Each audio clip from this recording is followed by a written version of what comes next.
Hi friends, good evening, and this is your host Ankit Khanelwal joining you from Delhi, India, and we have Kimberly Calhoun joining us from North Carolina.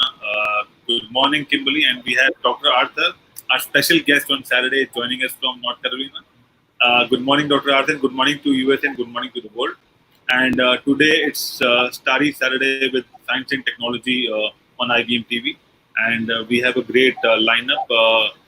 Starting from doctors, and we'll might be finishing up with chess charts, and then a DJ show with Dr. Arthur. So it's a great lineup for the day. Which was a lot of fun, by the way. I don't know if anyone got a chance to watch it last Saturday night, but I beamed in, and it was a lot of fun. So, You won't believe I got a viewer's message, and he was asking me, is Dr. Arthur having a twin, or Dr. Arthur was doing the same show? there you go. So yeah, you know, it's all about music and healing, and we've been talking about that probably the past 2 weeks, right? Which is really pretty good and on course when you have a situation like this. When you've either had a tragedy or something bad happen, you go through cycles, right? So at first we're all a little confused, eye struck, whoa, what's happening? And then we get a little angry, right? But now we're going through that cycle of how do we heal? And everyone talks about music, which that's what you've been doing that for how many years, Dr. Arthur? Oh, since I was 18. Wow. So that's and you're a doctor and you heal people, so the importance of the music, don't you? Oh, very much so. And in fact, I'm overall, I don't consider myself just a doctor. I consider myself a healer. So I looked at healing in different aspects. So that's why I learned the hypnosis. That's why I do my show on 8 o'clock on Saturdays, because my patients, they just need something to do, and staying at home, there's just that little ounce of music, and me introducing them to music that they may not have heard before allows them to just have something else to do, something to keep their mind off of things. Also, tonight, one of my patients requested that I play Kenny G. And when I was listening to Kenny G to get prepared for tonight's show, he's very hypnotic. It's a very inhale, exhale, breathing exercise, the way he plays his music. So I'm going to have people do breathing exercises to calm themselves down while the Kenny G music's going on. Oh, that'd be cool. And I love Kenny G. Oh my God, that's like one of my favorites. And the thing is I probably have not played Kenny G in a few years. Exactly. And I haven't either. And, I got into that realm of where everybody made fun of him and Michael Bolton. So I stopped listening. But when I was preparing, I instantly relaxed. I was like, oh, that's why there was that magic. And that's why everybody loved him, aside from the curly long hair and all that. The music really is amazingly relaxing and takes you through emotions that you forget about. So when I play it tonight, it's going to make a lot of people remember why he was so good, and, to stop making fun of the music and get back into it. Right. And it's really good music, though. I never really paid attention to the people who were making fun of him. I always found his music just fun. And, well, I shouldn't say fun, but yeah, fun and romantic, engaging. So no, I'm glad you're going to be doing that. I look forward to that this evening. That'll be good music for Saturday night. So yeah.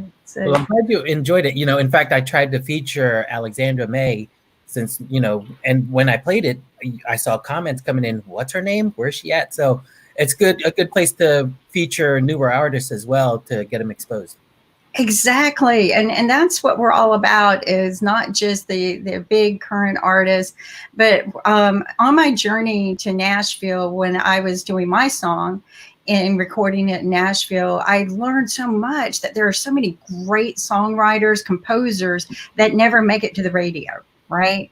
Or never really get labeled. I actually met somebody who was labeled twice, but just never got out there for whatever reason. And but very, very good.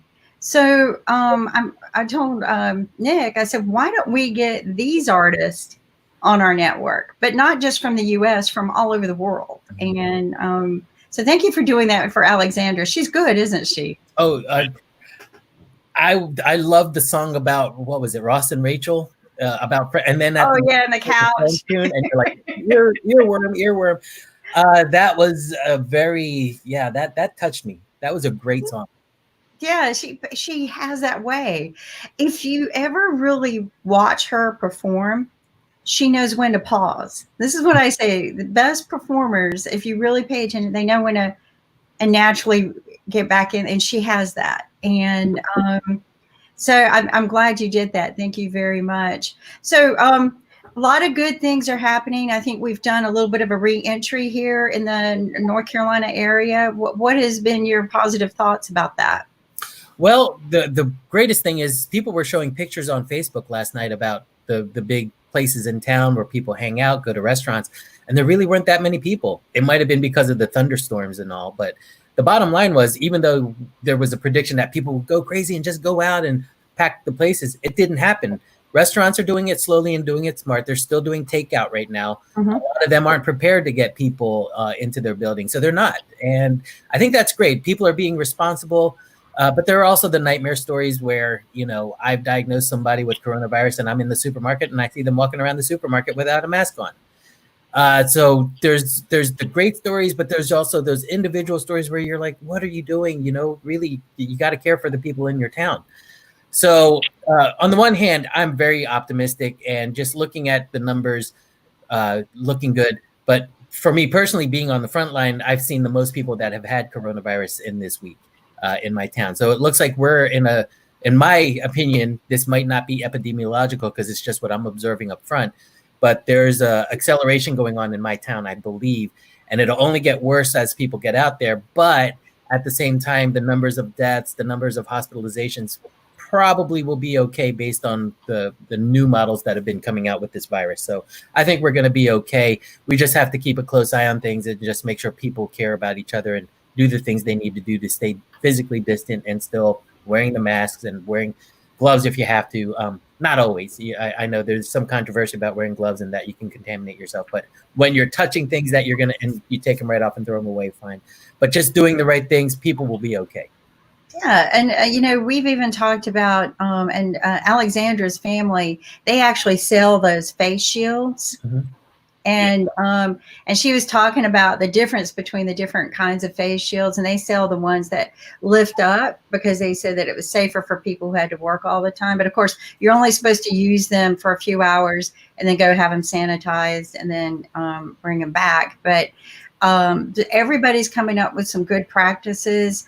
I'm like you. I was a little frustrated when I did have to go to the store, and I'm wearing my goggles and a mask and trying to be considerate of other people in case I might be sick. And somebody comes in with a little bit of attitude, no mask on, and then they start sneezing. Mm-hmm. And I'm just irritated at that moment. I don't even want to be in there, because, and I'm sure they have the attitude, I can't be sick. There's nothing wrong with me. This is all crazy. This is made up. I can't breathe when I wear a mask. Because I hear that all the time. That's the excuse I get from everyone. I can't breathe. And they think they're not going to infect anyone. They don't realize it's almost a 10 to 14 day incubation period that you're still contagious before you get symptoms. So I'm, like you said, just be conscious about your actions, right? Correct.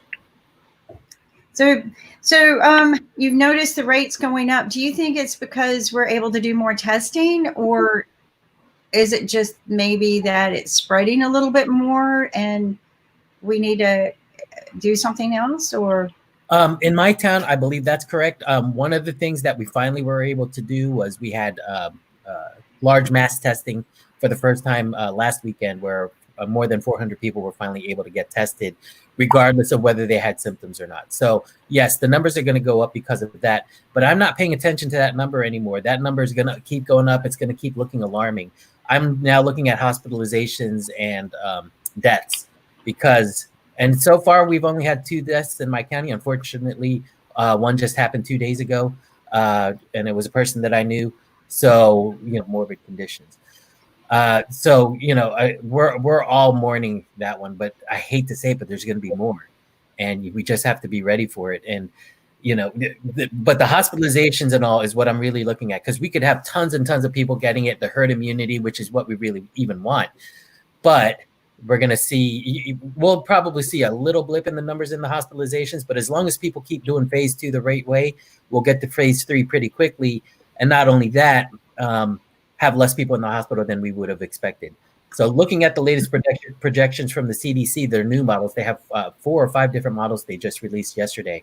All of them have a 0.002 to a 0.004 death rate, which is an excellent number compared to what we thought, 11% in Italy and all that. So right now, because of everything that people are doing, because of people being smart, because of physical distancing and just being smart about how you take care of your hands, you take care of your face, take care of your shoes especially. One thing you don't hear about is just shoe hygiene. And I keep telling my patients, disinfect your shoes, wear a crappy pair of shoes when you go out to the grocery store, leave them at the door, be like a Japanese family, leave them at the door, disinfect them, wear a different pair of shoes in the house. And that way you won't infect the other people that are walking on that linoleum floor where we've known it can last 7 to 17 days on plastic. So shoe hygiene is just one that people aren't aware of, but that's why the Southeastern Asian countries are doing so well, is that's one of their normal practices. Yeah, that is. And you know, it's weird. I worked with the Japanese for 5 years, and I got into that practice during those years. And when, you know, it seems like when I got away from working with the Japanese, that practice just kind of died away. And I think I'm going to get back into that practice. I do generally go barefoot in the house anyway. So leaving my shoes at the door is just me, but I haven't made family do that. And that's probably, you're right. Have shoes that go, outerwear that goes to public, right? And keep it in, you know, I keep it in the laundry room. Yes, and Kit. So what we do in India, we have a practice that we have to keep our shoes and everything out. That's the practice. But also what from past maybe a decade or so, we are also following a lot of Western rules that take out the shoes and then, I mean, roam around with all those shoes. But a general practice, it's generally, we have to keep it outside the house. It's not inside the house as well. And then whenever we have a temple or whenever we pray or things like that, there are no shoes allowed, strictly not allowed. Yep. I remember my med school classmate, when he got married, they left all the shoes, you know, he was married Muslim, and they leave all the shoes constantly. There's a ton of shoes. And then when he gets married, they're supposed to steal his shoes since he's the guy getting married. Well, they stole the imam's shoes by mistake, so he got really mad. You know, so that is also a ritual when you get married. The other party, the bride sisters, they capture your shoes and then they ask for money. So it's a ritual in India, basically. Yeah. They take the wrong shoe though. But I think the important point is that so we have one of the religions which is known as Sikh religion. What they do is if you visit their temple, which is known as Gurudwara, you will put your shoes outside the Gurudwara at a shoe place, and then they will clean your shoes. They will clean your shoes, and then when you come back, you will find it clean and it's like a dry clean and well polished and things like that. So that's one of the community, practices they follow, and it's kind of a giving back to the society. And that makes it like, if we want to open churches up again, that's a nice practice to get started. Yeah. Well, you know, I think slowly we'll get to that point again. You are also cleaning the shoes, you are removing the germs and bacteria and things like that, and you are making it, maybe sanitizing the shoes, kind of a thing.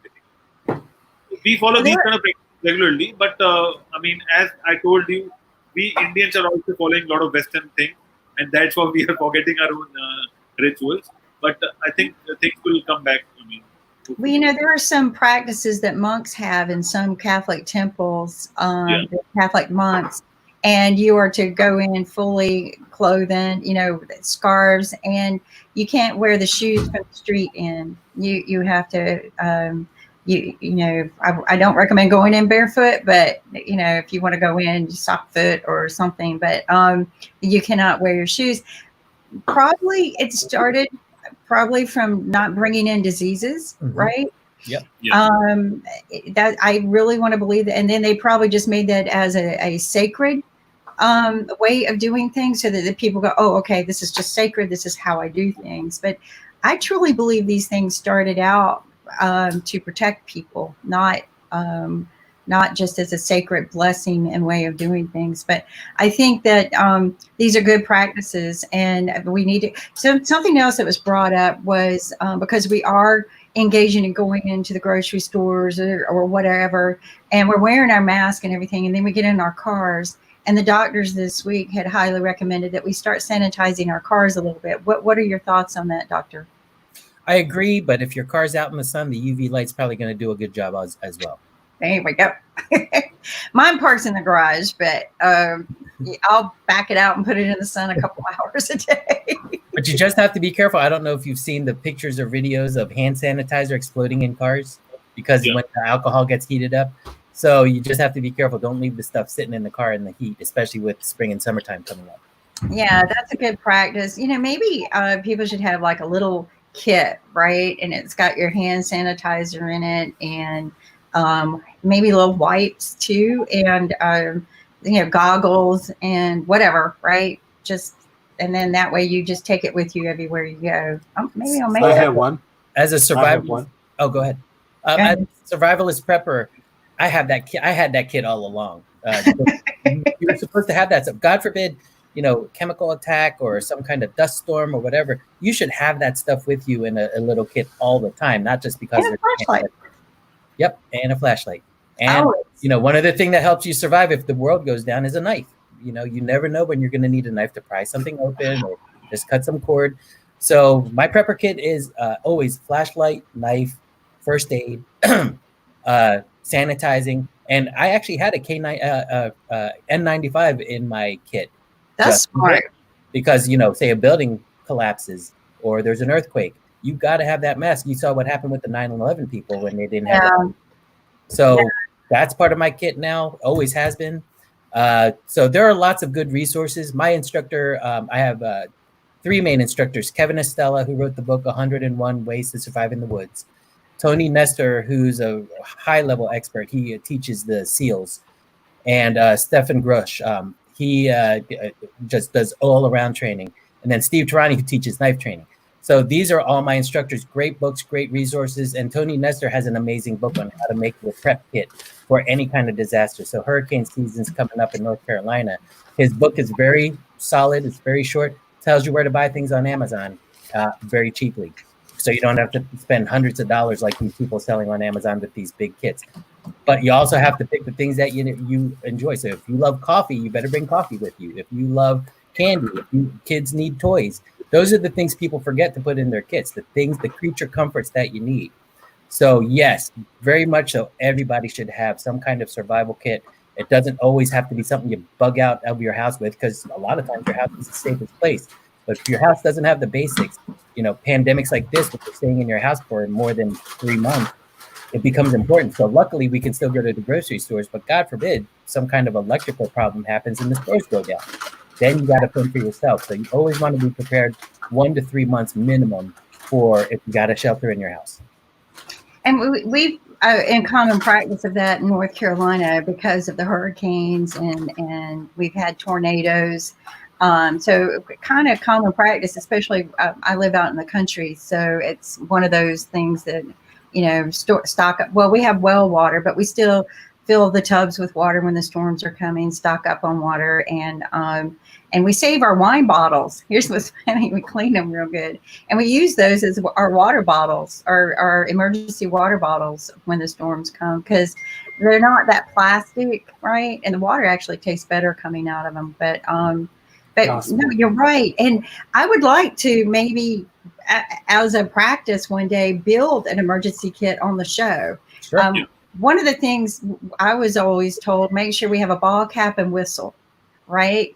Because a whistle is easier and you probably know this from going into the woods and hiking, and we used to carry one hiking, is if you're lost, it's better than screaming, right? Blow a whistle. And because when you're dehydrated, you lose your voice. Right. So how about cap with the GPS basically? Because the whistle might not listen because of the lot of background noise. But if you have a GPS and if you have an infrared something, we can scan that person. That's correct. That's a good thing too. Cap. You roam around a drone above maybe a forest or wherever it is, and the drone can easily identify who is there, and through that cap they can identify the person name and other details as well. Mm-hmm. They're also just a compass so that you can find your way out of places.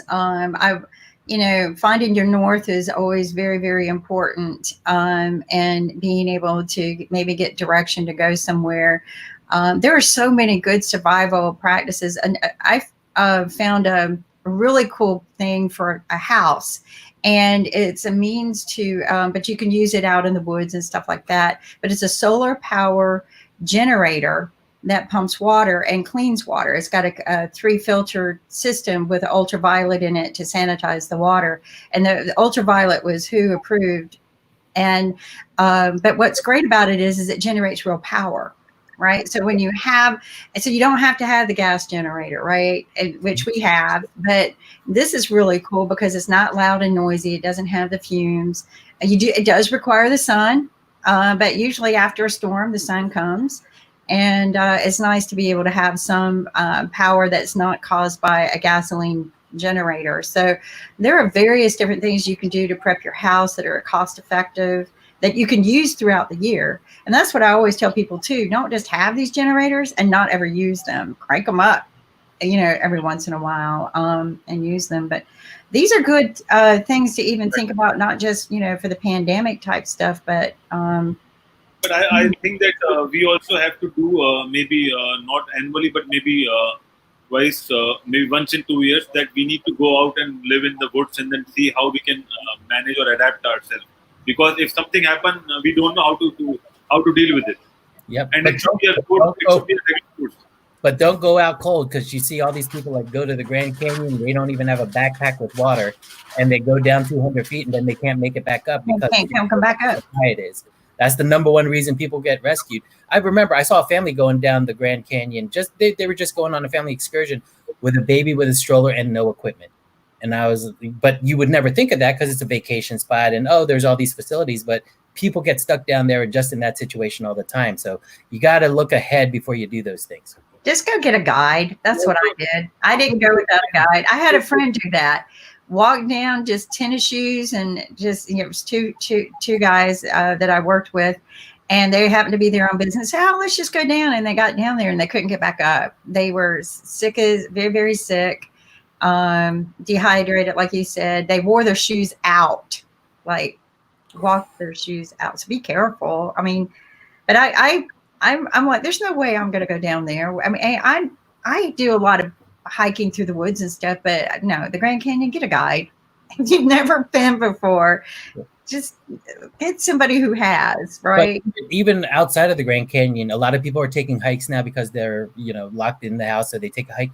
A basic hike is one of the number one reasons a person gets lost or gets dehydrated or gets stuck. And you got to have just some basic, like I bring a ferro rod, I bring a survival blanket because they're so small now that you can really pack them in. Yes. Water, multiple things that help you survive just in case you get lost on your hike, including a whistle, including some kind of noisemaker, and of course a charged cell phone and an extra battery for me.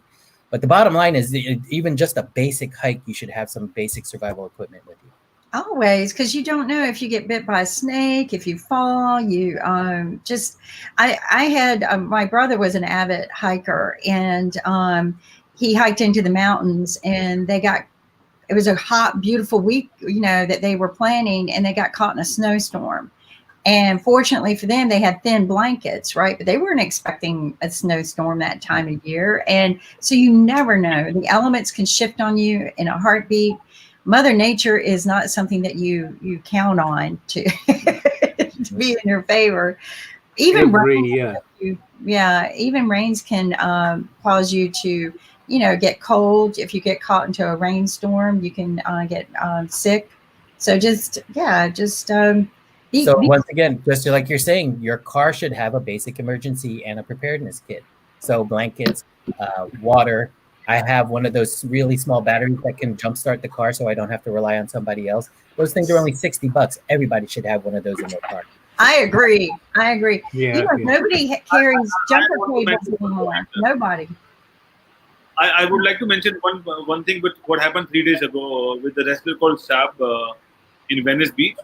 So he was at the beach with his son, and he was little, near to the wave basically, and suddenly something happened and they were out of control.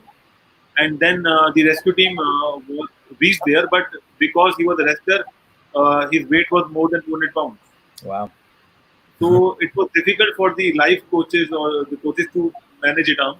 So he said that, okay, I mean, survive. I mean, I'll try to manage it out. You should take care of my son.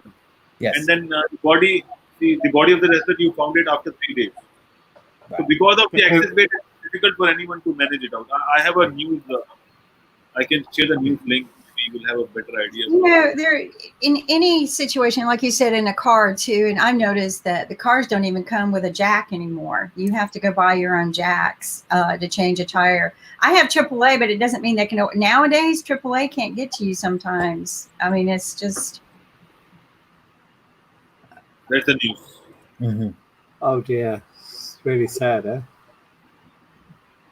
So it's just because of excess weight, he was not able to do it, and then there was some crash down with Repetide. Yeah, riptides kill Yeah, every year in New Zealand. Riptides kill at least 2 or 3 people. Well, in North Carolina, we have anywhere from 6 to 10, just in our small state, because people don't pay attention to.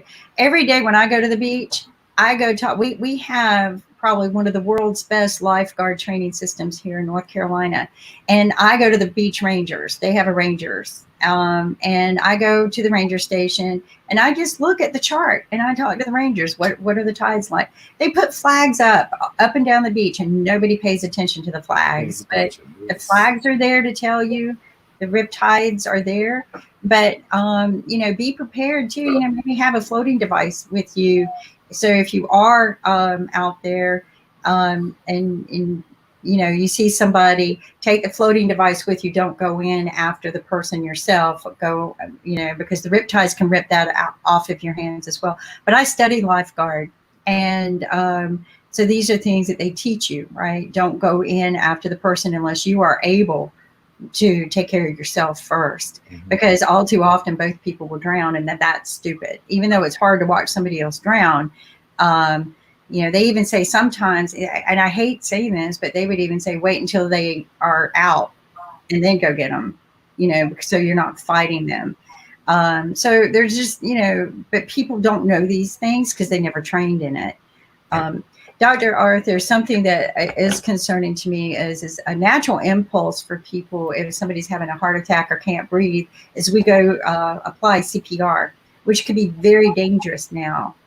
Probably dangerous before, but are there any new practices for CPR that they're suggesting for people given this COVID disease?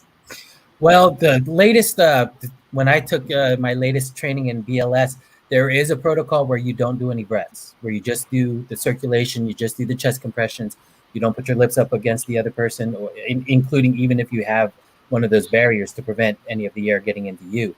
But there is a protocol where you just do chest compressions, because we now know that the arterial blood or the blood will carry oxygen for a long period of time and get it to the tissues that need it, even if you're not giving breaths in during the CPR. So there is a protocol, but key is everybody should get BLS trained. Everybody should learn basic CPR, basic life support, basic how to use one of those AEDs so they know they can shock a person if there is one available without having much more training than what the basic CPR training gives you. And you could save many lives by doing that. But yes, there is a protocol where you just do chest compressions without breaths, and it works just as good. We're starting to see that saves lives as well. So there's no reason to put your lips against somebody right now while you're waiting for EMS, unless you want to take the risk, but that's on you. But there's no reason to do that right now. But if it's the last resort and you're willing to take that risk, but as you said, just like in the lifeguarding part, you don't put yourself at more risk until the situation lends itself. So you shouldn't put yourself at more risk to do CPR. So you do the CPR, but don't do the lips right now if you're not sure about their coronavirus status or any status. So. Well, that's good to know, because and they need to get this message out there. But for years and years we were trained this way, and that's a change of mindset, right? It's completely different. Well, that's the thing; it's always evolving. Just like the epidemiology and the models for coronavirus are changing on the fly because we have to, because we're just not that aware or sure with the science yet, and we're still learning. CPR, advanced cardiac life support, is always changing. So what I'm doing now for CPR and advanced cardiac life support is 180 degrees different than when I did med school. There's so many, like we freeze people now. We put people in cold chills. Yeah, and that was invented at, I believe, in Raleigh. The EMS there put people under, they give them a cold IV. It's almost like they fall into a frozen lake, because we see that people survive frozen lakes. So you can actually help a person who's having a stroke or a heart attack by making their core temperature go down. So that's something we never did until recently because of all the studies done here in Raleigh. So now that's the basic part of what EMS does when somebody's having a problem, now that we know that we can help people survive longer. But yeah, it's changing all the time. So it's really important to update your CPR training, because it changes so often. So people, this might be the first time they're hearing that they don't have to put their lips on a person. So that fear can instantly disappear. You can do the Heimlich maneuver, you can do the chest compressions. But if it's one of your loved ones and you're willing to take a risk, such as if it's a baby or a child, and every new mother should have CPR training. And I believe most of the hospitals in North Carolina do that. But if it's your child, of course you're going to do it. You know, if it's your family member, if it's your mom, if it's your dad, of course. So you want to learn that protocol as well to give them that little extra edge. But if it's somebody you don't know, there's no reason to put yourself at that risk, and you can just do the chest compressions now. Well, I appreciate that. And you know what? Maybe, I don't know if it's allowable, but maybe we can do a CPR class on the show. You know, I know that it's better when it's live, but just a whole session of, you know, this is the new way we do things. You know, talking about it has helped me a lot.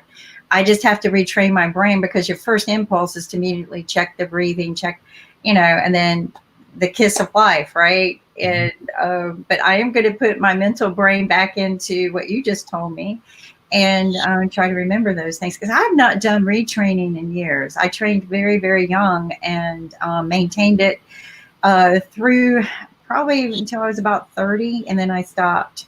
Not that I shouldn't have stopped, though. That was very important to get updated knowledge, just so these questions are easily answered. And I wouldn't be the best person to do it, because I'm not a certified trainer. No. So you want to get a certified trainer, but it's very easy to get the training. Just find out from your local health departments or whatnot. Find out who. Yeah, maybe that's what we can do, is find somebody who's willing to share a video with us, and because I think the more we share it globally, the better this information is, right? Because everybody in the world should know this new process, and that's good to know. The freezing part is interesting to me, right? I've heard this, but that's interesting that they're doing that, and they found that to be a good technique. Just curious, do you know enough about it to say, is it just through the IV? Blankets and IV. Okay, so that they have a freezing blanket. Mm-hmm. Wow, that's really cool to know. I mean, just these little things just really help. I know when I go to the hospital is always cold, right? And I love those little heated blankets they put on me. I can't imagine putting a cold blanket on me, but if it's going to save my life, wow, yeah. That's really, really interesting. And then that you've got so many other different things. But let's talk more now. Let's kind of shift gears about how we can become a little bit happier. You know, we've all kind of been inside maybe way too much. For whatever reason, I think people thought, oh, shelter in place or stay at home meant stay inside. And of course, we were kind of during that change of season, so it was cooler. But we should be getting outside a little bit more, shouldn't we? Absolutely. Yep. Sunlight, we now know, helps kill this virus. So as much sun as you can get, of course, wearing sunblock, don't get skin cancer while you're doing it, and avoid ticks. If you need to put on bug spray to keep the ticks off of you. But yeah, absolutely. Going out hiking, all this stuff with all the safety measures we talked about. Going to the beach, now that the beaches are open, I think that's fine. But keep your distance and try not to contaminate yourself. Not go crazy, but the salt water is good. It kills off bacteria and things. That's why the salt water is so healthy. So yeah, outdoors is very important. The sunlight, of course, we have light therapy when people have seasonal affective disorder. You give them a light to use during the dark winter times. So sunlight does bring up your spirits as well, and it brings up your vitamin D, which is also protective against coronavirus. So very important to get your outdoor time, but do it safe so you don't get a tick bite like I just did and have to take antibiotics. But you can't prevent ticks, right? I mean, if they're going to find you, they're going to find you. They're just like one of those little. Well, Like wearing mosquitoes. top to bottom and putting some bug spray on. Doctor Azhar, why can't we set up a clinic or an OPD outside in the ground? Why can't we? Yeah, why can't we set up the OPDs on the ground with the sun rays and all the sunlight and things like that? I don't see why not. Yeah, that's what I mean, because it helps doctors and it helps the environment. If it's good, I mean, you can have a tent and then we can set up those clinics at the tent. Maybe something like that can be possible. Yep. But the problem is then you've got the opposite people who, with migraines, the bright lights are bad for them and all that. So you got to be, in the middle. Yeah, in the middle, but yeah. Sometimes we can do it. I mean, occasionally we can do it once a month or maybe whenever it's possible. Yeah, I think like you said, a good balance, a healthy balance of getting outside, getting fresh air. So doctor, I'll tell you, I think in India right now, the temperature is more than 97 degrees Fahrenheit. And it's difficult to stand in the sun. Yep. So I don't know what to do. But do you think the early morning sun light or consuming the sun is more important than the afternoon time? I don't think there's a difference, except for it's less intense and it's more that's when you take your camera out because the most beautiful pictures are there. So that's part of the making yourself happy. When it's ultimately at the top and it's beaming down on you and you get tired real hard, it's really easy to get discouraged and tired in that moment. But I'll be honest with you, any way of getting outside any time of the day is fine, as long as you're not burning yourself up and you're covering up at the appropriate times. I know in India, people wear more clothing when the sun is up and it's really high, which a lot of people in the United States don't do because they want to get that sunlight. But you stay cooler when you put more clothing on at those very intense heat. So, I think people just need to remember that. Yeah, it's interesting you say that the more layered clothing, you stay cooler. So because you wouldn't think that, but it's true. It is true. You're keeping the sun off of you, and I think there maybe a little bit of breeze comes in when you shift those clothing. Yeah. When I did a 4-day desert training, and they gave us shamags just like Arabs use. And we wore them, and they you could dip them in water so the steam would cool you off, or you could use it as a covering, or you could wear it as a scarf to keep yourself cool, just like, those really high-tech $30 things that people wear. Well, the $7 shamag does the same thing and has a lot of versatility and survival to it. So we understood why those are used in the nations, because our desert training, extreme heat, very dry situations, and that shamag probably saved my life one time when I almost passed out. So. Rakesh, how are you doing in Hong Kong? Oh, we're doing well, very well, as a matter of fact. I just had an intensive day of tuitions. Saturdays are when I do most of my teaching, and so most of it on Zoom. But there's one little boy who I go and visit, and it's Saturdays are lovely. So it's been great. It's no problem here. We've never been in a lockdown. I was just curious about the cold blankets. Is it that they want to induce hypothermia? Because I heard that hypothermia protects the brain. Right. Because it flushes all that blood to the brain and the heart where it's really most needed. There are other mechanisms. There are hormonal mechanisms. There's a whole... I'm not as versed in it because that's not my realm. It's when my patient has that, I put them in the ambulance for them to do that stuff. But I know about it. I've read enough about it, and I learned about it during my advanced cardiac life support courses. But it is, yes, to bring down the core temperature so that more of the blood goes to the brain and the heart, and the preserving mechanisms kick in. But I don't think we're sure of 100% of all the mechanisms yet, but we do know that people survive better. Wow. No, that is... but like you said, we find new things every day in our science, and so that those are great things to know. Rakesh, you actually go visit a student? Yes, I go. There's this little boy who's he's now 13. I started teaching him when he was about 9. So yeah, and so today I showed him pictures, and I said, describe it to me, so that I can improve his fluency in English, and show him how to do things. So it was fun. It's a bit unusual because they don't do that in schools, where they show a picture and say, describe it to me. Let's in your own words. So I thought I'd try that out, and it worked out quite well. So, yeah, it was fun today. It was a fun day. I'm a little tired, but otherwise okay. Yeah, it's been a good day. Yeah, very When good you day. meet a student, the practices in Hong Kong have been the disciplines and practices have been very good. You go out, you wear your outer layer clothing. Do you wear masks? Yes, I wear a mask, and again I change everything when I come back. Uh, I drive down, so I'm not in public transport. I used to use public transport, but nowadays I drive, and it's I don't sort of loaf around too much. I pass through a mall on the way to his house, but otherwise it's quite cool. Everybody's wearing a mask. The security in the building, everybody wears a mask.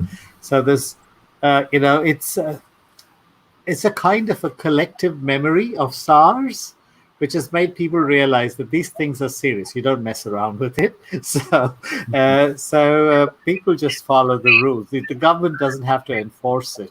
No, nobody has to enforce it. Nobody will come up to you and say, wear a mask. They just look at you funny, and then you missed out wearing your mask. So I'm curious, what is your shoe hygiene protocol over there? we have here's my hygiene kit.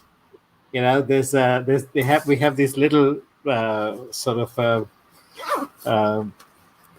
little napkins, paper napkins, and then we put our when we take off our masks, we put them into a little plastic bag, and then we've got the sanitizers. That's the alcohol sanitizer, and then I've got an alcohol spray. So we use all of these, and then we have wet wipes also. Mm-hmm. So I just carry the whole lot in this bag like this, and I have a mask usually. Mostly it's mine. It's lurking around. So whenever I go out, I have this mask, and it's just wear it on. And even if I go down to the car, which is parked inside our gated colony, just wear it on, because if I meet somebody on the way, they should not feel uncomfortable. So that's what we do. Shoes are outside the house for 8 hours. We don't. If we go out, we keep the shoes outside the house on little stands for 8 hours, and then after 8 hours, we can take them into the house because the virus dies in 8 hours' time. Mm-hmm. So that's the routine. It's pretty simple. I'm amazed that people are. I saw some people fighting on television. You're letting carbon monoxide go back into your lungs, and it's just fundamentally wrong. The physiology is completely wrong. Well, that's everybody's saying don't wear a mask. I'm like, okay, so you're okay with going into surgery with none of the people in the room wearing a mask? Wearing a mask. And if your surgeon wears a mask, he's going to pass out and smack his head into your appendix. And I'm like, that makes absolutely no sense, because surgeons have been wearing them for all these years and never getting hyper. Yes, no, nobody died because they wore a mask. But I'm just amused at that. Yeah. Maybe some people are not wearing them properly, right? So maybe if they got the right kind of mask, mm-hmm. and they were wearing them properly, they wouldn't feel like they're suffocating. Yes. And I think that's the problem. I think people are just, not putting it on right. One of the things I was real proud of is my son went and learned how to properly make them. He went to the CDC site and he learned how to not just make them, but how to wear them. And he made them so that he could, they weren't disposable, right? He made them, and he learned how to sanitize them, and he reuses his mask all the time. But I think people just need to sit down and figure out, okay, this is the right way to wear it. And like you said, do you want the doctors to be operating on you without a mask? The studies have shown that you don't spread infections. The other thing they do here in the 7-Elevens, if you're somebody who's elderly and not too rich, they will give you free masks. Nice. So they give you free masks if you're elderly, and even you just have to ask them. You don't have to show that you're not looking too good or something, too wealthy. You just say that I'm over so and so, and they look at your little identity card, and that's it. They give you free masks. So you are never, even if you've forgotten, say you're an elderly person, you've forgotten to take your mask, you can go to a 7-Eleven, pick up a mask from there free. You can buy it. It's so cheap that you can buy it. I went to our grocery store yesterday and suited up, and they got masks for sale, and these really little, one mask per bag, right? And it's $5. Oh my God, I could not believe it.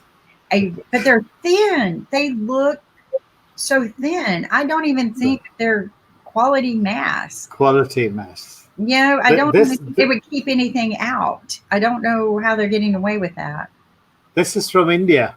When the moment we heard about this, my wife, Florence, she ordered a whole lot of these from Amazon, some from Germany, some from Italy, some from India. So, and when she was doing it, I always yield to her wisdom because she's been through all this. And I thought it was a bit too much, but I just kept my counsel. And now it's so useful. Yeah, it becomes a habit. So yes, we've got lots of it from different parts of the world, and some from Hong Kong, and enough to keep us for a few months. Not years supply or something like that, but just for a few months. And now it's become available in Hong Kong, so we're not too worried. Good quality. So I'm not worried at all. To even go to daily testing. And the reason is I know that you could test and 5 minutes later be infected, but at least you would catch it within the 24 hours or maybe even a 48-hour period, which early detection to me is better than waiting until you've got the symptoms and it's too late. But I'm willing to do that if they would go ahead and start approving the test kits to be sent, just like you would, because you're not eating it, you're not taking it, digesting it. It's a test, like a pregnancy test, right? It's I'm willing to do that to help isolate the problem and help early detection. I wish we would move towards that. I don't know how you feel about that, Dr. Arthur, but how I feel about what? Early, like daily testing, the rapid test kits. Would you? If the cost was right, because you could end up spending thousands of dollars with the current cost of the test. I know the cheapest test that we found was $23 per test. So if you're testing daily, that's $100 a week. No, so there are ways to buy it wholesale. It's a lot less expensive than that. A lot less. Who's going to pay for it and who's going to distribute it? I think that, the government just sent out a stimulus check of $1,200 to everybody to stay home. Why not send the kids that wholesale are around $10 for 25. Oh, okay. So that's what we have to pay in my office, because we've been looking for kits that we can do in our office rapid, and it's not $10 for 20. No, see, we know this. Yeah, we know this because they're not going to give it to us for that much. So I don't know how I'm going to get it to my patients for that much. So yes, you have to come up with a government program that would do that. So it would be nice if the government would just buy them in bulk. That's if you buy at 500,000, I think, or a million. I think the minimum is 1 million. That is what they are doing right now. Right. Minimum 1 million, and they are to their sub-distributors likewise. So that's how, and also it's government to government process, because it's difficult time and people might not turn up and they say that it's a fault ticket or maybe they don't want to pay or things like that. So they wanted to do between government, and that's how they wanted to supply. Is that the kit that gives you an instant response, an instant answer? It's the dual kit. It's the dual cassette, right? So it's the IgG and IgM. IgM, It's the dual cassette, and it gives you in 10 to 15 minutes, you get your results. So it's an antibody test. Mm-hmm. Okay. But that's your first tier. That's what I call tier 1, right? If you test positive, it'll tell you whether you had it or have it, and then go see a doctor. Just like when you do a pregnancy test at home, right? So it's a screen first. It's screened for, yeah. See, there you go. The right technique. Dr. Asad, we were discussing yesterday that do you think we should come up with a package of testing where suppose if someone is having a sugar or diabetes, they can get those testing done with single blood drop, both antibodies as well as sugar. Or maybe if someone else is having some other problem and they do regular testing, so they can test with one kit multiple things. Yeah, Do you that think makes total sense. It makes total Yeah. sense. Yeah, so like a diabetes person could go ahead and knock all of their testing out in one swing. The thing is one box of 25, and we could probably talk the manufacturer to put 31 in 30. a month, right? Your monthly early screening test set, and have them delivered to me. Even if it costs $30, that's $1 per test, right? $1 per day. Even if they cost $30 to get them to the home, right? And whatever else you do. That to me is better than having to pay people a stimulus to stay home, because to me, early detection means early treatments and early isolation. So the only problem, I've looked at all the literature on the antibody test, and the one big problem is there has to be a gold standard with any test. And there's no gold standard that says this antibody showing up proves that you're immune to coronavirus. There's zero gold standard at all. So you could get a positive antibody test that says that you had it before, but there's still no guarantee that it wasn't some other coronavirus that's right. cross-reacting. So we still don't know what to do with these tests, because a positive doesn't say you're immune, and it doesn't mean you had the actual COVID-19. It says you might have had one of the regular colds that come from coronavirus. So that's the one confounding problem, is if we do this mass testing with antibodies, we still don't know what the gold standard is. So then we can't tell you whether you had it or not still. So the best thing to do is just look to see if you have it. And if you do, go to the next stage screening and find out. Well, that's the problem. There isn't one because we don't have the gold standard yet. Not yet. Yeah. That has to happen. It's going to take years. Yeah. It's going to take years because we don't know who's immune yet. We don't know. We don't have a big test out there that's saying, okay, this person has antibodies, and let's go see them over a year whether they get COVID-19 again.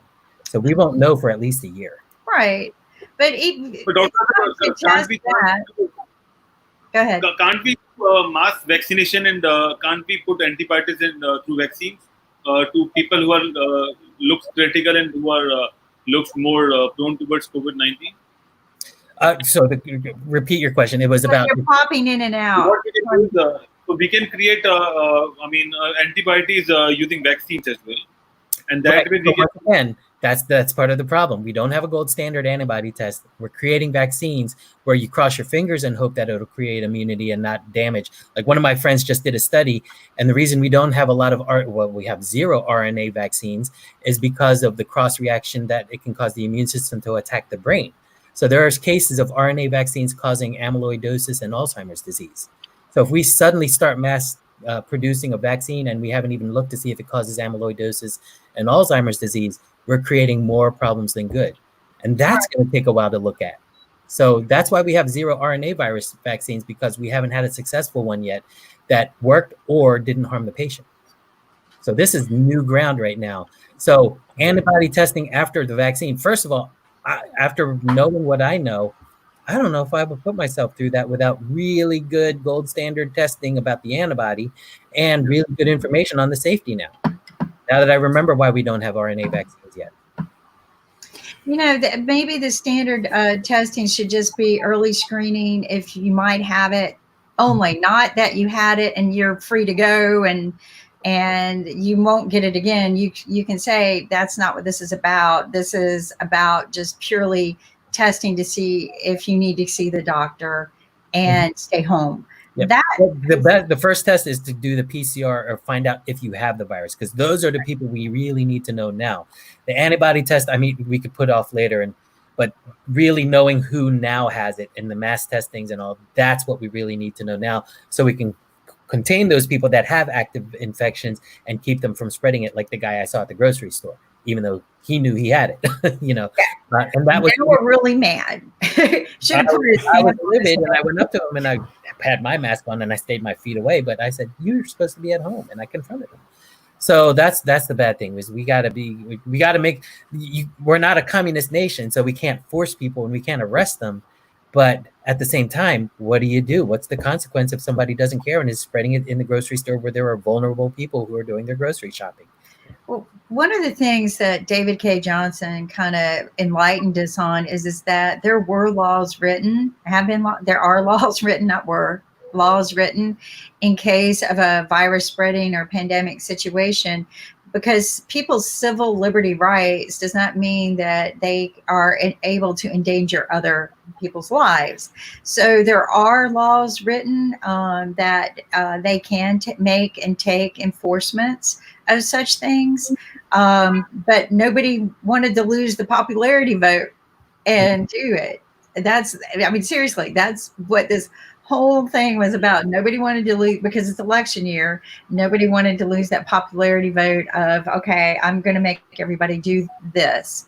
But David K. Johnson, who is an expert in these areas and has written about a lot of things, did bring this up on our show, that the government can. If they wanted to, they can, because the law was written many years ago to do that. So, but we are a freedom country, right? It's hard to, like, sheriffs are already coming out in public statements saying they're not going to enforce any of these rules. So, no, but here's what I say: we're free enough that we allow guns, but we don't let them shoot people. And to me, letting people walk around that could be contagious, that is sick, if you are with knowledge that they are. See, with knowledge is huge, right? With knowledge and intent. And if you are with knowledge that you have it, it's like taking a gun out and shooting a lot of people, in my mind, right? Right. So we don't let people have guns to go shoot other people. So if you're with knowledge that you have it, then there is some responsibility and liability that should be on that person. And that's where it's going to have to get down to, right? If you were tested positive and then we find you out, then that's punishable by law. That should be punishable by law. So it's just because then you're going to make a lot more other people sick, or can. I mean, what were the odds of that person making everybody sick in that store? Pretty high. Very high. Yeah. So, and we don't want to punish people, but because you think it's just a simple, I'm just going to run to the store and get, but they know better. This is the part I don't get, I don't understand it. But somebody said, well, the only reason why Hong Kong is surviving this is because they'll shoot you if you don't wear a mask. No, they don't. No, they don't. They don't shoot you. Not even in mainland China. Not even in mainland China. I've told my patients the reason that the Hong Kong and other countries that do these strict, not strict legal regulations, but just socially, everybody just understands it's the way to do it because they've had SARS #1 already. Yeah. And so I tell people the reason why the United States has such high numbers going up versus those nations is the shoe hygiene, the kit that he just showed. I don't see people walking around with kits like that in the United States, and we should. Yeah, that's a nice kit. I like it. That's what I want to do. I want to make a nice essential kit, and resell it. Maybe I'll talk to someone about packaging a nice essential kit. It was so good. Really so good to have a kit like that. I learned it from my sister who has kits for everything. So go to the bank, you have a kit. Go to the post office, you have a kit. So, so I said, when I get out of the house, I'm going to have a hygiene kit. This is my hygiene kit. I mean, see, like I got a little emergency kit, and I keep, little things in here, candy, some business cards in case somebody finds me and they go, who is it? And it's empty now because I'm not traveling anymore, but I usually have my bee sting kit in here. And when in doubt, travel. There you go. Yeah. So, and I'll usually have a wipe like a sandy wipe in here, an alcohol wipe, Neosporin Band-Aids, and now little pouches. Good morning, Mike. Hi. Good evening, Mike. How you doing, Mike? Doing, Willie. I'd show you my kit, but they're all by the door, so I can just grab them. So I can't easily go get them right now. Well, my backpack happens to always be with me, and these things are. And I got other little kits in my backpack, other little, little toolkit. I used to travel with a knife everywhere, but I traveled by plane, and they started taking my knives away from me, so the knife had to go. I have a Swiss Army knife in the car.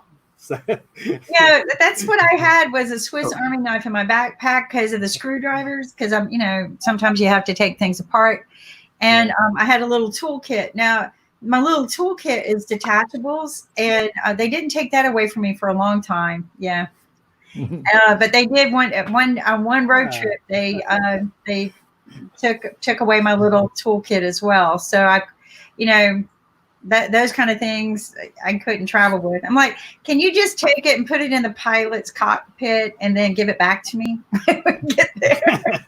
No, it doesn't work that way, Kim. They used to do that earlier. I don't know why they stopped doing it. Maybe people's things got swapped from one person to another or something like that. So they didn't want to be liable.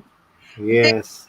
What was interesting to me was I used to go to movie premieres, and they wouldn't, when the phones turned into cameras and video cameras, they would not allow anyone. So they would literally have scanners at the movie premieres, right?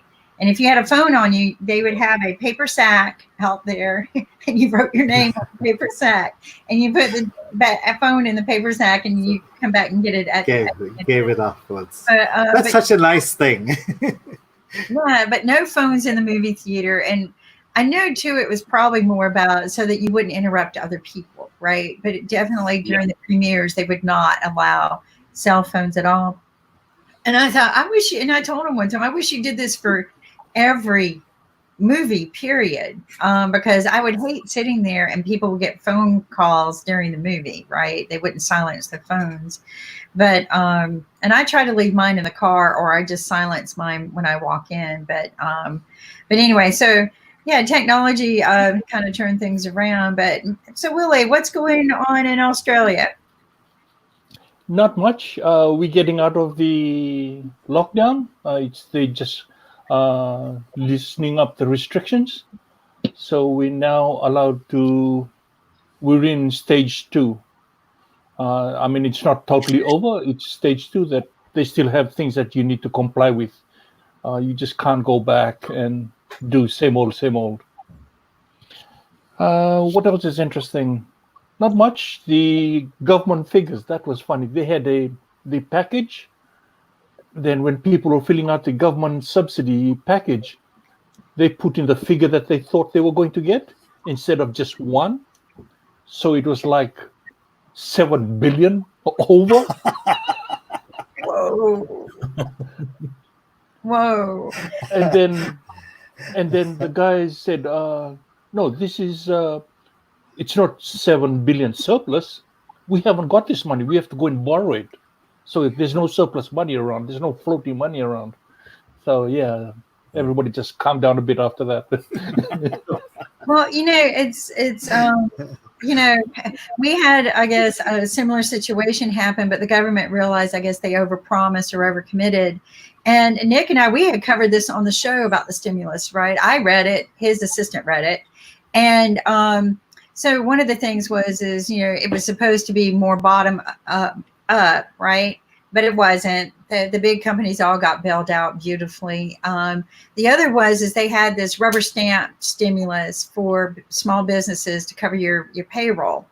And it was just a 10K. It was supposed to be 10K. There were no exceptions, absolutely no exceptions, except that they could come back and audit you to make sure you made payroll with it, right? But it was 10K flat. Well, the banks got a hold of that and decided, well, we can't cover this. And they changed the rules. And the rule was, we're only going to give $1,000 per employee.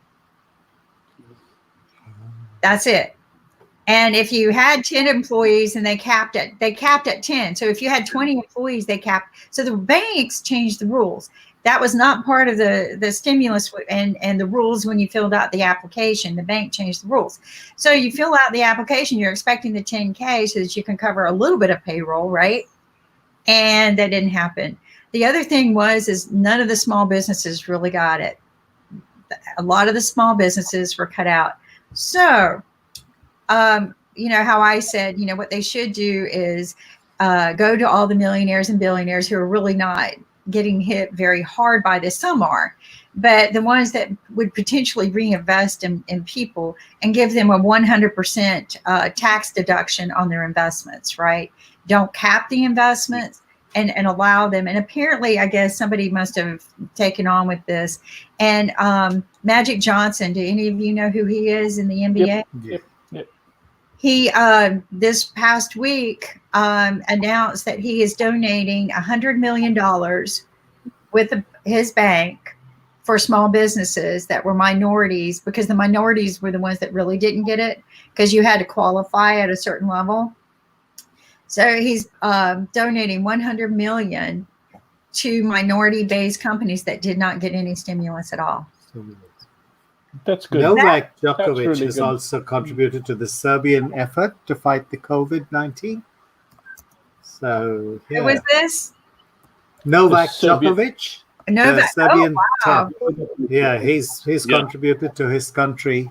I do not know, don't remember the amount, but it was in, you know, $1 million or so, something like that. Mhm. No, I mean, So- these are good things. Rakesh, I tell you, in India, we have collected around 60,000 crore through donations. Wow, that is really good. Huh? That is Yeah. really good. And those money are going on for all kinds of food and all kinds of related things, essential items for the, you know, about the migrants and the poor one. Yes. So that is what supply is going on. And Yeah. That because is Right. de- Convert that money big to devastation. yeah. So because the tax department is heavily involved, they're saying, okay, those people who have accounts in Cayman Islands and all those Virgin Islands, they're not getting nothing of this. They shouldn't get it. They shouldn't get it. They put some really strict rules in the stimulus application. I actually went out and applied for the Magic Johnson package because it said for minority-owned companies, and I have minority-owned companies, and so I went out just to experience it, right? And see what it was and to understand what was the application form like and stuff Yeah, like yeah. that. Yes. Yeah. I think Dr. Arthur needs to leave, so we Oh, should- Dr. Arthur, thank okay. you so much for joining you us this for morning joining and us. Thank sharing your wisdom. You're We look welcome. forward to seeing you this evening.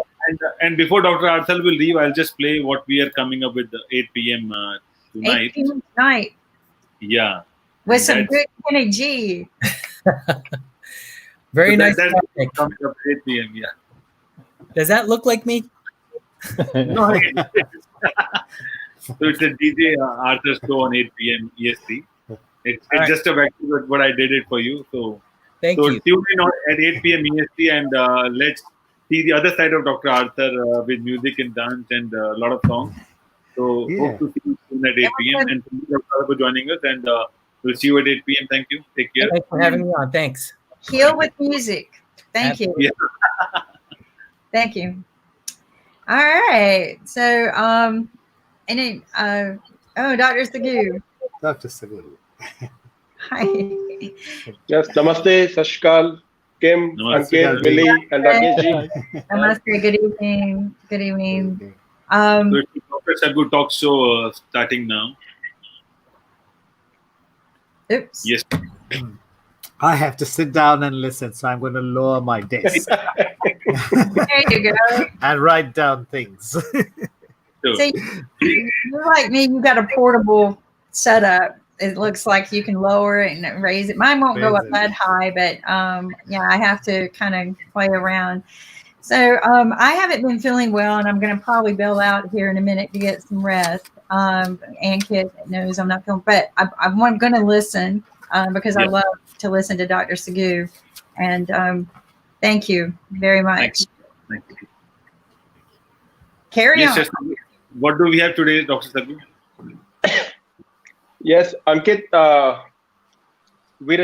we were discussing in the series of the greater pandemic than the COVID pandemic is the obesity, right? So we have seen the obesity, we have seen the adult obesity, and we see the people having a lot of problems at every age group. So now we can say that obesity has not spared any age from its effect, whether it is an infant, whether it is a newborn, whether it is a childhood, babies 0 to 2 years, toddlers 3 to 5 years, children 6 to 13 years, teenagers 13 to 19 years, and the adult. So all age group, they are suffering from the obesity, which is itself is a disease, and it causes lot of ill health problems like diabetes, blood pressure, hypercholesterolemia, infertility, osteoarthritis, obstructive sleep apnea, and so many. So, so every aspect of the environment in which the children is conceived, born, or raised can contribute to the risk of becoming obese. So the environment which is affecting the obesity or the overweight, they can be during conception, before conception, during birth, after birth, and during uh, while the child is being raised. So now we can say that obesity, it starts before womb, before the birth of the child. So we can say it is from womb to tomb, all ages, from the birth to your death. So obesity is there everywhere. So the obesity epidemic has spared no age group. All age groups are involved, and obesity has been persistently linked to increased risk of all the ailments, whether it is a heart disease, whether it is a diabetes, whether it is cancers, and all other conditions. So now what we can understand from this, that the efforts to prevent the obesity must start at earlier stages of the development, maybe in infancy or before the birth.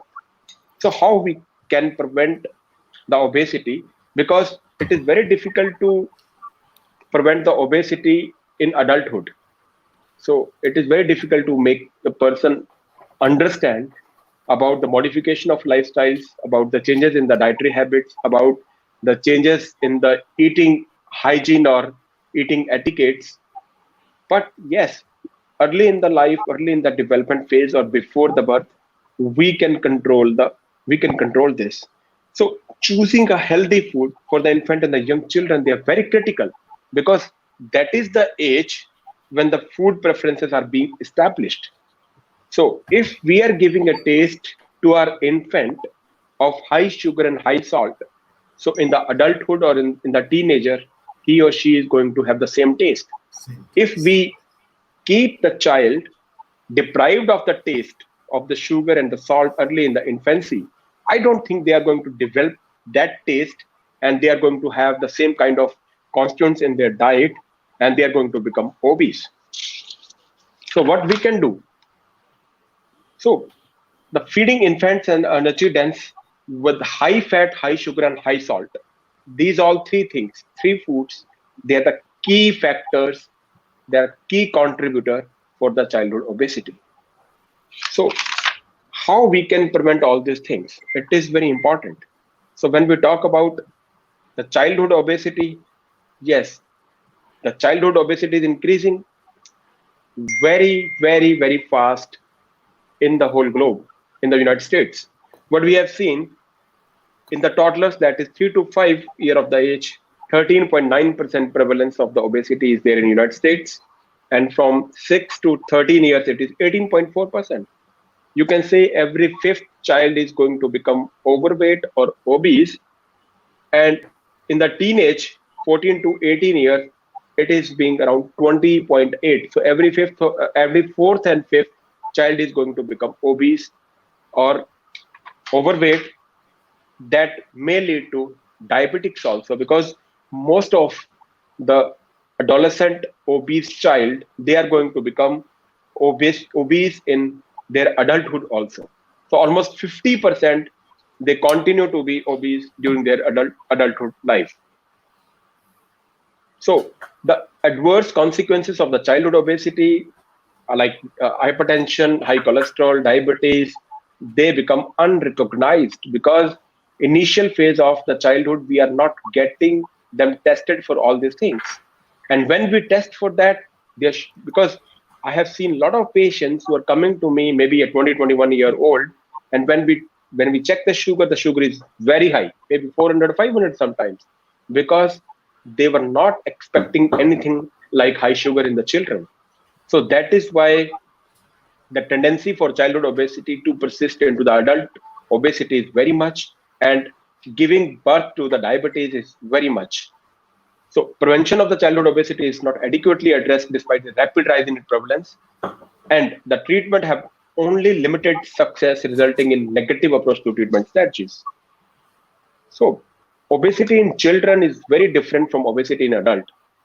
Like when there is obesity in an adult, when what we are doing, we are going to lose weight. We are asking, or we are, you know, inspiring them to lose weight. But in childhood, we cannot ask them to lose weight because they are in the growth period. And in the growth period, the positive balance of the energy taken and energy expenditure should be there. But the same positive balance in the adulthood, then it can cause obesity. Because in the growing age, they need to have some extra calories because their weight is going to be double during their puberty, and their height is going to increase by 20%. So they should have a positive balance energy at that time.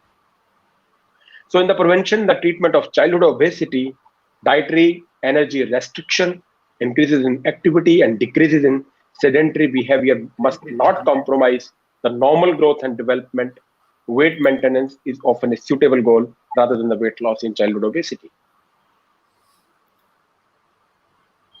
So when we see the consequences of this is there can be a cardiovascular risk factor, metabolic and endocrine, like there may be the increased prevalence of adolescent type 2 diabetes, there may be atherosclerosis, cardiovascular problems can be there, coronary artery disease can be there, blood pressure may be on the higher side, lipid profile may be on the higher side, adverse changes in the left ventricular mass and their function also would be there, and the most common is hyperinsulinemia, insulin resistance. So most of the obese teenager you see, they have typical appearance of the blackening of their neck and blackening of their face also. The blackening of the face and the neck, it shows the insulin resistance. Because of the insulin resistance, the blackening is there, black spots are there. Sometimes they have overgrowth also there. So we say this is because of the cholesterol. This is not because of the cholesterol. This is because of the insulin resistance, and this is because of obesity. So this may be, initially what happens when you're going to become diabetic, it doesn't mean that the sugar should be on the higher side. So I saw so many patients, they said my sugar is on the normal side, but when we check the insulin level, so what happens in the initial phase of the diabetes, the pancreas is going to produce more and more insulin, so to counterattack the effect of the high sugar. So whenever your sugar is going on the higher side, pancreas is going to produce more insulin, and that high insulin can control the high sugar. Then the sugar becomes normal, but your insulin is the higher side. So that is not a non-diabetic state. That is a pre-diabetic state. That is a pre-diabetic state. So if your sugar is normal side, but you have a lot of blackening spots, you may be pre-diabetic, and at that time, if you get your fasting insulin level, that would be on the higher side. So that is hyperinsulinemia. So hyperinsulinemia with the normal sugar is also a diabetic status. We can say it's a pre-diabetic. This is the initiation of the diabetes. And what happens after some time, when the pancreas is completely exhausted, the pancreas cannot make more insulin, then there is an imbalance of the sugar control. Then you will see the sugar into your blood level. Then the sugar appears in the blood. So that is the level when we say it is a diabetic. But I think the diabetic problem has been started earlier. Maybe for 5 years, the sugar was normal. but the insulin was on the higher side. So this was the pre-diabetic state. We can control the pre-diabetic state if we know. So there are a lot of symptoms in the pre-diabetic state. Like I told that there may be the blackening of your face, blackening of your around the neck. There may be early fatigability. You tend to sleep more in the morning hours. There may be uh, sexual dysfunction also. That is also a feature of pre-diabetic state of the diabetes. So all these symptoms, if we can see, and we get the HbA1c checked, we get the insulin checked, we get the sugar checked. Sugar may be normal, but that is the pre-diabetic state, and that we should consider that as a diabetic, and we should get the treatment. We should take the treatment for that. You can take tablets also, pharmacotherapy, metformin, and some other pharmacological agents are there, and you can do some weight loss at that time. You can change your lifestyle also. You can change your eating habits, eating behavior also. So all these things can be controlled, but that has to be picked very early in their initial phase. Then there may be psychological consequences of the childhood obesity. That may be your poor self-esteem, being perceived as a unattractive, because in the childhood obesity, these consequences are more as compared to the metabolic and endocrinological consequences. The child sees that with the poor esteem, he or she perceived as an unattractive, depression. There may be disordered eating, bulimia, body dissatisfaction is another problem. So all these conditions, they are very common in childhood obesity. So how we can prevent the obesity? So as we said, that if we need to make efforts to control the obesity, that has to be started in early developmental phase or even before the birth. So what can we do? Because a lot of factors are there which can contribute to the obesity. That if your parents are obese, if the mother and father obese, and they are planning to conceive for a child, the child will be having more prevalence to have an obesity. So I think both the mother and father has to reduce their BMI, reduce their weight before planning for their conception. So the weight of both the parents has to be on the lower side. During the pregnancy, the smoking has to be avoided. They should not the mother should not be smoking at that time. Weight gain during the pregnancy has to be checked very well. The diet of the pregnant female should be very good, low in the carbohydrate, because I don't know about the Western countries, but in the Indian villages, the females, they are getting lot of sugar laddus, lot of sugar diet during the pregnancy, because their mother-in-law, they are offering a lot of things to them, so that the child should be very chubby, but that is not good. So it can cause the weight gain in the mother, and the weight gain in the mother can cause the weight gain of the child. It can cause the gestational diabetes. High blood sugar level during the pregnancy can cause prevalence of the diabetes in the child also. And if we talk about after the pregnancy is very important, that how you are going to monitor the diet of your infant, your neonate, your toddler, your child, your teenager. So we should monitor the diet of the newborn child also. So there should be early initiation of the breastfeeding within 1 hour of the birth. It is important. Within 1 hour of the birth, you should start the early breastfeeding, and the breastfeeding has to be exclusive for 6 months. 6 months, there should not be any solid diet. There should not be any complementary food for the neonate. Only exclusive breastfeeding should be there. And after that, introduction of the nutritional adequate soft complementary diet has to be start after 6 months, and that has to be supplemented by the breastfeeding also till 2 years. So now the diet at every step should be very well monitored. So if we talk about the childhood obesity, the school, family, social intervention to prevent the obesity is very important. School can also play a good role. Family can play a good role, and the society can also play a good role. Weight maintenance should be there. There should be healthier eating. There should be increased habitual physical activities. There at least for 30 minutes per day. There may be 60 minutes of moderate vigorous physical activity per day. should be there. So increased habitual physical activity and decreased physical inactivity. Watching television screens, playing computer games, all these, they come under a category of physical inactivity. That had to be reduced. That should be less than 2 hours.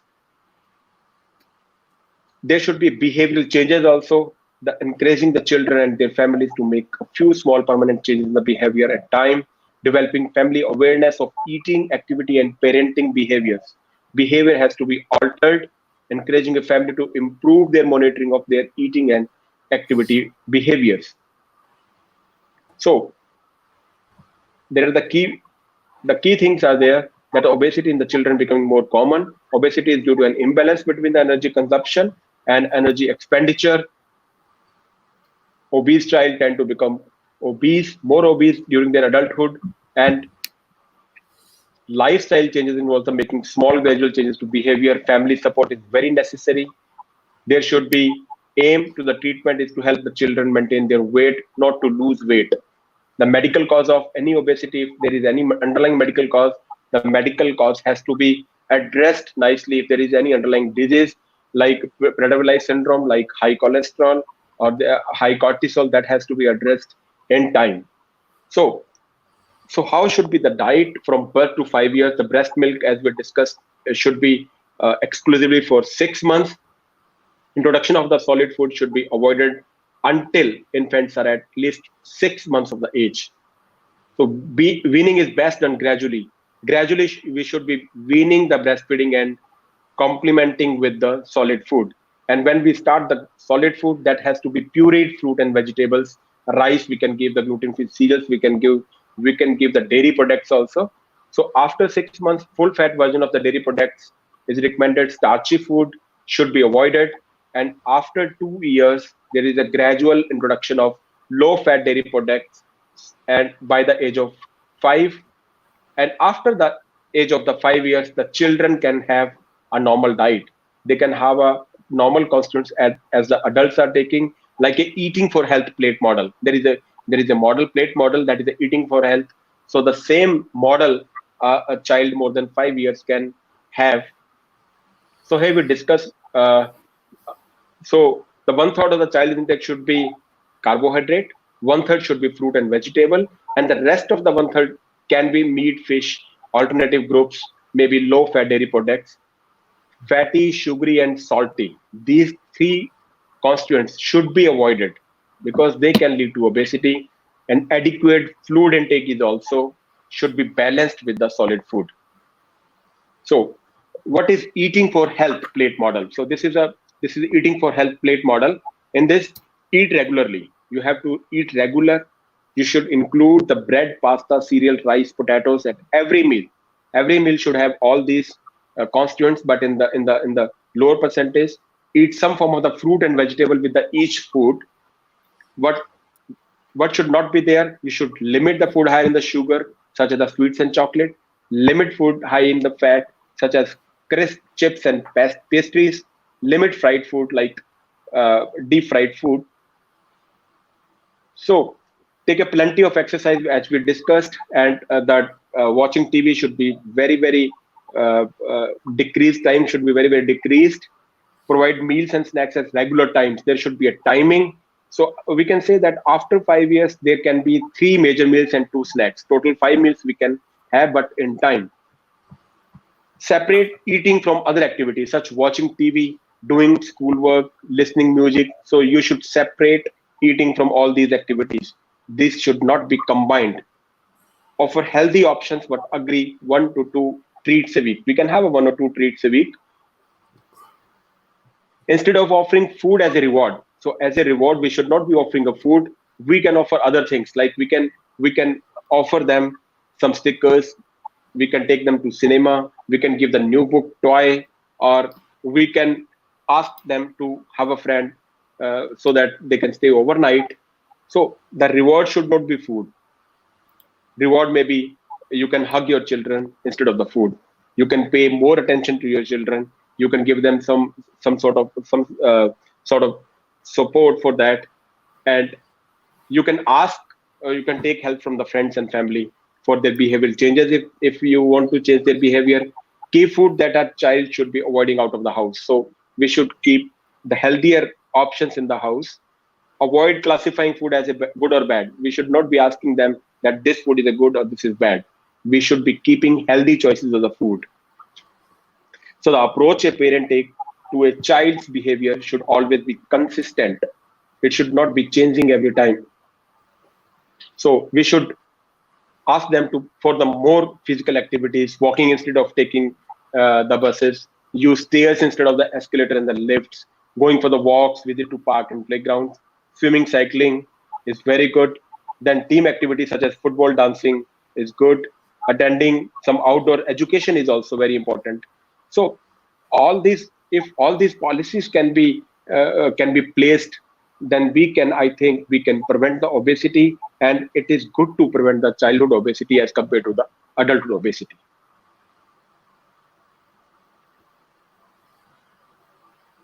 That's wonderful, doctor. That's wonderful, This sir. is Yeah. wonderful. I didn't even know that the problem can start before the child is born. You know, Yeah, I had absolutely no idea. I was so amazed to hear that.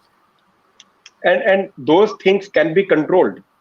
Those things Yes. can be controlled because all those things, they are in our hands. But if the adulthood obesity may not be in our hands, may not be Yes. preventable, but all these things, all the factors, all the contributors can be prevented easily. That was It's a lovely amazing. information. I think, most of the viewers, or maybe a lot of people, don't know about this, that it could happen before the child born. And what are the best ways to protect your child and welcome to the child to this beautiful world, and how we can Yeah. do the right things to manage the obesity and things like that. But, sir, So what do you think about how, since what year and how the obesity started happening? Because nowadays it's like every third person is obese. But how it started happens, and how you have started identify that he's obese. So, obesity classification is based on basically the criteria is a BMI, that is a body mass index, right? So, body mass index is a ratio of the weight to the height. So, we measure it by weight in kilogram divided by height in meter square. That is the basically BMI criteria for the obesity. But this obesity criteria is for more than 2 years of the child and the adult, right? Less than 2 years, we should always see the percentile of that BMI percentile. Like that, there should be if more than 95th percentile, like 90 up to 95th children is normal, and 96 to 100 children they are obese. So Obese. they take more than 95th percentile. But after 2 years, we can take a BMI as a criteria. So normal BMI, we can say it's 18 to 24.9, 25 to 29.9 is an overweight. More than 30 is an obesity, 30 to 35 is a grade 1, 35 to 40 is a grade 2, and more than 40 is a grade 3, that is a morbid obesity. So this is the criteria by which we categorize obesity, and by which we see the indication for what type of intervention has to be given to a specific category of the obesity. Like if the patient is overweight and we are going to prescribe the bariatric surgery to those patients, that is injustice. If the patient's BMI is more than 40, like he is a morbidly obese, there is a more category 3, and then we are trying all lifestyle modification and the diet and exercise, that is also injustice. So in that case, high BMI cannot be low down by only modification of the lifestyle and the eating and exercises, but that has to be combined with the bariatric surgery at that time if the obesity is more than grade 2. Okay. And someone is gradually crossing the grades from 1 to 2 to 3 to 4. So what kind of advice do you have for them? They are not ready for the surgery, but they are almost at the borderline. So there should be a right intervention at the right time. Okay. So if there is a grade 1, then we can advise them for lifestyle modification, for dietary changes, for diet hygiene, we can say, diet etiquette, we can say, and then physical activities, exercises. So if he is obeying all these things, he's following all these things and going to reduce some weight, that is good. The idea is to keep the patient under the obesity category, like less than 30 BMI. that may be overweight, but that is not in the obesity category. So if we can keep the BMI less than 30, that is good. Dr. Because Saru, yeah. in terms of, I heard that there's certain cells are put into the pancreas. There's a surgery which inserts certain cells into the pancreas to help augment secretion of insulin, especially for type 1 kind of diabetes. So can you give us a little bit more information about that, if you have some? Yeah, Rakesh, if we talk about the diabetes are of basically two types. That is the type 1 diabetes and type 2 diabetes. Type 1 diabetes, we can say it is an younger age group diabetes, and type 2 is basically an older age group, maturity onset diabetes, that is diabetes type 2. So the difference between these two is in type 1, there is no cells in the pancreas. You can say the secretion of the insulin is hampered from the pancreas. So if you check for the insulin level of the patient, that would be on the lower side. So it means the backstage machine is damaged. Your pancreas is damaged. So that pancreas is not producing enough of insulin. But just to opposite, in type 2 diabetes, we have a beta cells which secretes the insulin from the pancreas. So we have good amount of the insulin is being secreted from the pancreas. But what happens, this type of the insulin become resistance and it become inactive. So the proper function of the insulin is not there. Though we have an insulin, but that is inactive, that is not active. So in type 1, if we can inject some type of cells, some stem cells we can inject into the pancreas, and those can increase the number of beta cells and those healthy beta cells which produce the insulin. So if those cells can increase the beta cell numbers, a healthy beta cell number, and they can produce the insulin, that is the only way we can take care of the diabetes type 1. So that is in infancy stage. It has not started full blown, but I think with the increased research, because of the science is taking care of everything, so maybe in near future we would be able to stimulate those beta cells in the pancreas, and we will be able to cure the diabetes type 1 with the bariatric surgery, which we treat the diabetes that is type 2 diabetes. Because with the bariatric surgery we are going to make that inactive insulin to active insulin. We convert the inactive insulin to active insulin, and in that case the medicine which we are taking, like from outside insulin, other tablets which are going to increase the insulin sensitivity, so those can be stopped, and the diabetes can be cured. And Dr. Sagu, we have a question from one of our board of advisors from IBM TV, and they want to know that, can you explain the block spots on the skin again? Sorry? You mentioned about a block in the skin, black spots. So there are salient feature of pre-diabetes. Pre-diabetes is a condition when your sugar level has not gone up, but even then your status is of diabetic. Because you see, the type 2 diabetes, how the type 2 diabetes develop. Basically, there are enough beta cells in the pancreas. They are going to produce the insulin, but that insulin is become inactive. It cannot work on the adipose tissue, peripheral adipose tissue. So it cannot take the glucose from the blood into the cells. It may be because of high polyunsaturated fatty acids. They can cause the fluidity of the cell membrane. So the permeability of the cell membrane, it decreases, so the sugar is not able to come into the adipose tissue. So that is the insulin resistance. So because of the insulin resistance, we can see the black spots become visible on the neck, all around the neck. So you must have seen in the some obese people, the neck is a whole black on all around, and there are black spots above the eyes also and below the eyes also. So basically, they are because of insulin resistance. That may be on the adolescent obese people, or in some PCOD females. We see the PCOS, polycystic ovarian disease patients. They become infertile because of the obesity.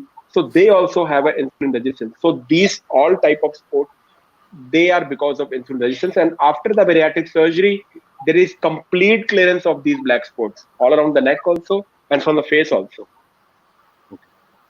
Maybe That's an sometimes we'll bring one of our patient of the same category Yeah. on the platform, and they themselves they can share the experience of complete cleaning of their face. Certainly, that would be amazing. I mean, That would be fantastic. Yes. and also, Dr. Sadhu, I mean, when you talk about the child obesity, so do you think the child can live longer if he's obese since the day he born, and then he will get the surgery done whenever it's suitable, and then can he live a healthy life and live longer? Yeah. So I think you answered your question yourself. You said live longer. That is a separate entity. Live Yeah. healthy is a separate entity. So we are giving the quantity of the life and quality of the life, both the things. So Okay.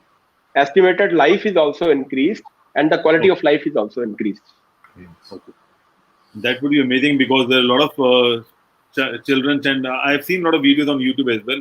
They are so obese, and and patients, and also their parents are also not aware how this could happen because parents are normal, and suddenly the child is too heavy, and it's difficult for them to do a lot of things. I mean, on his own. But that was good that a child can manage his own body, and he can still live a good and healthy life Yes, and live. even the work efficiency also increases, financial security also increases, Yeah. professional options are also there after losing weight because now you are more active. You can do the work which you are doing for 2 days. You can do within a few hours. Yeah. So I, you can I please think your boss. You can say Dr. so. Thakur, One, we need to do a show talking about what people are losing when he's obese and what they're yeah, getting when they lose the obesity. I think we should focus yes, on yes, that because people will get to know that they might not be able to do a lot of work, and once they have that obesity gone from the body, they are ready to do yeah, and they can do a lot of things as well. That way, yeah. they'll get more amount of awareness, and they also get motivation that they are also like normal human beings. So I can give you some examples now, and Yeah. later on, I think the patients can also come. One of my patient was around 30-year-old. He was working in ICICI Bank at the Okay. clerk post. At the clerk post, and every time he was being punished by the boss. Every time. Yeah. So Okay. now he was 140 kg. So now I think he is around 72 or 70 kg. Wow. So Wow. he came with the box of the sweets to me. What he said after entering into my office that I had been promoted by my boss to the manager level Okay. because the work efficiency has also increased Yeah. now. So now he Certainly. enjoy working over there. When you Yeah. enjoy working over there, that is the best treat for your boss. If you're Certainly. working for your boss, and the boss will definitely promote you. Promote you. Yeah. And Dr. Sabu, Amazing. lastly, I want to know that do you think obesity should be a part of? Should we say a handicapped person is obese, or they are two different things? Sorry. An obese person could be a handicap as well. I mean, can we put it into an handicap category, a special category? We can say, I mean, obese people. I'm talking about the morbidly obese people Yeah, morbidly who obese. even cannot walk. Their Yeah, yeah, efficiency is very low. very Whether low. it is a professional life, whether it is a social life, whether it is a family life. Yeah, So this is basically a disability. We can categorize as a disabled person. Disability. yeah, Yeah. disabled. Yeah, Okay, yeah, disabled is the right word. Yeah. Handicap is yeah, something else. Disabled is the right person. Okay, okay, Disability. yeah, great. Is, yeah. Yeah. correct. So, Correct. great. Great, great. So I think that was a great information shared by Dr. Sabgu on our show, Yeah. Talk Show with Dr. Sabgu. So, sir, Thank you so what much. are we going to do the next Saturday? What are the topics we can discuss next Saturday? Next Saturday, whatever the topic you just gave me, we have lot of topics. Even in the obesity, also we have lot of topics we can do. We can do other hernias also. We can do stones also. Even in the obesity, we have infertility in the young females. That is Yeah. also upcoming. I mean, lot of females they are coming for this And problem can we only bring because. can we Sorry. bring some patients and then we can discuss about their testimonies, and we can also discuss how they're Yeah, feeling I'll now. try. And it's a great Yeah, I idea. will try to bring. I will try to bring my patient next time. So Sure, maybe from South Africa, maybe from US also, maybe from Canada Yeah. or Yeah. from India. So Yeah. we can That bring would one be of the great. patient, and so I mean, the problem told by the patient and their solution, I mean, given to the patient. So Yeah. the patient can explain in their own way, and that Certainly. is, I mean, more informative, we can say. More informative. True. Yeah. That was a wonderful session, sir, and thank you for joining us. Thank you And, so Thank you much. so much. Very, very Thank you informative. so much. It's All always Thank you right. so much. We always have a notes ready whenever Dr. Sabgu is there. So we Yes. that was a good part. Yeah. Yeah. So thank you, sir. And Thank you so much. apart from pediatric thing, how are things in Delhi, sir? For COVID, Yeah.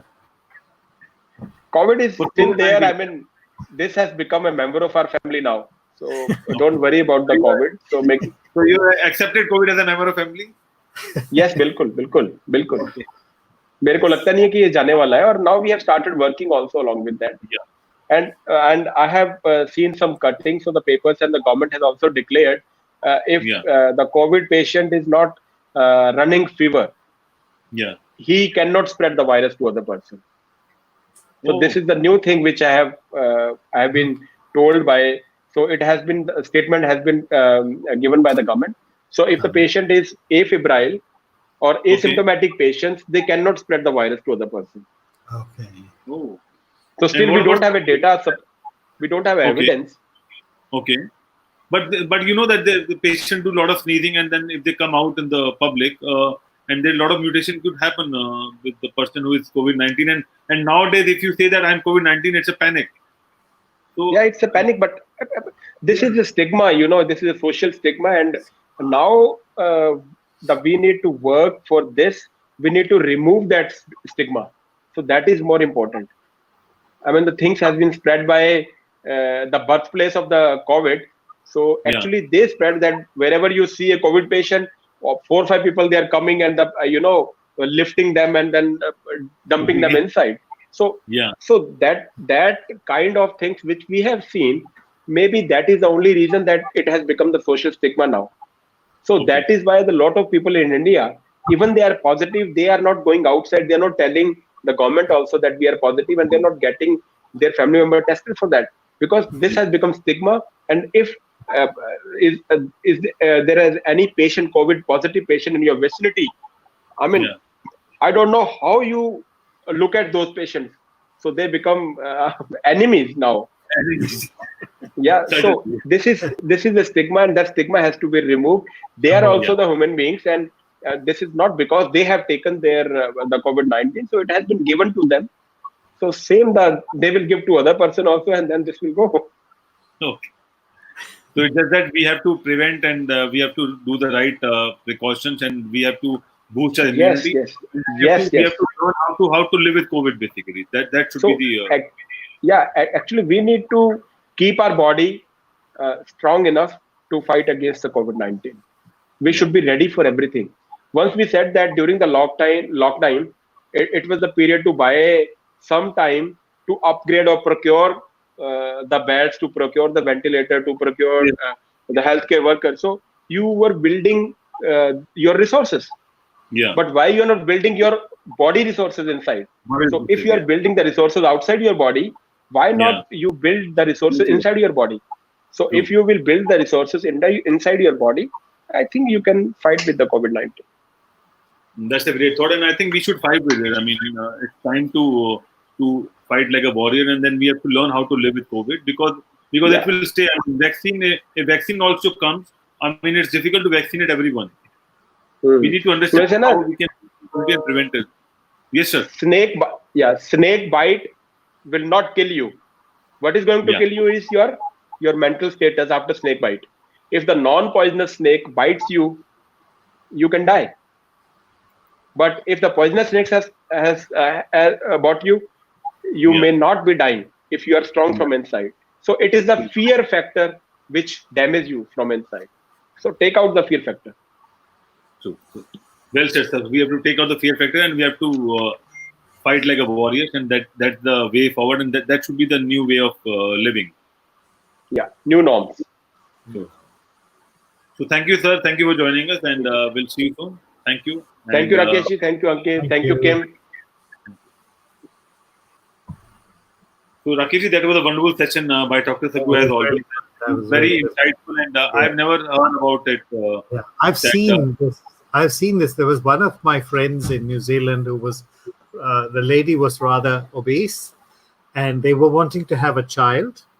And I took her to the doctor. I found Indian doctor who was there in Auckland, and she helped her lose weight.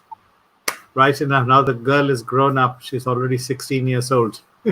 Oh, okay. So it's so interesting. I've seen this happen. So yeah, it is amazing. It is. But it I'm is still absolutely surprised. right. Yeah, but I'm still surprised that it's a man-made disease. I mean, it's not something which it happens to some people since the day they're born, but it's generally man-made disease. So Generally I think, man-made. Yeah. yeah. My mother has no diabetes. My father died at 93. No diabetes. Totally healthy. I I did not take care of my food, and there it is. I have a problem. So Rakesh, it's I think something which I this is brought more, upon myself. yeah, this is more about the drinks we take, whatever drinks we take, like cola and all That those things. too. Have lot of That sugar and, too. yeah. That too. I mean, um, I was diagnosed with diabetes in 2006, and I have been trying to lose weight and this and that. There was in New Zealand, unfortunately, the government imports and subsidizes medicines. So but it what also does one thing: it limits the range of medicines you can get. Here in Hong Kong, my treatment is far superior. So we have medicines with much better effect and no side effects. Oh, So amazing. Some of the doctors here are world class. And I happen to have found one luckily. So I've lost a lot of weight. And now I'm trying to exercise more and vary my exercise so that I can lose even more weight. So I've come down below 30, my BMI. So I'm trying to get it even lower. no, that's good. And I think apart from the right medication, the lifestyle is very important. I think if we Very change important. the lifestyle, Lifestyle is that's very, more very important. important. Yeah, Extremely important. Yeah. and Right, I'll and take your leave now. Okay. It's been such a pleasure, but it's 11, almost 12 baje ho gaya. I know और it's 6 already बजे good. बाकी है. I know that. So, We have to change our lifestyle, and that's why I think you should yes. take a good nap. And thank you for joining us. Take care. Good night, Thank and you. see you soon. Good Thank you. So night. thank you. Good night. So, friends, we are back on show, and we are waiting for some of our guests. But before we discuss something more, I would like to play Dr. Yu's yoga session happened last Sunday, and that was a session which was very interesting. And that was a hot yoga session by Dr. Yu, right underneath the sun. So have a look and let's see how whether we like it or not.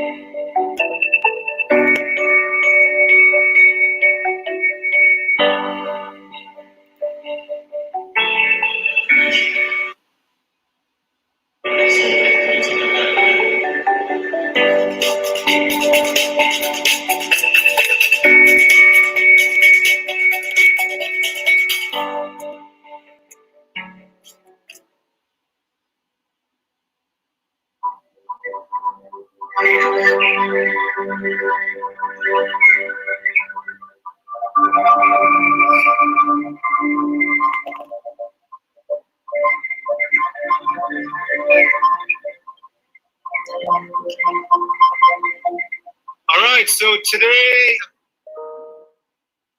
we're going to do yoga with you.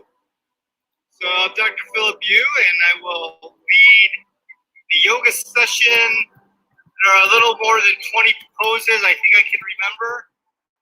These poses are based off of Hatha yoga, particularly the Bikram yoga routine. I think I can memorize most of them. I love doing it outside. So without further ado, we will start. So first, it's a breathing exercise, and you want to breathe through your stomach. Diaphragmatic breathing. So first of all, make sure you get a yoga. You're gonna need a yoga mat. All right. Get a yoga mat and hopefully a towel. Okay. So you're gonna put your feet together. So feet together, and then hands like this. And as you breathe in through your stomach, fill your stomach with air. As you go, breathe through your mouth. Chin in, and then elbows up. So.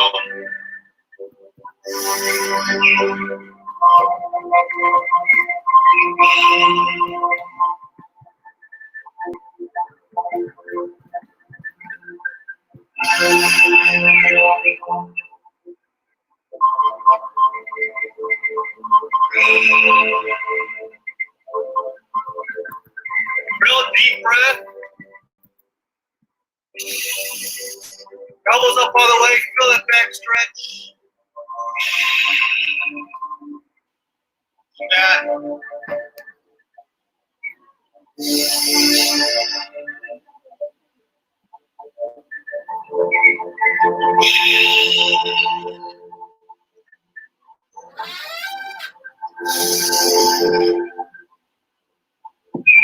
Breathe in and out through your mouth.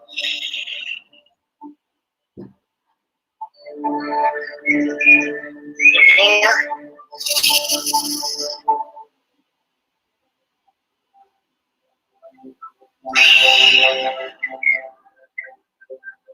Okay, loosen up. Okay, so now we're gonna stretch one leg closed position. So I'm gonna back up so you can see my feet.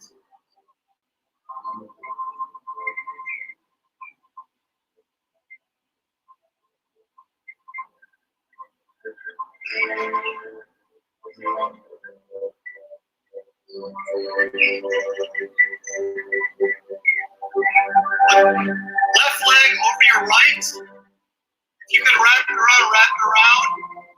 Left elbow. And then you're gonna squat down.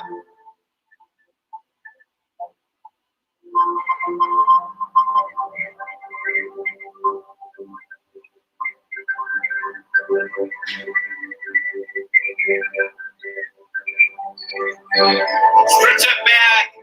Stretch that back. Breathe deep. Up. Let's do the other foot now. Right leg over left. Right arm over left. Squat down.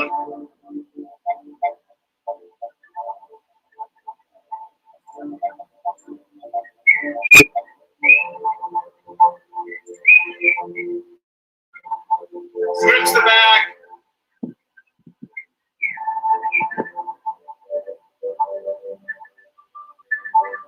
Go on your big toes, squat down.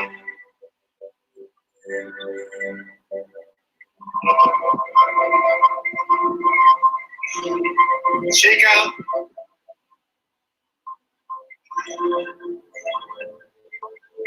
Okay. Let's go left leg over right. Left arm over right. Try to go on your toes.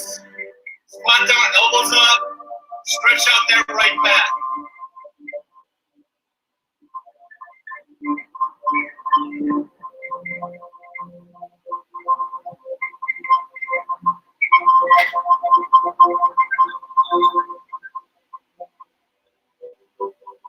Feel that left glute stretch. Shake out. Okay, now right leg over left. Right elbow.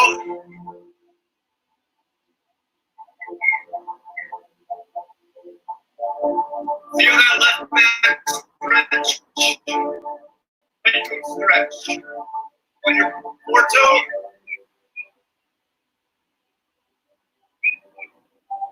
Stretch out that left back.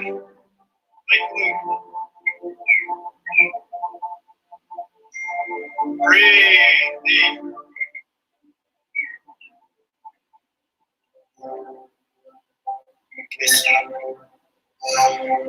Shake out. Now we're gonna do a half moon pose.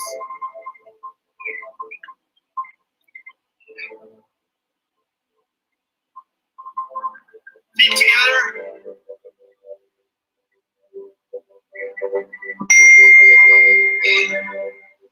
Fingers together. Breathe in.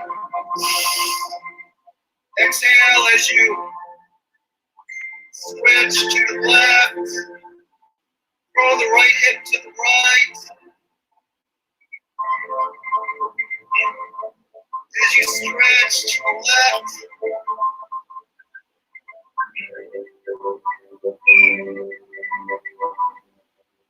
Open that hip and breathe deep.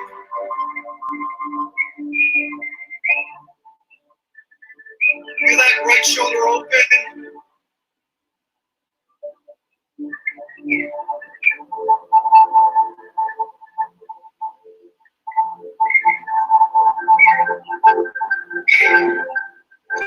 Shake out.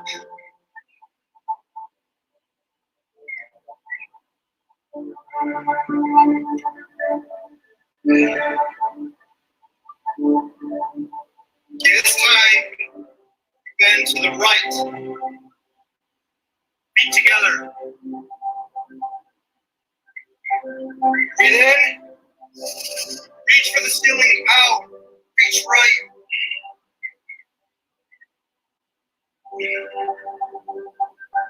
Typically, one side will be tighter than the left. My left side is tighter. Throw that left hip left. Right shoulder right. Feel that left hip open. Release. Reach for the sky. Feel that left shoulder open. Keep the knees locked. Knees locked.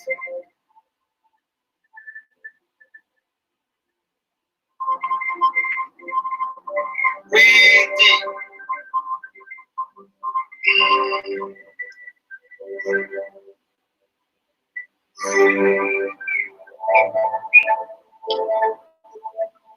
Now we're going to stretch backward. Open up the front psoas muscle. Feet together.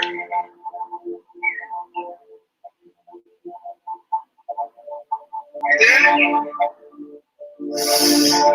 And extend back. Breathe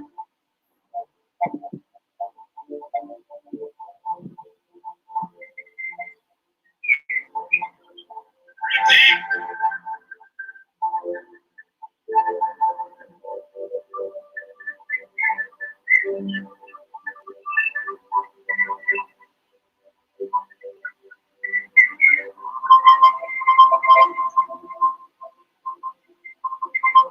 Shake up.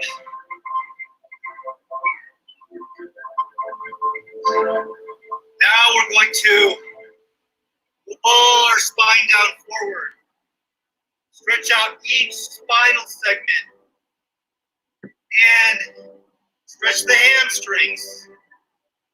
First, you're going to walk down. Walk down as you loosen up the hamstring.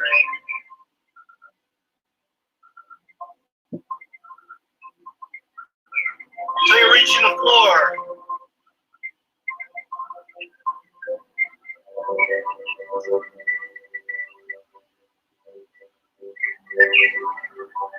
Straighten those knees as you're walking.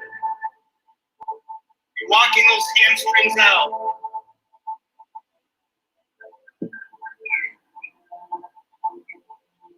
And hold it.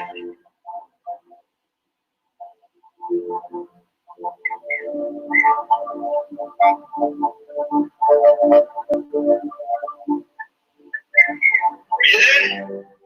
Exhale, roll up.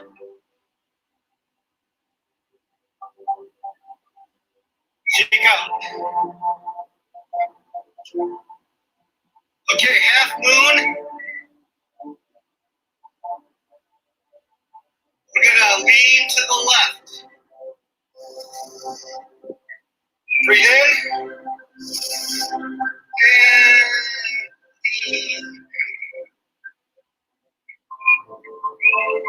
And pull that right hip right.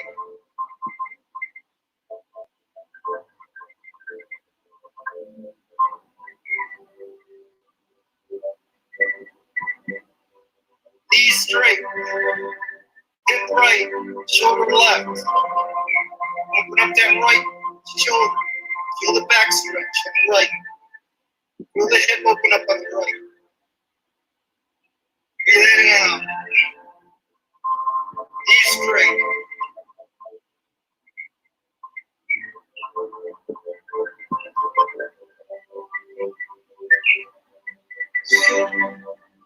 Shake out.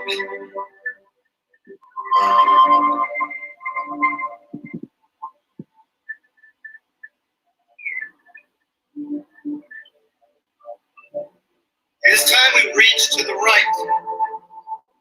For the left hip.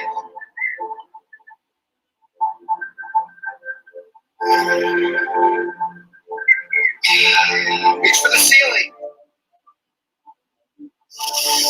Breathe in.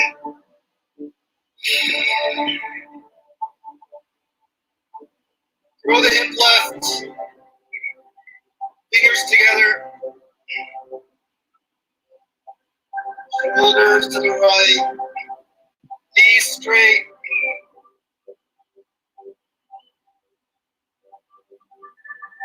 Breathe in.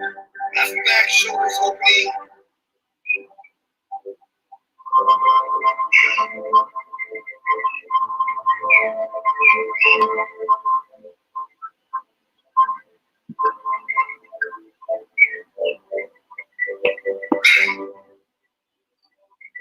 Shake up. Drink some water.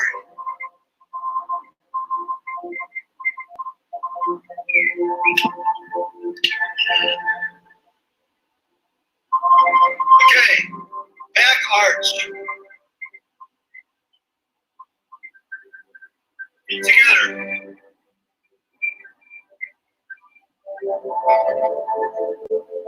Breathe in. Out.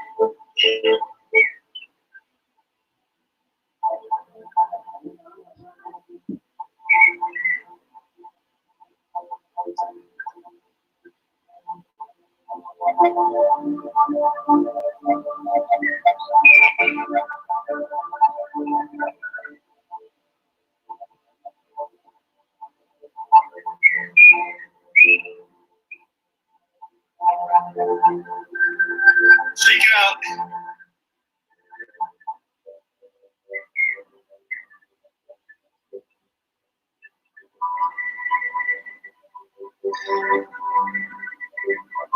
Okay, forward bend.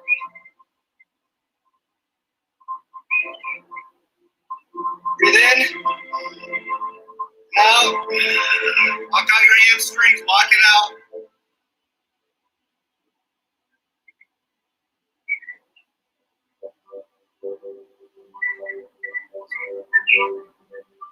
Far down as you can.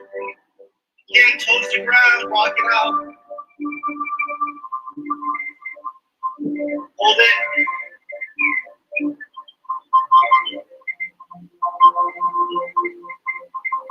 Breathe in deep.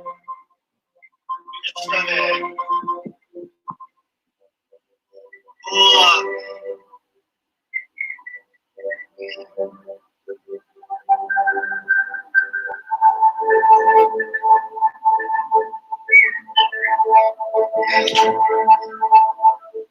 Okay, now we're going to do the standing one leg hamstring stretch.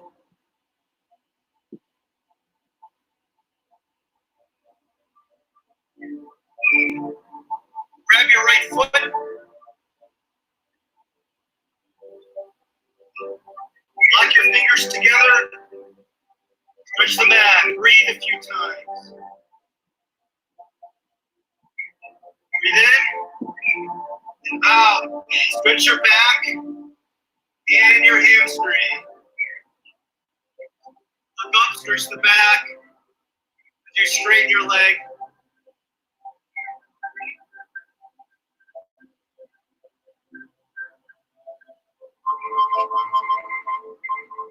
Or if you can't straighten all the way like me, hamstrings are tight.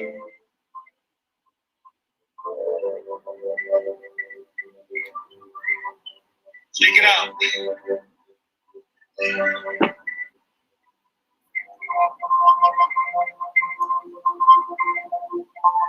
Okay, left leg.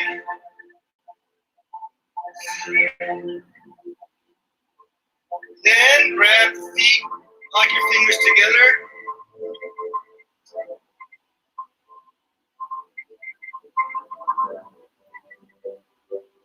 Breathe in. Stretch the back. Breathe in. Straighten the leg. Stretch the back, head up. Try to ease that hamstring movement. Lengthen the back. Stretch out your hamstring. Under tight.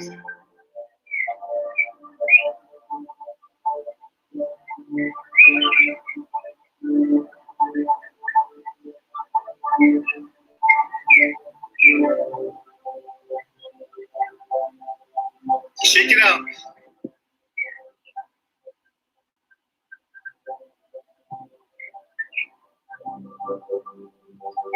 Okay, right side.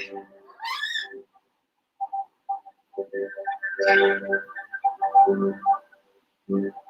forward, try to rip.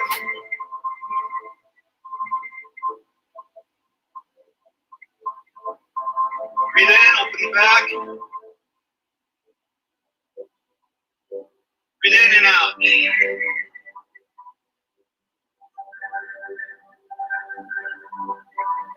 Stretch the back.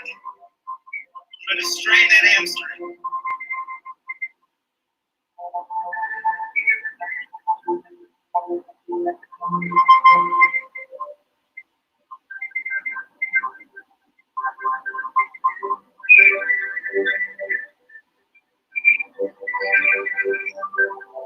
Shake out.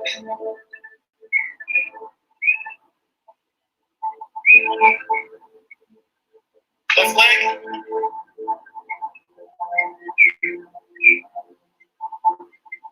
Try to grab your foot.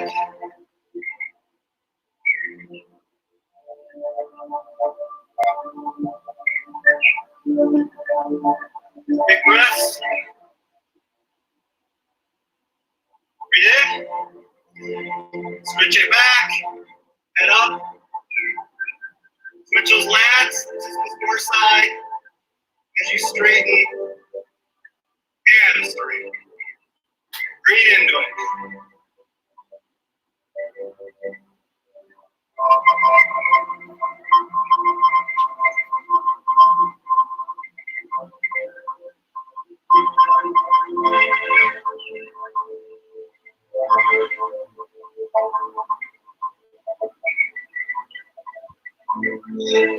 Shake it out. Let's get some water.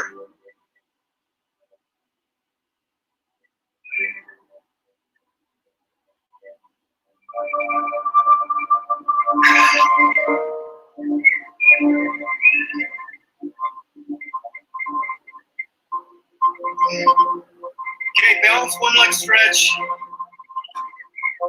Start on your left leg. Arm up, hands together. Breathe in. Breathe out. Keep your right leg straight as you hinge forward at the waist. Lengthen your body. Hamstrings are straight. Lengthen your body. Lift the right leg up.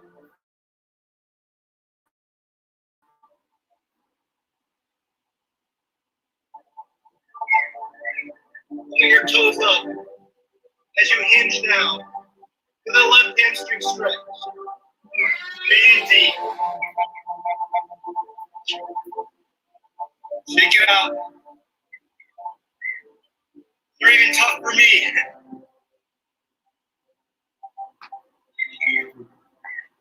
Okay, right leg, single, forward stretch.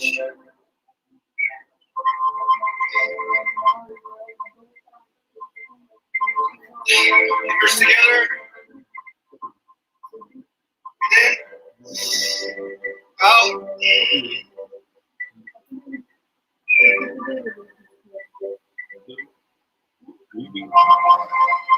Close up. Hinge at the waist. Back leg up. Knees are straight. For the right hamstring stretch. Breathe in. And out. Ease into it.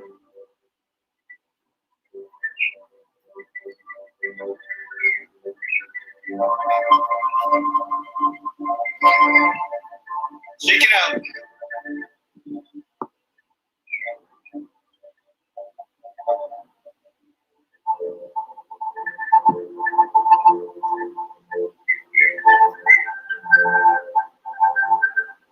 Okay, left leg.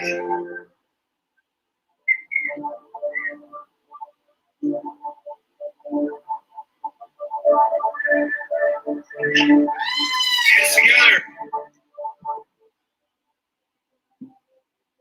In. Out, hinge at the waist. Close up, dorsiflex. Stretch your body, lengthen your body. Push that back. Fingers toward the front, foot towards the back. Left hamstring stretch. Easy.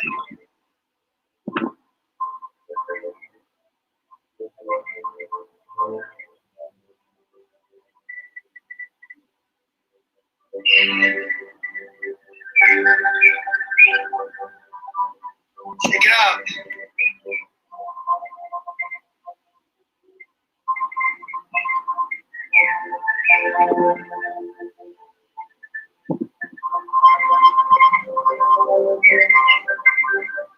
Okay, right leg, last one. Breathe in. Hinge at the waist. It's like you're pulling your body apart. Fingers pull forward, foot back. Lengthen the body. Right hamstring stretch. Hinge at the waist. Keep that left heel. Deep breath. Ease.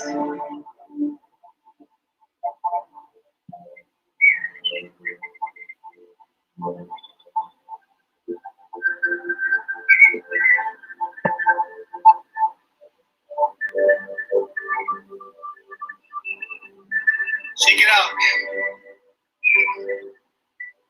Right. Quadricep stretch. My quads are very tight. Normally you should be able to grab your heel. I gotta kind of lock it up. See my finger? Grab it.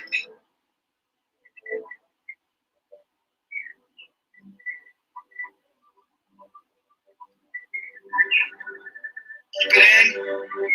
Breathe in. Forward. Lift that knee up. Hinge. Put down.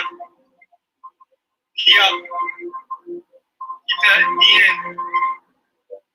Breathe deep.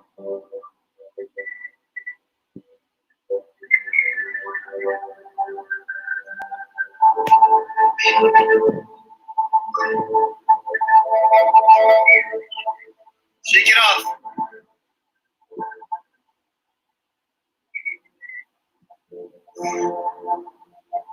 Left leg. Quad stretch. Grab the foot.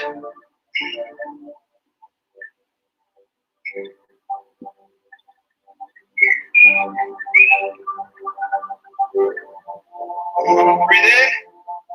Open up that shoulder.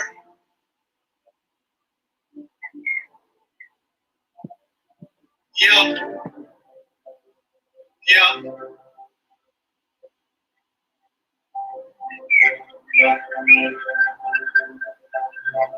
Pull that leg up to go down.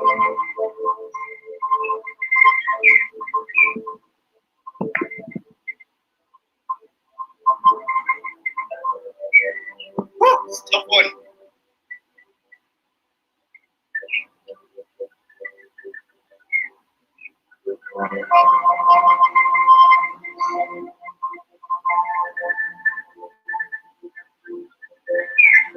Okay, so grab that right foot.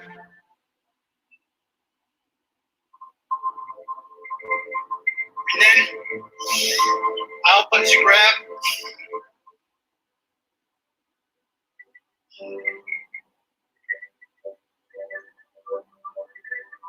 Foot in. Let the up. That shoulder. Into the waist.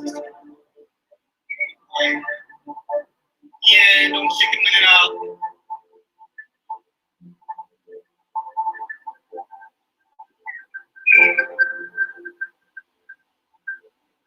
Pull up.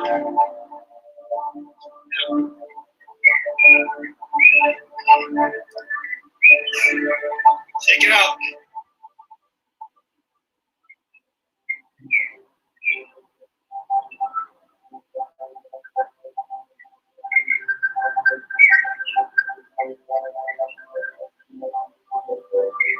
Left leg.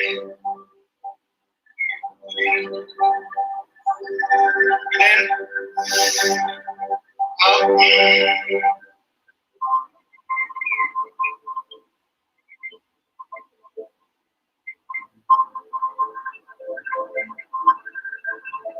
Pull that knee up. As long as you're pulling up, you're not going to fall. Deep, open up that shoulder, one line. In.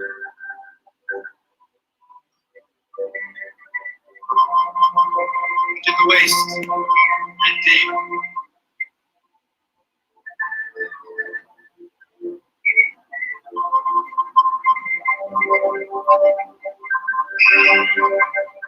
Oh, it's a tough one.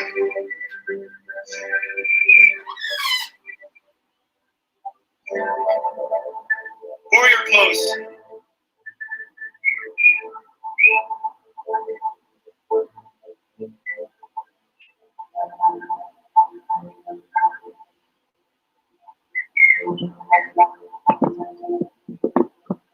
Knee.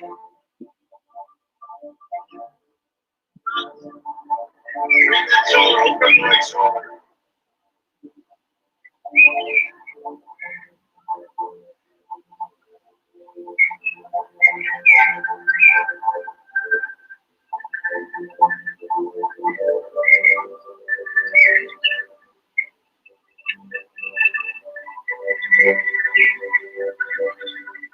Check it out. Other side.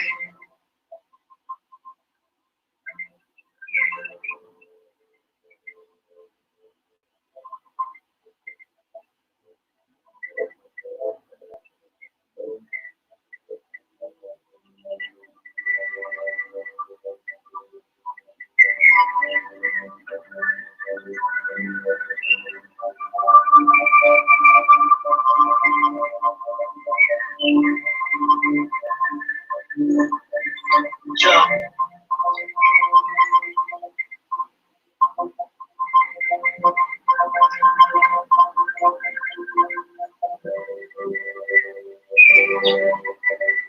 Shake it out.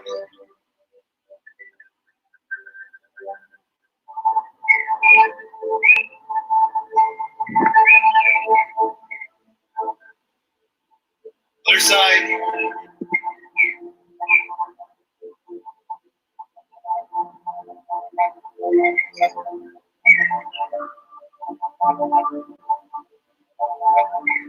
of the night, you need a 90.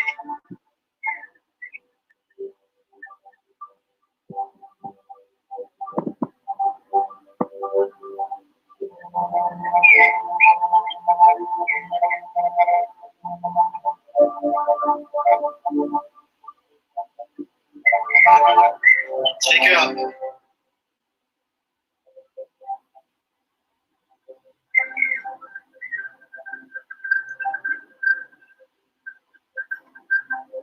The other side.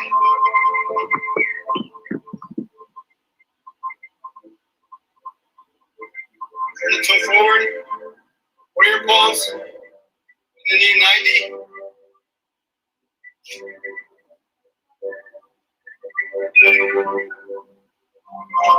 Reach the sky. Lift up that right hip. And deep.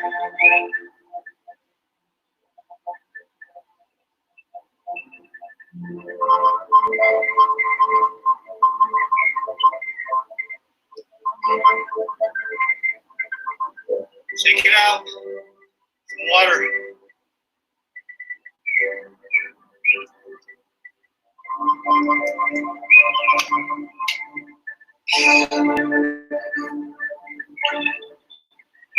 Okay, elephant stretch.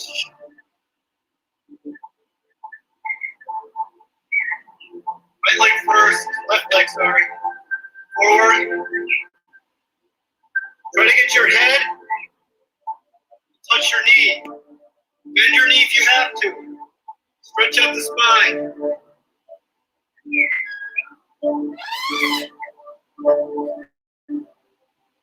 Straighten your left leg if you can.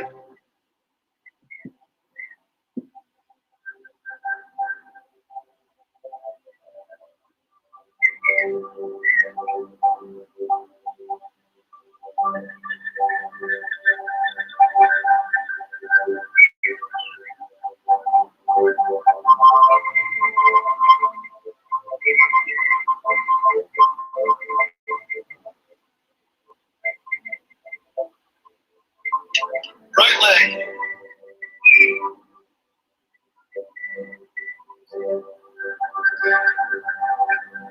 Forehead to right knee. Pull down.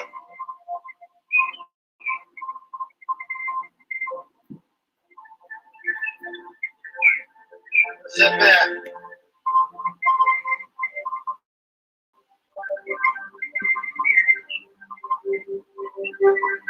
Straighten the right knee.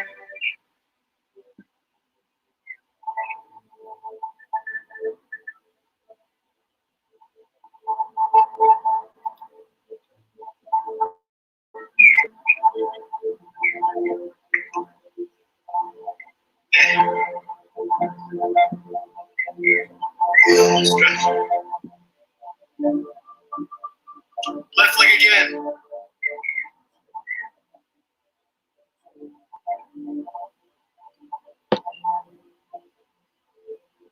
Forehead to left knee.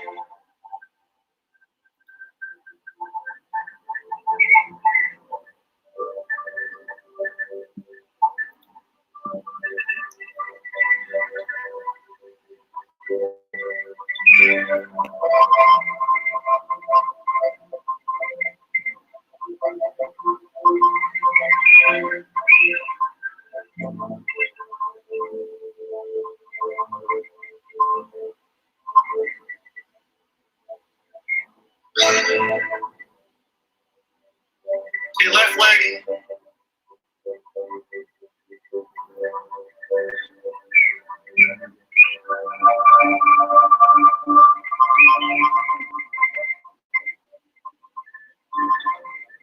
Forehead to right knee.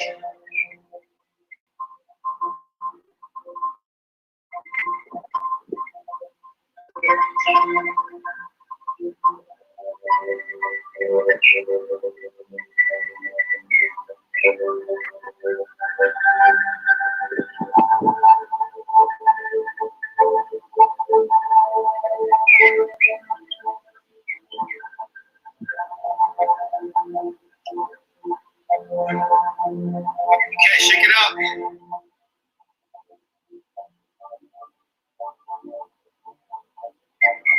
Okay. Left leg tree pose.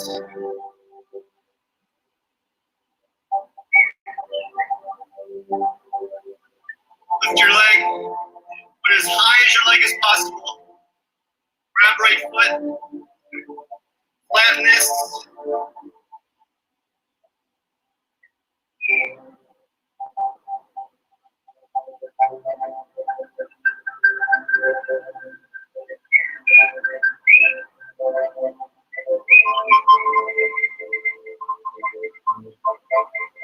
Shake it up.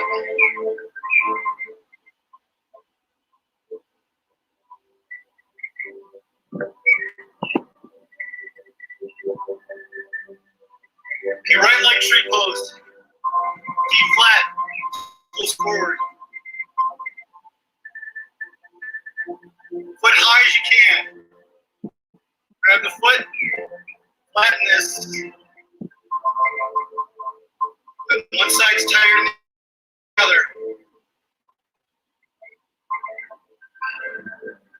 Shoulders straight.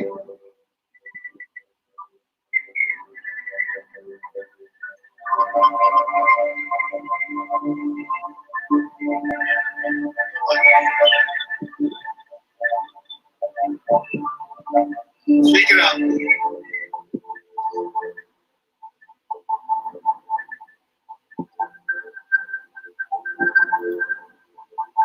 Okay, same left tree pose. We're going to transition to a forward roll. I'm going to squat down with one leg.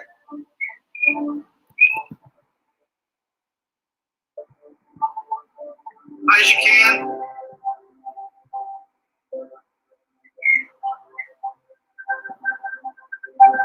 Roll forward. Touch the floor if you can.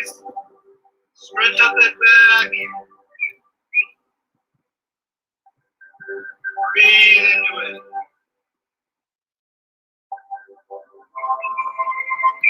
And then on your four-toe down is on your 4 feet, down as you can.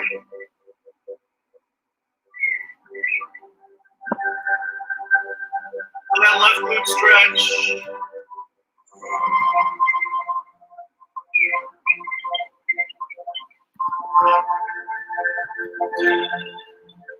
Shake it out.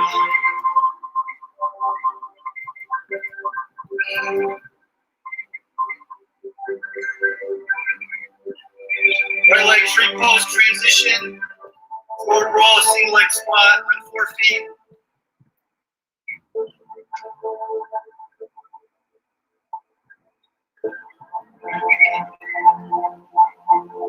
As high as you can.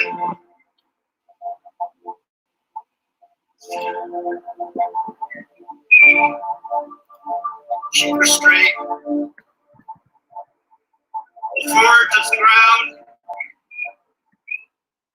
Step back, release.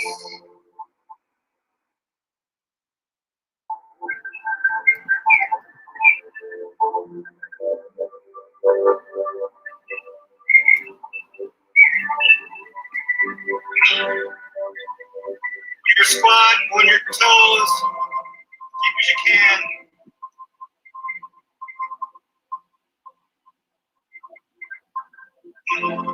The right glute, stretch. Deep.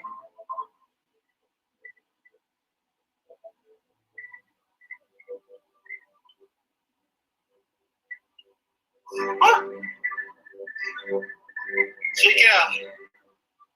Some water. Let's transition to our lying poses. Good job, guys. You set up here.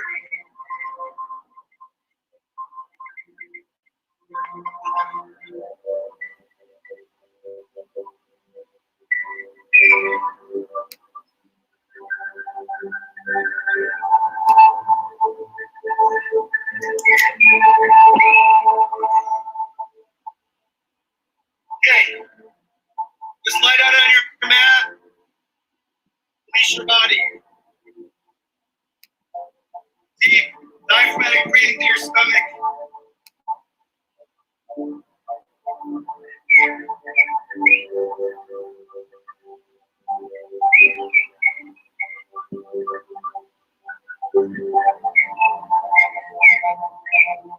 Keep your eyes open.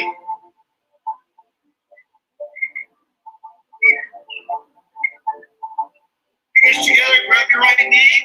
Keep your neck lengthened. Spine flat. Come on.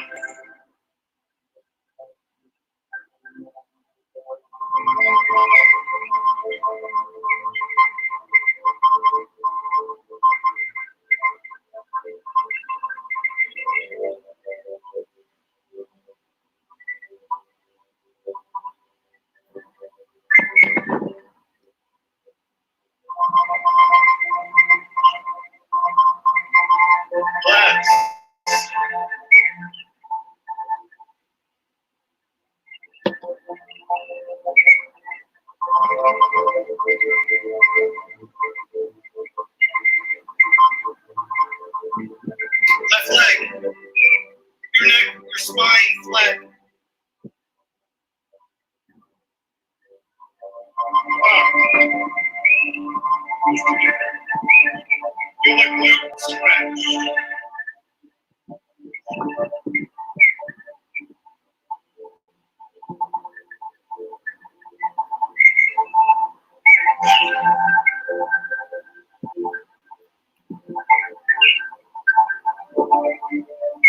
Legs.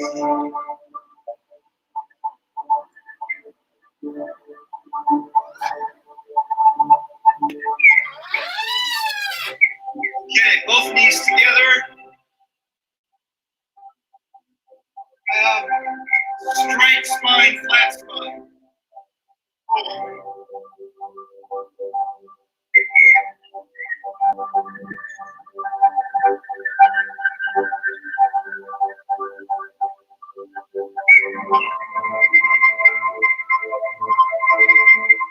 Relax.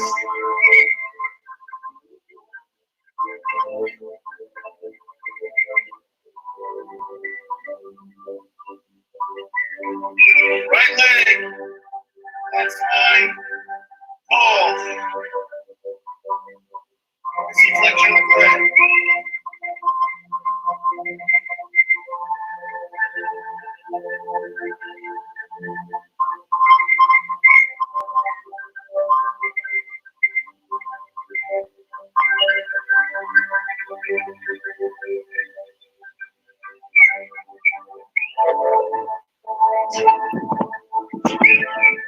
Relax. Eyes open.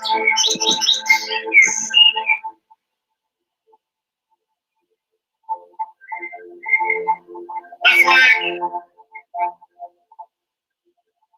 Pull. Spine. Flip.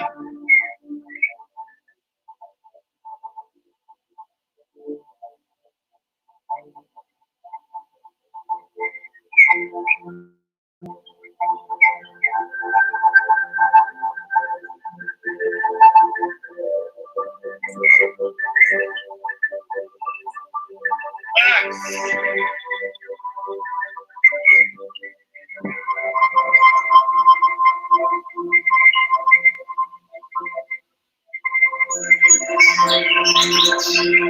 Both legs. Flat spine, flat neck.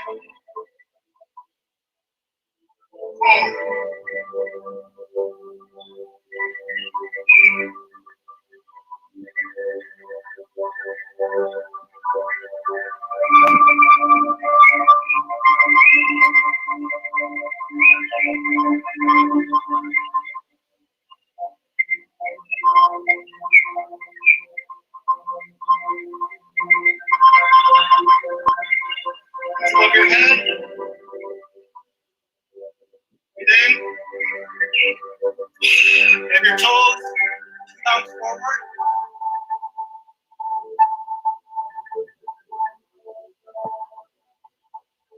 Hamstring stretch, right leg first.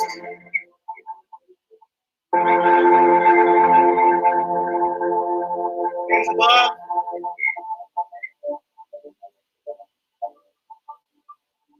Grab your foot. Stretch that back up. Or head to knee.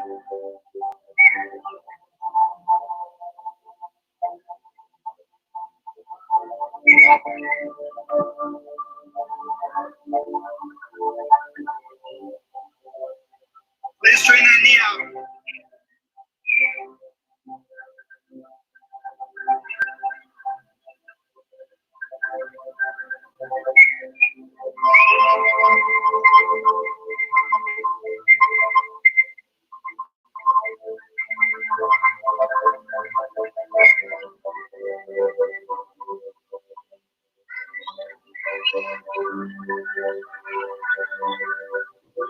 Lie down.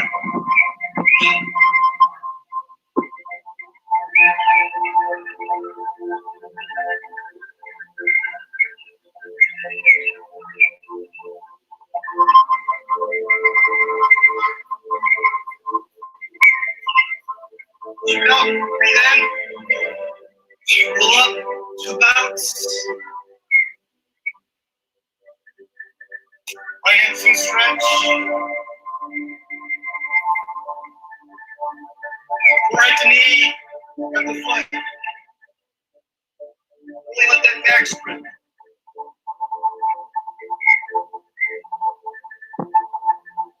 Breathe easy into it.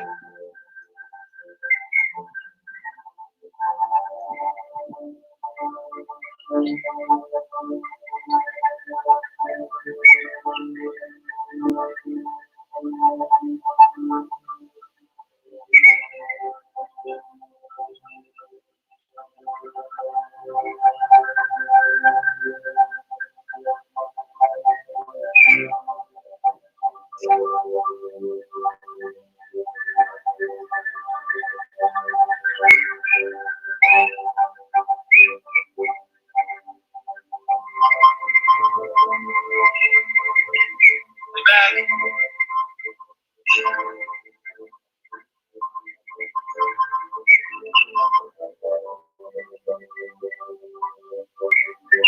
It's open.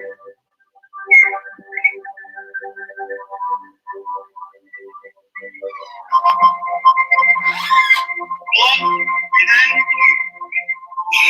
in. Bounce.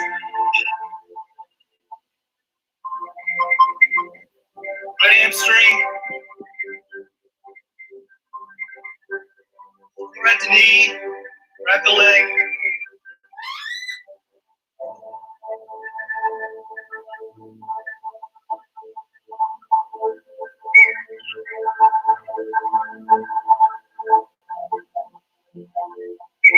Breathe.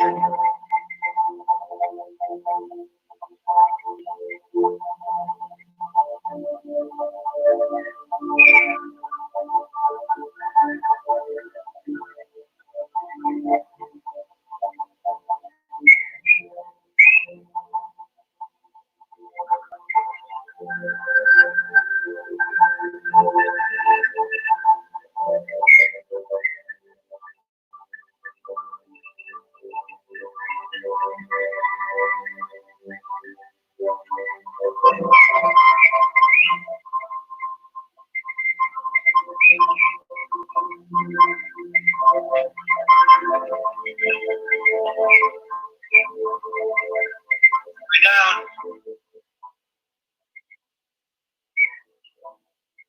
Relax.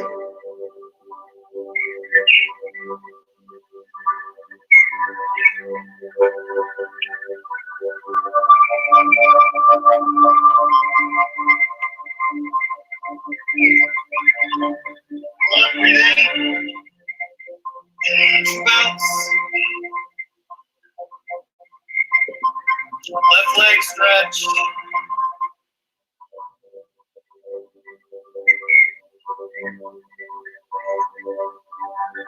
Right the knee. The foot.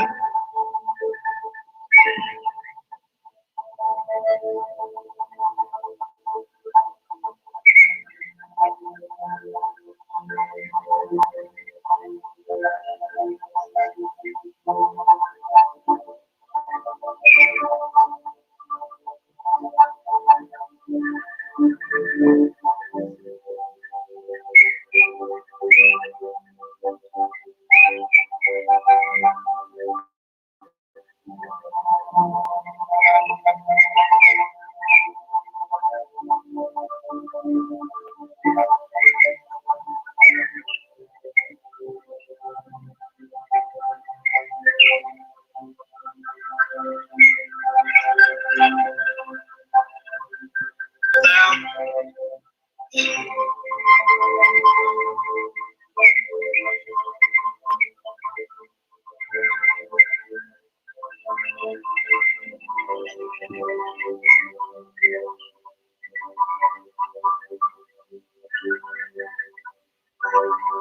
Then up. Bounce. Grab your toes, walk it out.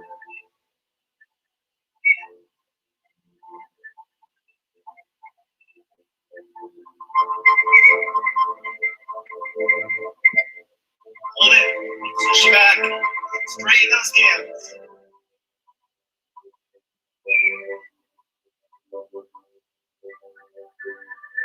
Back. More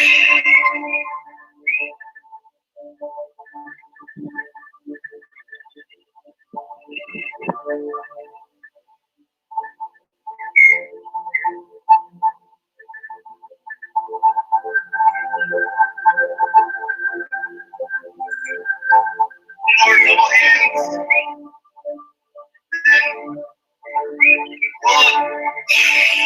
Two bounce. Lock it out.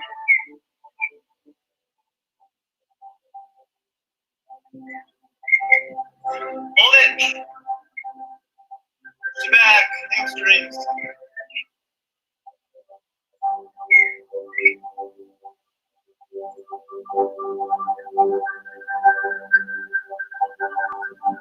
And relax. Then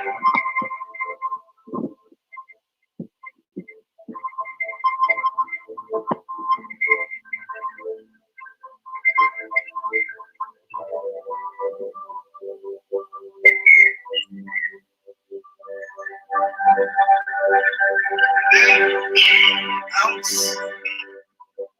Drink.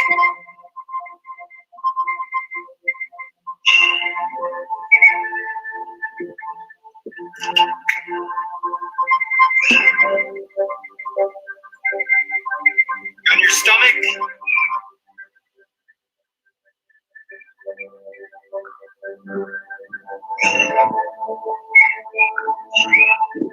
Reach forward. Swing straight.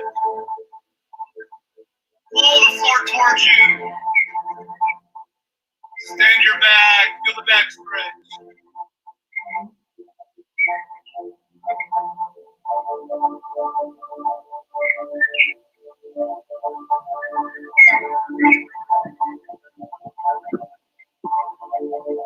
Move that hip up. Okay. Now this is the release pose. Release your back.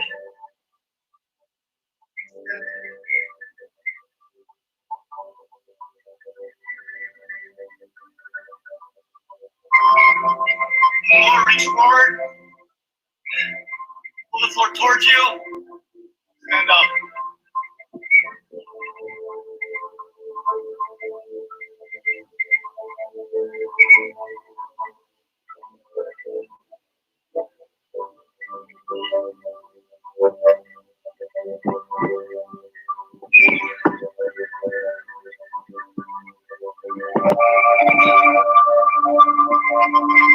Release.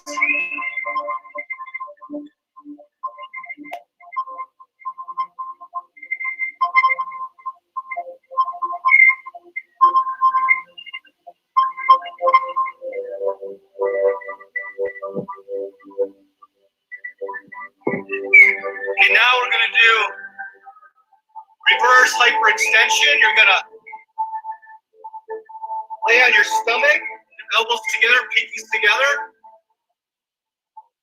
And you're gonna lengthen your body as you lift your feet and legs in the air. So let's practice going on your stomach like this first.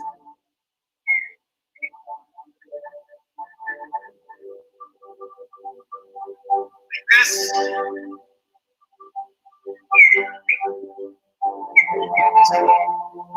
Like this.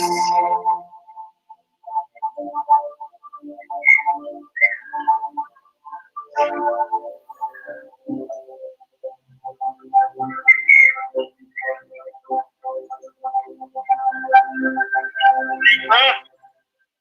And it legs up.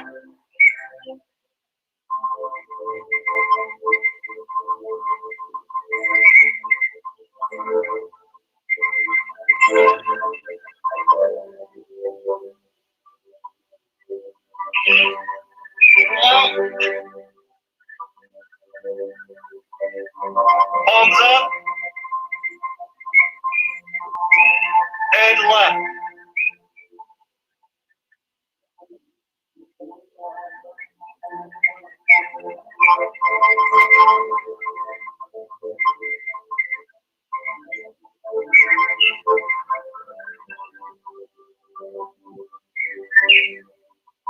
Release position.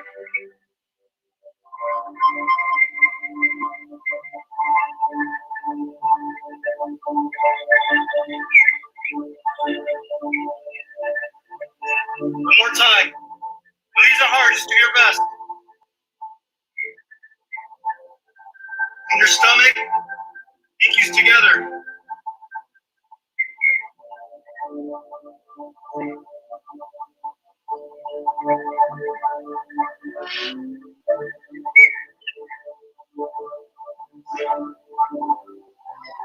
Breathe in, out.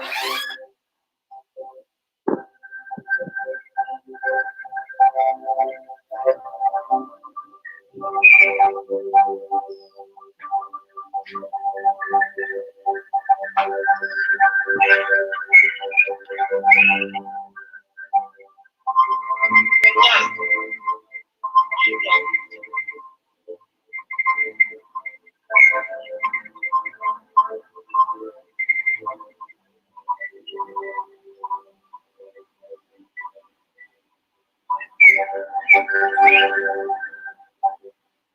Release.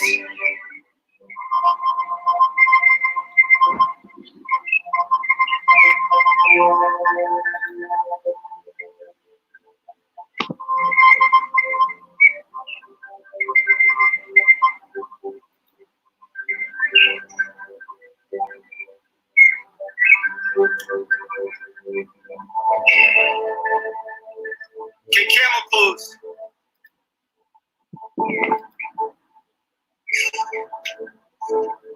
Legs a little thinner than hip width. Grab each foot as you push your hip forward. Breathe in. Hands on your back. Stretch that back. Breathe in. One hand. Breathe in. Out, other. Grab the feet. Breathe in. To the shoulders. Hip forward.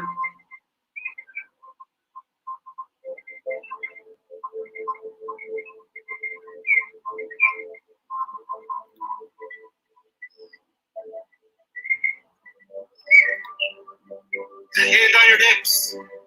Release.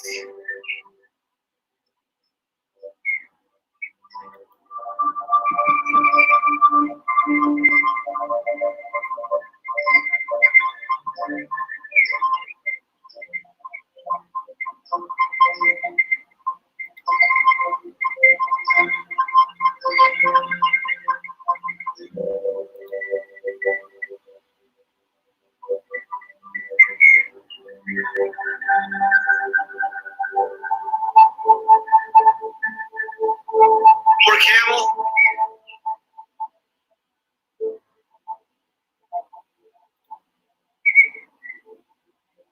Hands on hips. Release that back.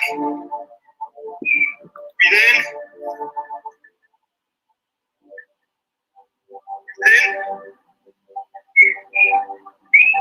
In. Out. Forward. Open up those shoulders.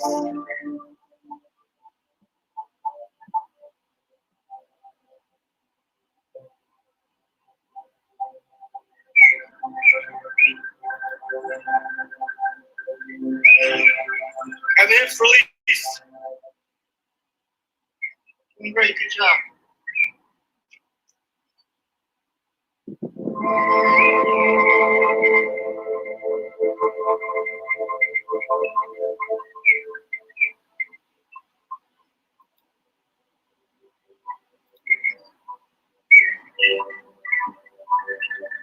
Okay, rocking, quad stretch.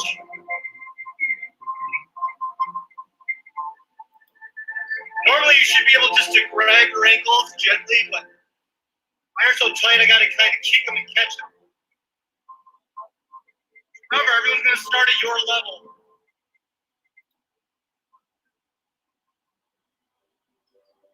Grab the right ankle. Right foot. Left.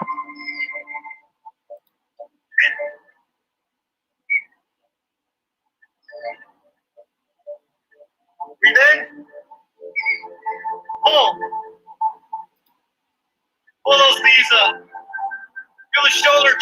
biceps, quadriceps, hips, flexors open, pull, pick up, pull, deep. Woo.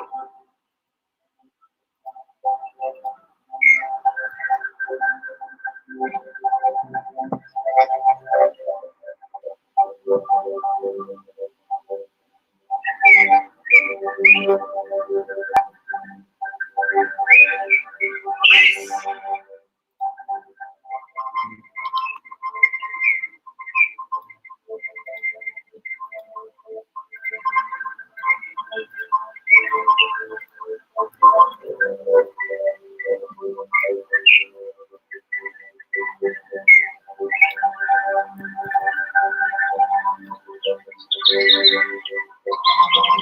Okay, on your stomach. Grab the right foot or ankle.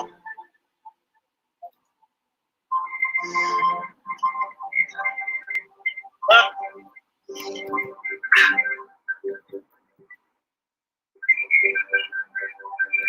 And pull.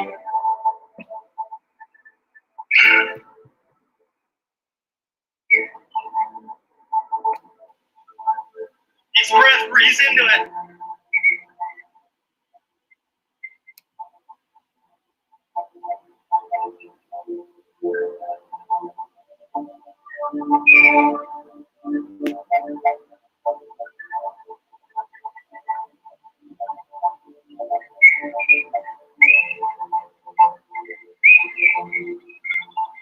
Release.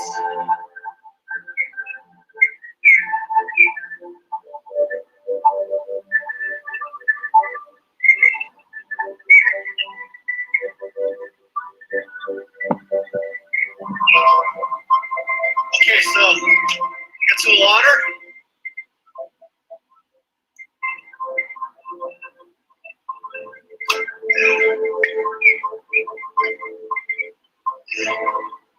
And this next pose is an advanced pose. I still can't do it right. What you're doing is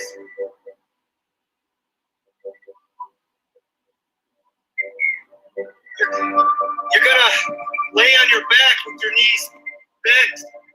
But to do it correctly, your butt should be on the mat the whole time.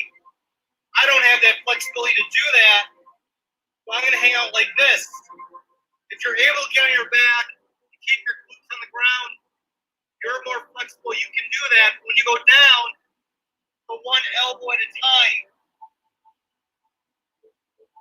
And then go back. When you come back up, come back one elbow at a time. But for me, since I'm tight, I'm just gonna hang out my ability like this. Breathe in, out.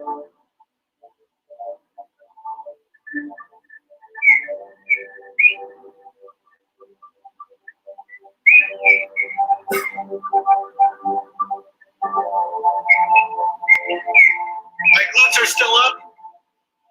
I'm gonna angle like this and transition when I'm ready.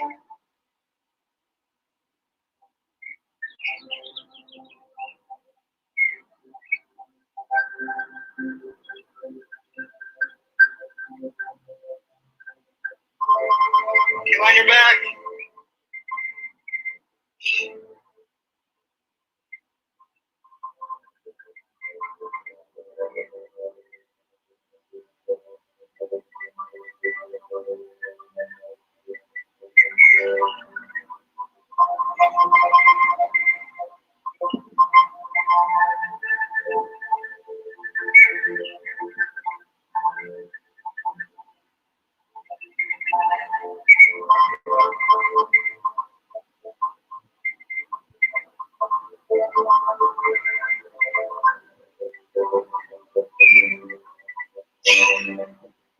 Bounce. Okay, so again, you're flexible enough to keep your glutes on the floor during this. Go all the way back. Just for those purposes, I'm gonna go all the way back, just to show you how to do it one elbow at a time. Even though I cannot on that. I just want to demonstrate if you can go back, keep your boots on that, how to go back safely.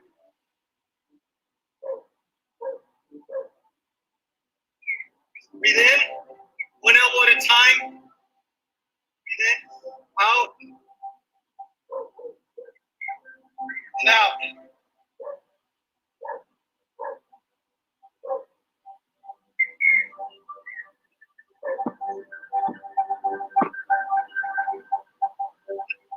Come back up, one elbow at a time.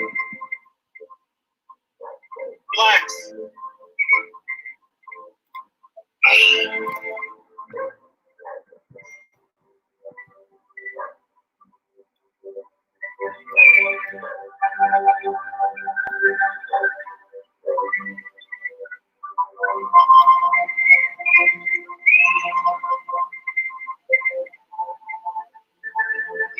Then bounce.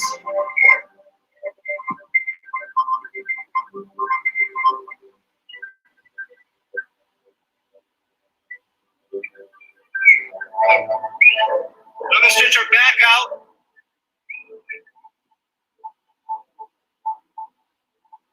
You grab your feet, and you're gonna pull.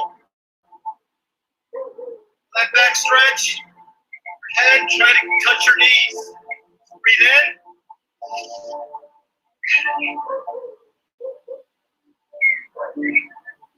Pull. Push your feet back. Pull. To the back, please. And the knees.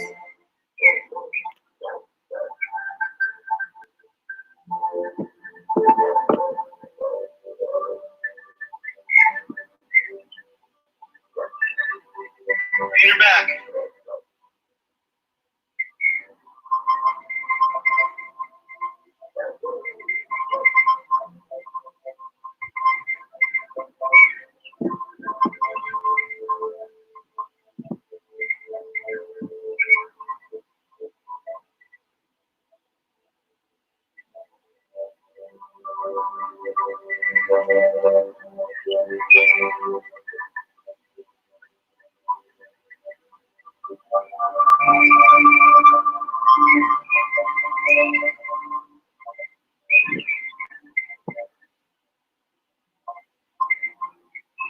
Then forward.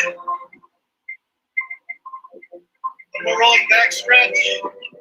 Knees to forehead. Grab your feet.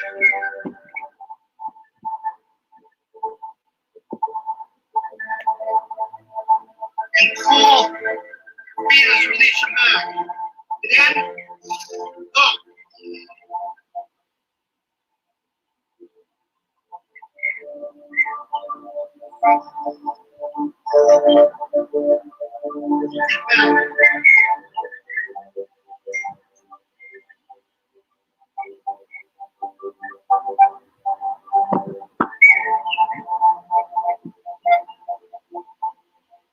Lay back.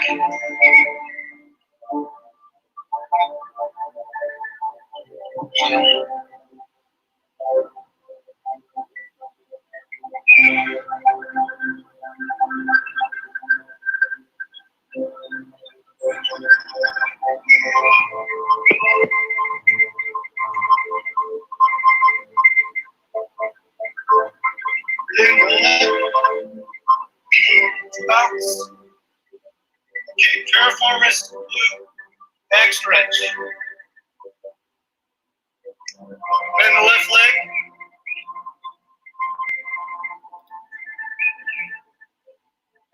Right leg over. Again, I'm very tight, so I can't do this to the advanced pose. But do what you can. The advanced, this leg, if you're flexible enough, you grab it, this hand, and you twist as you pull. You see if I can sneak it into you. I just can't. Tight. You grab here, pull, stretch. But Or you're inflexible like me. Put this elbow here. Grab the back of the floor. Hold. Stretch. Push with your left arm. Twist. Twist.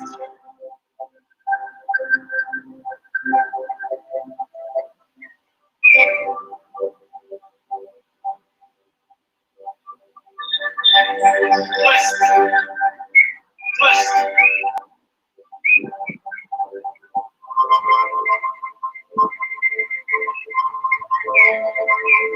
Lay down.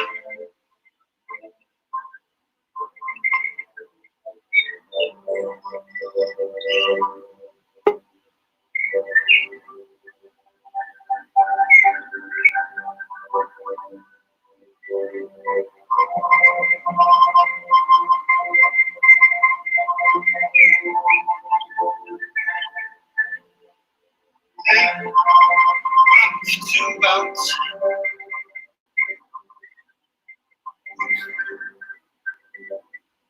Okay. Right leg.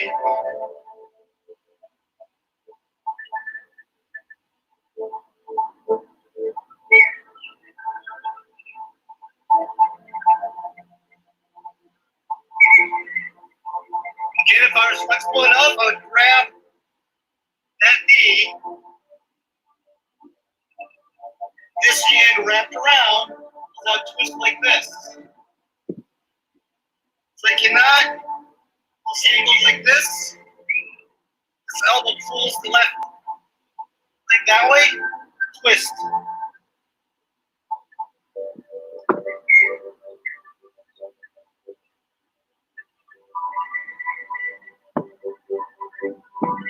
Twist. Release that back. Counter pressure. Squeeze.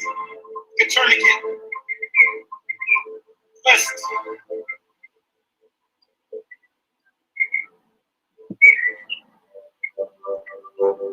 That's it for the poses. Now it's time to relax. Get that blood flow. 2 minutes on your back. Breathe through your stomach deep. Close your eyes.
Clear the mind.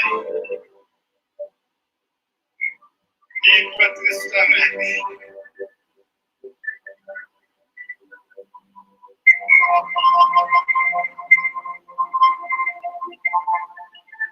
Thank God for all your blessings.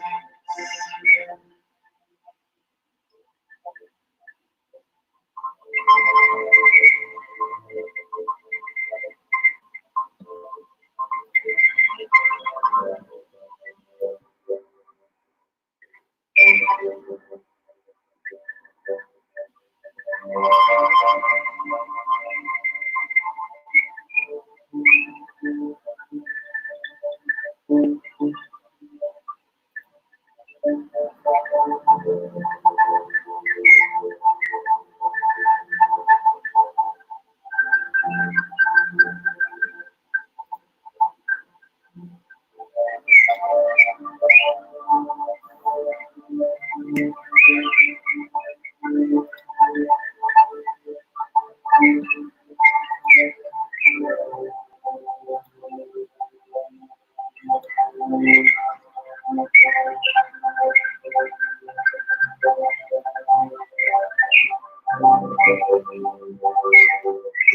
right, guys, that was a great session.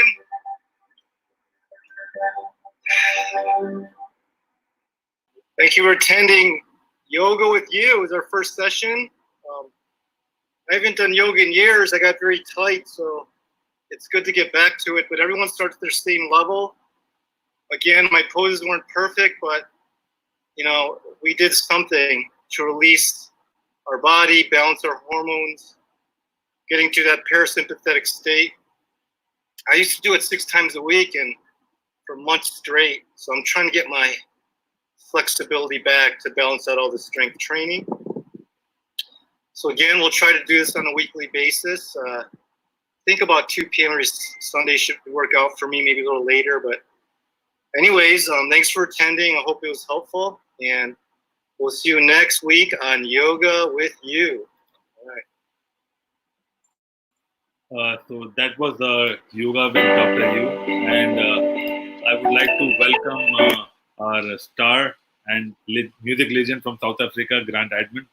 Hi, Grant. How are you doing? Good evening. How are you doing? Great, and you? Are you good? I'm good, sir. I'm good. How are you? I'm very, All good, very all good. good, man. Yes. Listen, how? Just before we start, how's your weather out your side? Because on the news, India looks like it's really been rampaged and hit badly by that hurricane. How are you guys doing? Are you safe? So hurricane is on the one side of India. It's on the west side. Towards east, it's in the Bengal. It's in Calcutta, where Eden Gardens is there. You must be aware about Eden Gardens. Okay, as long as you're safe, ground. that's what counts. Yeah. I say as long as you are safe. It's on the eastern coast of India. It's on the eastern coast of India, and there in 2 states it happened. But apart from that, it's too hot. The temperature is more than 97 degrees Fahrenheit, which is too hot in most parts of India. And we are having a tough time managing the temperature and managing the mask with the temperature. And it's a difficult time to have. But we need to survive, and we need to pass on that time, because COVID cases are also spiking up. But I don't know. I mean, it's time to survive, and this is the survival year for everyone, and that is what we talk about in our IBM TV as well. That we have to be positive, and we have to think about the society and the world, and spread a lot of love and happiness, and be together, and share the best practices, because that is more important. One of the best practices, and that's how we do it in India. And we have Lynn Shepard as well. Hi, Lynn. How are you doing? Grant, how are you? Ankit, nice to see you again today. Thank you, thank you. Same here. Are you gonna teach me about cricket? Is that what this whole thing is about? Yeah. So today the cricket show. Yeah. And so that's why you're going to tell me it's not about croquet and bowling, right? I mean, you have wickets and you have bowlers. I mean, so I thought this was about cricket. It's about cricket only, and we have 2 cricketing nations talking about cricket, and we have a good cricket rival. Oops. Grant, I think we lost him. Yes, I think so. I think there's a little bit of an internet thing. But anyway, Lynn, nice to meet you. My name's Grant. I'm from Johannesburg in South Africa. Oh, wonderful. I know absolutely probably about 0.0 about cricket, but I love the game. And so I don't know all the stats and things like that. But we do love cricket over here in South Africa. Where are you from, Lynn?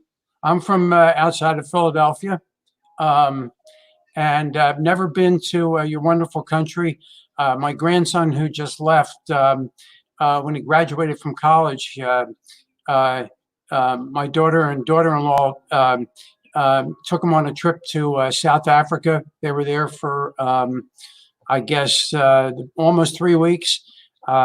They were in Johannesburg.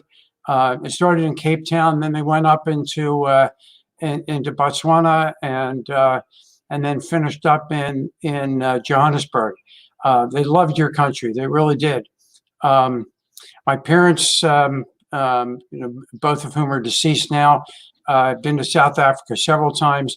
My brother's a concert pianist, and actually in the '80s played several times with the orchestra in Johannesburg. So everybody's been there but me. So what can I say? Okay. Well, listen, I've never been to the United States. It's always been on my bucket list. I've been all over the world except there. I've lived in the UK.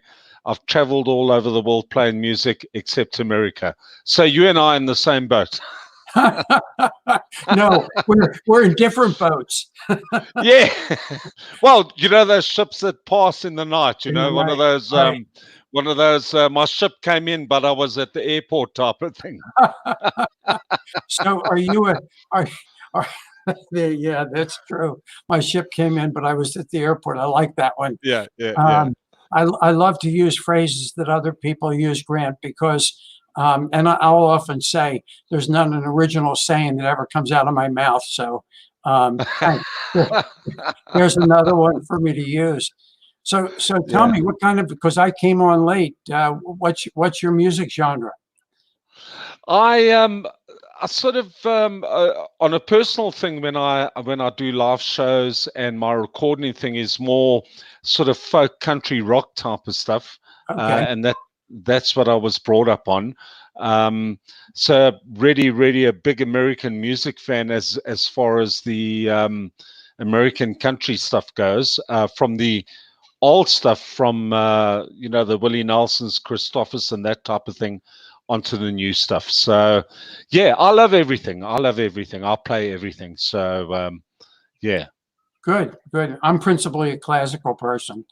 I grew up with classical music, and I always used to have fun because when my kids were growing up, and they're more than grown since I have one grandson out of college and one going into a senior year, so you can tell how old I am. But when my kids were growing up, they'd sit down and they would say, "Dad, we heard the Who today," and I would look at them and I would say, "Who?" And they said, "No, we heard the Who." And I said, "Well, yeah, who did you hear?" And they would say, "That's who we heard. We heard who?" And I said, "So who did you hear?" It was always fun because you remember Abbott and Costello. Did you ever see the routine that they did? Yes, absolutely, Baseball? yes. So it was sort of, well, the kids were too young at the time, so they didn't understand that who was on first and what was on second. I don't know who's on third. So I used to like to play that kind of a routine with them. But so much to their surprise, I actually did know who the Who were. But okay, all right, fantastic, man. That's great. and from a classical background, do you play at all? When my brother was 3 years old, we were watching at Thanksgiving a Notre Dame Oklahoma football game, and Notre Dame would play the cheers to old Notre Dame. My brother sat down at the piano and with a couple of fingers started picking it out, and the next thing you know, Grant, literally true story, he was playing chords, and he was 3 years old. So I'm almost 4 years older than he is, they used to take out the switch and you sit down and you play the piano, and I had to play for a half an hour, and all my friends were out playing baseball and football on the street, and so I would dash out. And finally one day I looked at my mother and I said, "He's a lot better than I am. Why are you suffering? Why are you suffering with me trying to play?" So I gave it up. And then, but I love music. So I played the drums for 3 years, and then because I couldn't play football and march in the band at the same time, I took up the bass violin. I really wish today that I still kept that up because I love playing orchestral music. Yeah. And it was fun with the bass violin. So, and if you want to play jazz, fantastic. you can play jazz with a string bass also. So Yeah, absolutely. yeah, Listen, I mean, I think that's the most fantastic thing. I in my career as a not just a musician, but I'm a composer and arranger and producer because I read. I'm a self-schooled guy, and I've done some recordings where, or I've been commissioned to do a recording where they say we need to have a string section in the song, and I think my first time I must have been probably about 23 or 24 years old, and I can read and write dots, and so I had to do the score for this small string section. It was like a 7-piece string section, and anyway, so I sort of wrote the dots the way that I sort of knew, and I presented it to them in the studio, and they sort of all looked at me and said, did you do this in grade 2 or grade 3 at school? And one of the players was who's actually become such a great friend of mine. He called me one side. He said, "Listen, what you've written here is absolutely correct. It's nothing wrong with it, but they're so basic we don't know what to do with them." And he taught me the thing. He said, always write this way and let the players grace it, and they will just do their own thing. So I learned that. So that's why classical music has never been my forte, but working and gain with it is great. But anyway, I see we've got some other guys back on the show, and we're going to talk about cricket. So Yeah. let's get away from the music. Oh, you guys all back? How are you all doing? well, Jim's not a cricket player. He's a chess player. Yes. Am I on the wrong show? No, you're on the right. So we are talking about cricket, and we are also trying to understand, especially people in America, that how big is cricket outside America. I see. That is what we talk about. Okay, so I think what Ankit's done is got us 3 guys on the show that know absolutely nothing about cricket, and he's going to educate us. Got it. Then I'm on. Before that, Yeah. before doing that, I'll play a small video about the basic rules of cricket so that you'll understand, and then we can discuss about it. So let me play a video which makes you a little knowledgeable that what is cricket all about, and with many players we can play, and why it's so big, and why it's like a religion in India. So Okay. here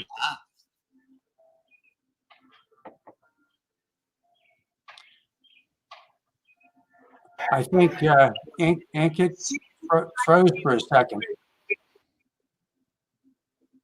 I'm having a difficult Cricket is played with a bandwidth bat right and ball. That's all you need. And you can play with 2 players, 5 players, 11 players, 20 players. And you can play in big stadiums, in parks, on the streets, in the house, in the garage. I have even played in my bathroom and my parents anyways. So, but at professional level, of course, they have 11 players that played in massive stadiums. This is how the ball looks like. It's a heavy ball, and it has a really good bounce in it. And the bat is a wooden bat. If you see, it's thick from here. So this is the sweet spot if you want to hit a really good shot. The professional ones play matches in massive stadiums, 100,000 people. And the average capacity is around 20,000. And just to give you a perspective of how big the stadium is, here's a football field, which is 110 meters. The soccer field is of same length, but the width is 70 meters. A cricket field is a circular field, and the diameter is 140 meters. So it's a massive stadium. The first match was played between USA and British umpires in 1844 in New York. And since the inception of cricket, they have started match with a coin toss, a bit coin toss. Yes. No, I'm kidding. Yeah, they started the regular coin, and the team who wins, they choose whether they want to bat or bowl. So one team is a bowling team, which sends their 11 players on the field, and the batting team sends 2 batsmen on the field, and the 9 players stay in the pavilion waiting for their chance. There are 2 umpires. This is a main umpire. This is a side umpire. Now, every action happens on the ball. You see this white thing here? It's ball. And this guy is a bowler. He throws the ball, which the job of wicketkeeper is to catch the ball, and that's why it's called wicketkeeper. And all of the players are called fielders. So just some terminology. And the batting team have their batsmen, and the goal of batting team is to score runs. They need to score runs or points.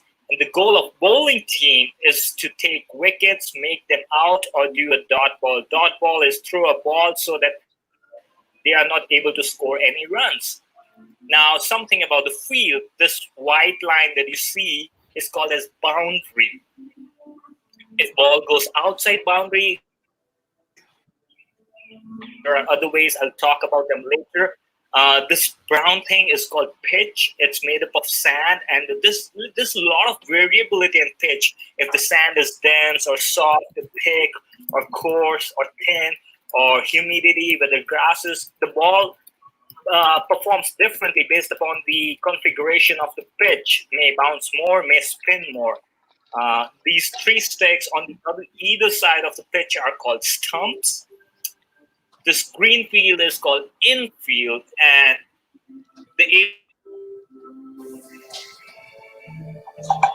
some part of the game you can have only 2 players outside the infield. So it's during some part, but just for your information, not always. They can have these field outside during some part of the game. Now, every action happens with the ball. Once the ball is delivered, then something happens. Now, how a bowler delivers ball, there are some rules. If a bowler is on the left side, it's called over the wicket, and if it goes to the other side, it's called round the wicket for a right-handed batsman. Now, the bowler's job is to throw a ball in such a way that it should go through this imaginary blue area. So bowler throws a ball with the bounce. If it goes through the blue area, it's good. If the ball goes outside the blue area, on this side or... Have you ever noticed how some people just light up a room from the moment that they walk in? Now, if you... Side, it's called a wide ball. That doesn't count. That doesn't count and gives a 1 run. Another way is if the bowler steps outside this wide line, or if a bowler throws a ball above the batsman's waist, that's called no ball. That ball also doesn't count. So wide ball, no ball, it doesn't count. So for a bowler to deliver a good ball, the ball should bounce and it should go from this blue area. Or if it's throwing directly, it should be below the waist of the batsman. That's how a ball is thrown. 1 ball, then he comes, throw the second, third, fourth, fifth, sixth. He throws 6 balls, and that's in completion of an over. Once an over is completed, this guy goes off. Another bowler comes in, or pitcher comes in. He throws 6 balls. He goes off. The next one comes in, and so on and so forth. Now, the job of batsman is to score runs. How can he score runs? Very common method is he runs between the wickets. So here, bowler throw the ball, batsman hit the ball.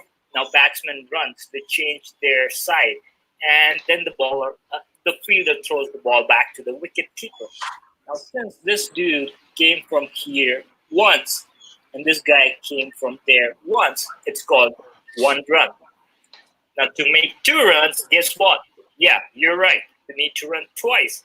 So this is how 2 runs looks like. They hit the ball. This was a basic introduction about cricket and how the game plays. So if we talk about cricket, we can play cricket between 2 players, and an international game or a professional game played between 11 players, and then there are 3 to 4 sub players who will be on standby, and they will replace in case of any emergency, or maybe someone is injured or retired. That's how we play the game, and we have 3 formats of the game. The oldest format is 5-day game where we play around 7 hours on a day, and we play 7 hours in a day, 2 hours, and then in between, after 2 hours, we'll take a lunch and tea, half an hour break, and then again 2 hours, and then again 2 hours, and then we play that. That's called test match, and we play that for 5 days. And in 5 days, we get to know that who is winning, who is losing. Is it a draw or is it a tie? And I think Grant knows that how that game works. But after, apart from test match, we have a one-day international where we play for around 8 hours on an average. And in that, each team will play 300 balls. Plus, if there is any extra or no balls happen. And one inning will take around 3.5 hours. And then there is a break of 30 to 45 minutes. And then again 3.5 hours. Wow. And the shortest format is 3.5 hours, which is 20-20, which is very popular. In that, we have 120 balls for each innings, and it's more like a baseball. I mean, I can't say baseball, but it's more like a batter's game where batters score a lot of runs, and then bowlers just running around here and there and waiting for the ball to come, and then that's how we play. That is the shortest format of the game, and that's how we play cricket. And cricket mainly played between around 15 odd countries, which have international setup, and then there are more than 50 countries who play. They wanted to come for the international games and play between each country. So we have a allied group and we have a top team playing. So that's how we play cricket around the world. So okay, all right. I've just got to come in here. I've got to come in. Yeah. Sorry, I'm next on back. Jim and Lynn, what did that sound like to you? Listen, I understand the game, but the way it was explained and everything, so do you guys understand? I followed it quite a bit and was actually getting motivated. I don't know if there's a cricket channel, but I'm kind of ready to watch because the video sort of broke up a little bit at the point where, so I couldn't follow it afterwards. But up until that happened, I was tracking because the infield and outfield is very American. The bowler, the pitcher, it's very American. The wicket or the catcher is, and the batting ball and going to base or wicket, that's all tracks for Americans. But I will tell you what the Americans' main problem with cricket would be, and that's our short attention span. When you describe the games going on for so long, it's hard to get us to play chess for 4 hours, let alone something that would take 8 hours or days. Yes, absolutely. Yeah, that's exactly what it is. And Lynn, what did you make of that? Well, I was about the same place Jim was. When the video got fuzzy, I was having trouble sort of trying to picture what was happening, Grant. But I found it. I sort of found it interesting. And then see, Ankit, if he hadn't said anything about the fact that some of the games take 7.5 or 8 hours, I might have said, "Oh, geez, I'd like to watch one of these." Although I did hear about one that took more than 8 hours. So I did know that there was some length to the game. But Jim's absolutely right. Americans have a very short attention span. And go ahead. Yeah. No, but you know what? Exactly what you said. For Americans, basically, Grant, they are starting T20 in America. Okay. Oh, and fantastic. The media right, yeah. And the media right for the T20 game, which will be played in America in 2 seasons, the media rights were sold at $2 billion. Really? And Fantastic. That's only a domestic tournament in US. It's not an international tournament. It's only for US people. That's it. Okay, I think just to explain to Jim and Lynn, it is how big cricket is. I mean, it's absolutely huge. Listen, it's a fantastic game. Watching you two guys, it's like me as a South African. We don't have baseball in South Africa. So obviously you guys are baseball fanatics and you got your teams and things that you love and that you support. There you go. There you go. Excuse me. I'm going to get off. If anybody has a New York Yankees hat, I'm out. I'm gone. I'm gone. You see, now, Ankit will tell you that's how passionate we are about cricket. It's the same thing. And it's just, but you know, I think the most wonderful thing about having you guys on here, because I'm not, you know, I'm not a fan with baseball like you guys are, but even with, and Ankit is an absolute cricket encyclopedia. I'm not. I just love the game because we play it here so often. Yes. But it's just one of those games that you, when you to go to a live match, it's like going to a baseball game, guys. I promise you. You go to the Wanderers in South Africa when India's playing South Africa.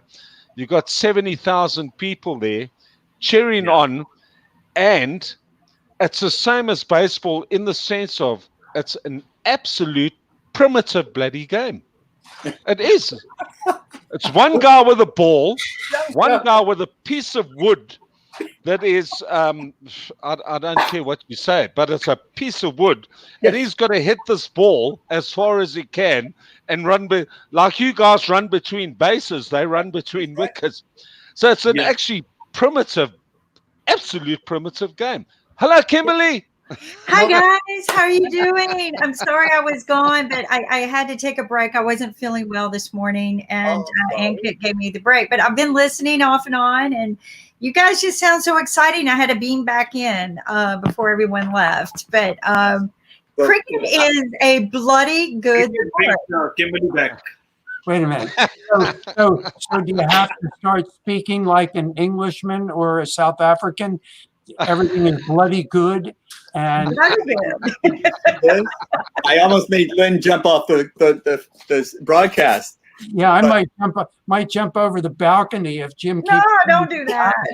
Well, we just said, listen, we nearly had a Lynn leaving the show because of a dispute between support things on baseball. You know what? Don't ever come to North Carolina. You know, we have a triangle of, so we were never big on pro sports. We are college sports. Yeah. And we have 3 colleges within 10 miles of each other here. Yeah. And you want to talk about blood spilling.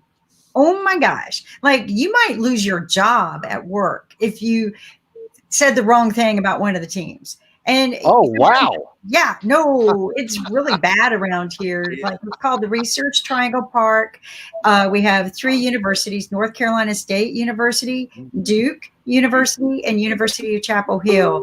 And I kid you not, you know what's really bad is when you live in a family of all men and they are divided. Okay. Yeah. And so you got half of them are blue and half of them are red. And you're like, oh my gosh. And when those 2 teams have to play each other, I just leave the house. That's a good reason to go do something I don't like to do, which is shopping. Yeah. But I went to UMass, and UMass is a hotbed of Boston fans. And of course, I came in as a Yankee fan. I was born in New Haven, which is my excuse. And so, you know, but I had the most fun going to Fenway Park. We would sit in the bleachers. It cost nothing to sit in the bleachers. And I would go in wearing my Yankee gear, sit in the bleachers in Fenway Park, have beer thrown on me. And it was, but by the 3rd inning. One more, baby. But by the 3rd inning, we were all friends because I knew all the stats. I knew all the Boston players' averages, and we were all just buddies. Did you ever sit in the red seat? Did you ever get to go down? Did you ever go sit down in the red seat? Because you know how they have it's all green, right? All the chairs are green. Yes. And you know, those are original wooden seats, right? They're all original wooden seats and they're still there in good shape. But there's one red seat in the whole stadium. There's one painted red. And I always thought, well, that'd be cool. I've sat in the VIP section once. My sister and I, we travel every year around our birthdays. Our birthdays are really close in October, which happens to be when the World Series are playing. And you know what's weird is we always end up in the city where one of the teams is in the World Series. Always. And it's not, she's more of a baseball fan than I am. But was it last year or the year before? We were there when Boston was in the World Series. Right.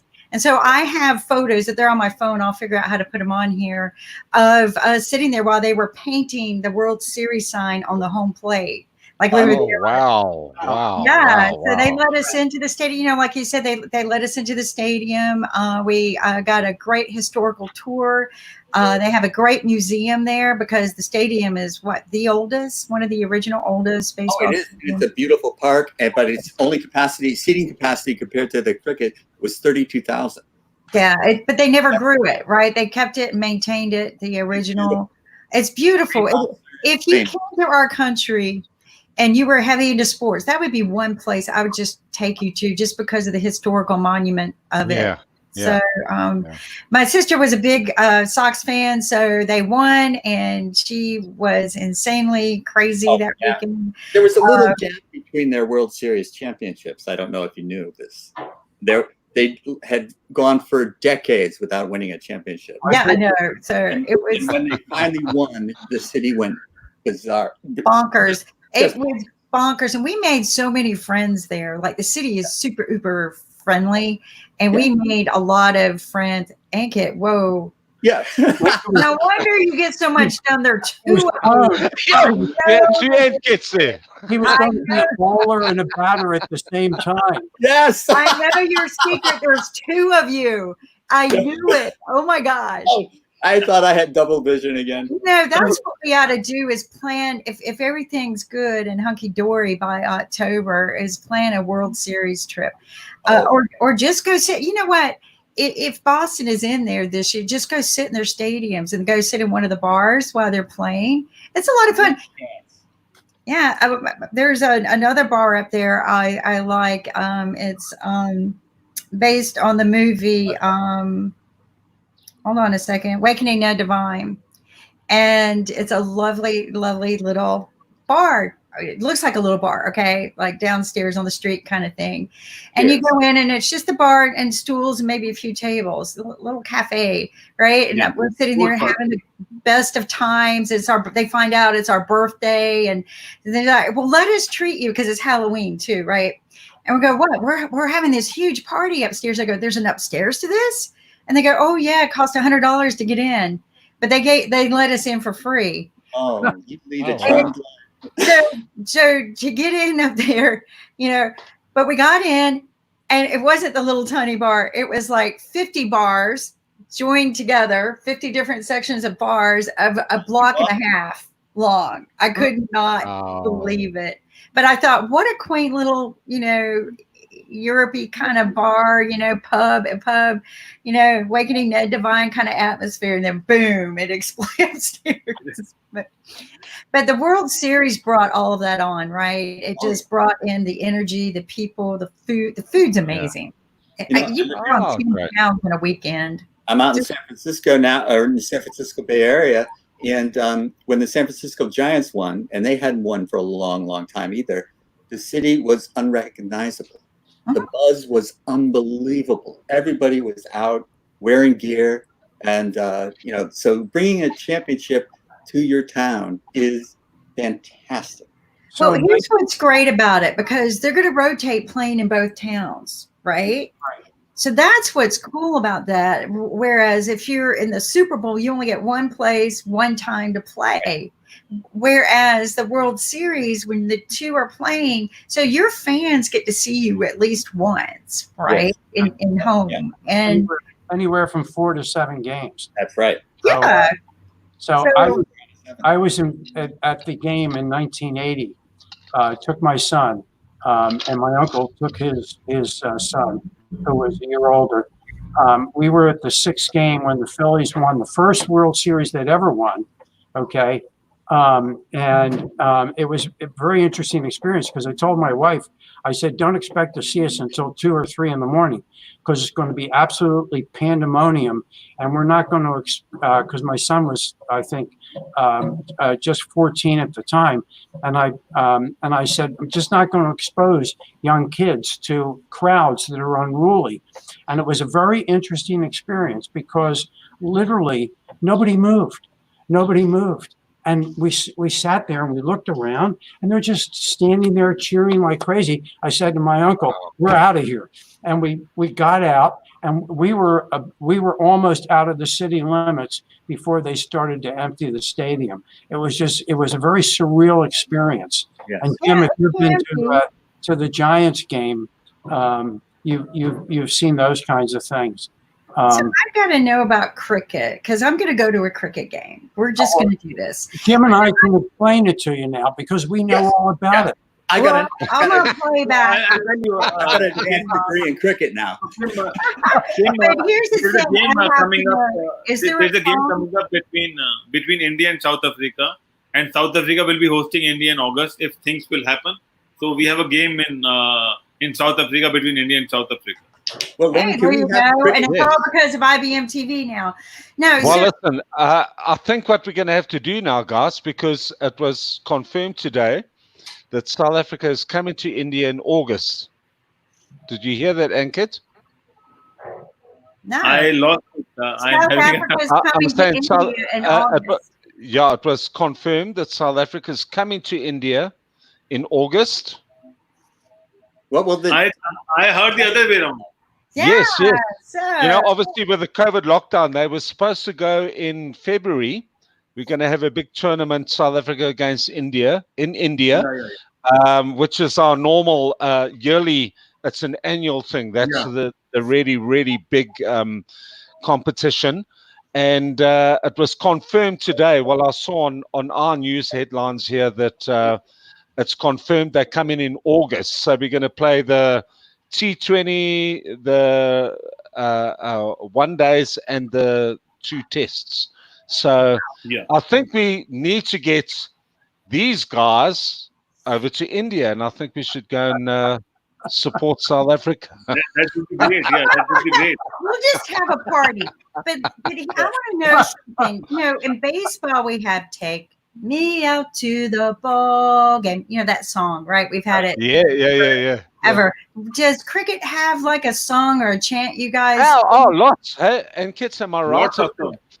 Every team has got a song, actually. And I wanted to tell you about this, guys.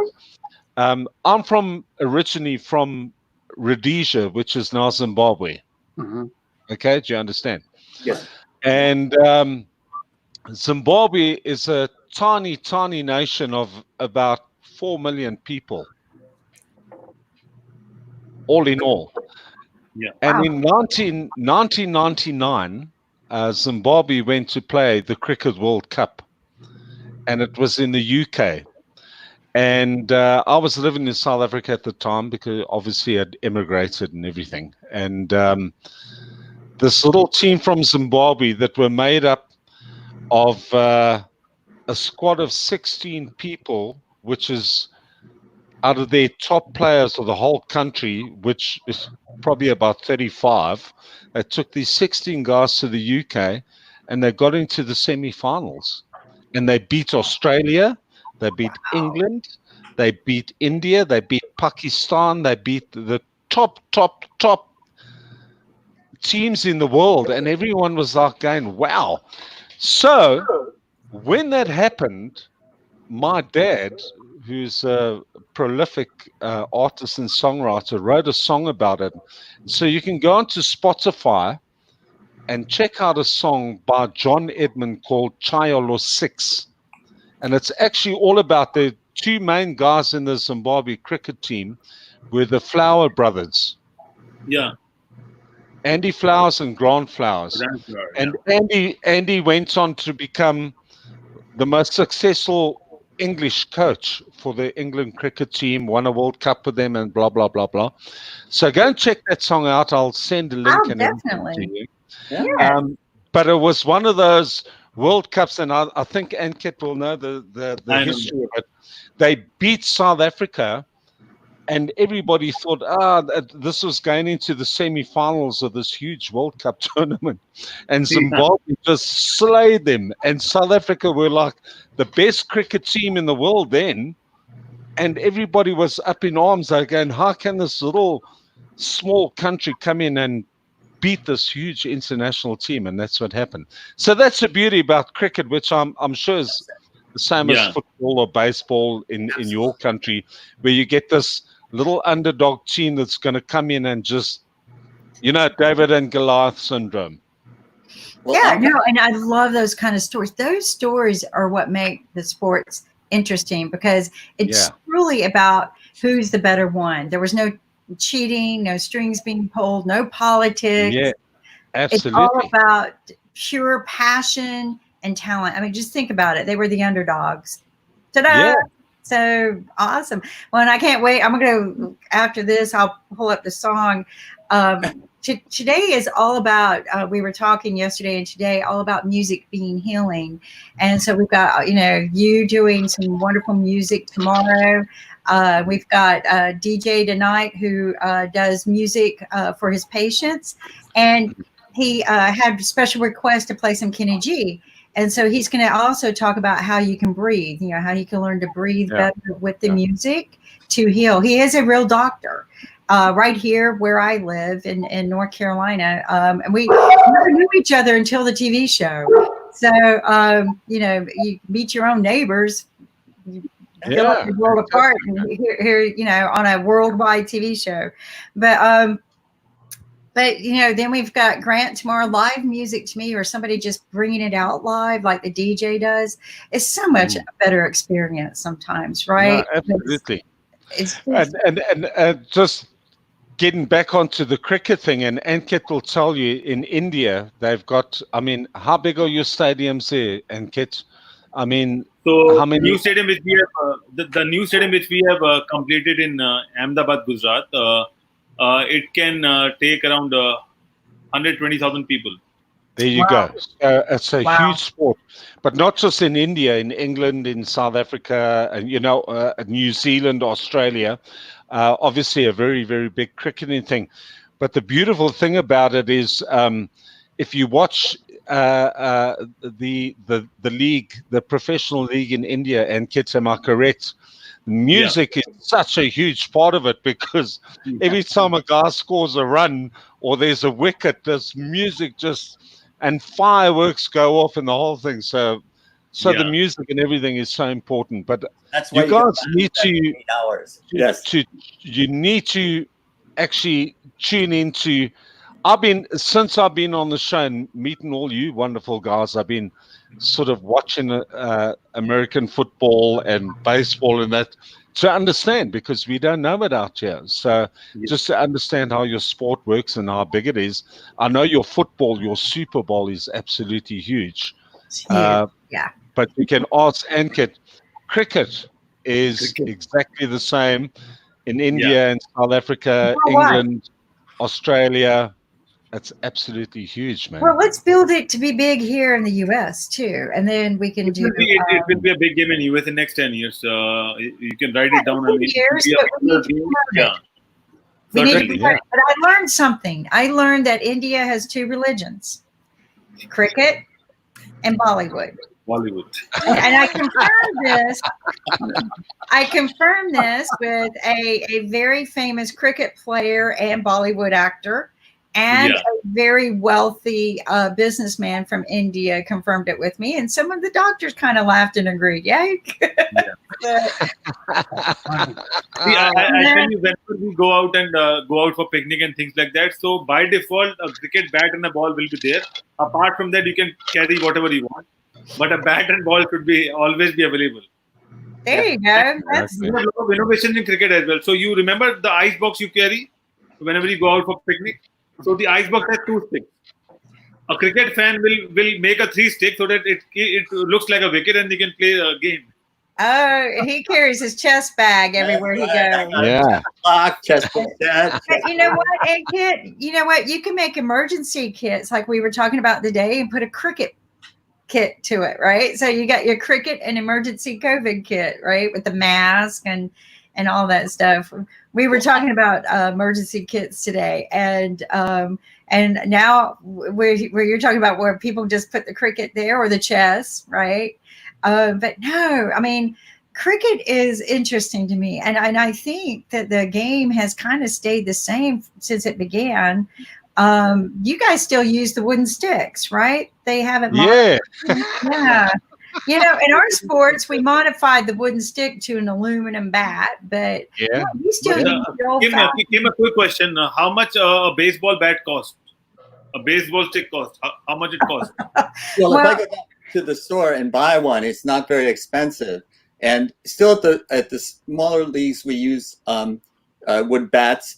But towards college, they started to introduce aluminum bats. But they come off. The ball comes off those bats too hard for the kids. professionals. So the professionals still use wooden bats. And Okay. people have their different kinds of wood that they prefer. Oh That's yeah, what- oh, that's what I'm I talking don't know about, if that's basically. cricket, but wood Yeah, is for cricket we have different kinds of woods, and cricketers buy cricket bat from around the world. India is one of the hubs for the bat as well, and we have that English willow, we have a Kashmir willow, we have different willows and different kinds of bat. But I'll tell you, a cricket bat, a good cricket bat for a professional will cost around more than $2,000.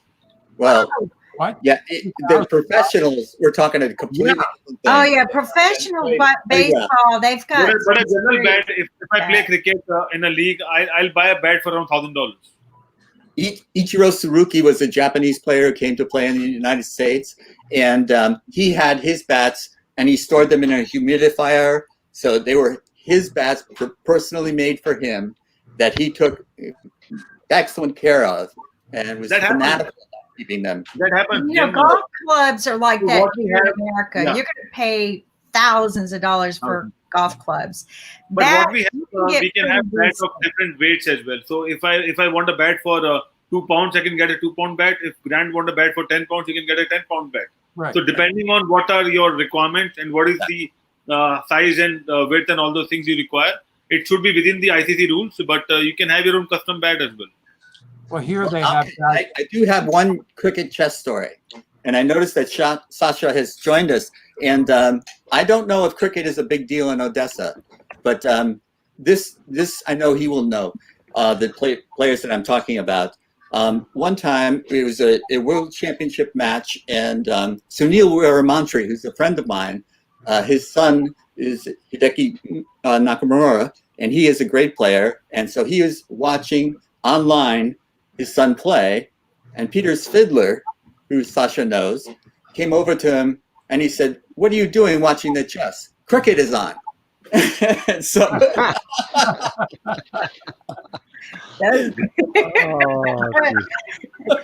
No response from Sasha. Sasha is not happy with that. Sasha's got a surprise for us today, though. Sasha's going to play some music this afternoon. Svidler is following a lot of different sports, including soccer, and of course he's doing a lot of other stuff. Hi, how are you? That's really very interesting. All good, all good. Okay, I just wanted to say, because Enkit keeps saying to Sharon, please come on the show. Please come on the show. And she's going, no, she won't. She won't. She's going to get me a cup of coffee, but she wants to say hi to all of you guys. Hi, guys. Hi. Karen. I'm only coming on the show when we're talking rugby because I'm an All Black supporter. Now, rugby is Kiwi. Rugby is a bloody sport. Oh my gosh, that is. Well, that's the thing over here in South Africa. That's our big sport is rugby and cricket. Okay. Now, I just want to ask all of you guys. Like, I'll start with Lynn. Lynn, what's your favorite sport? Mine soccer. Yeah, mine.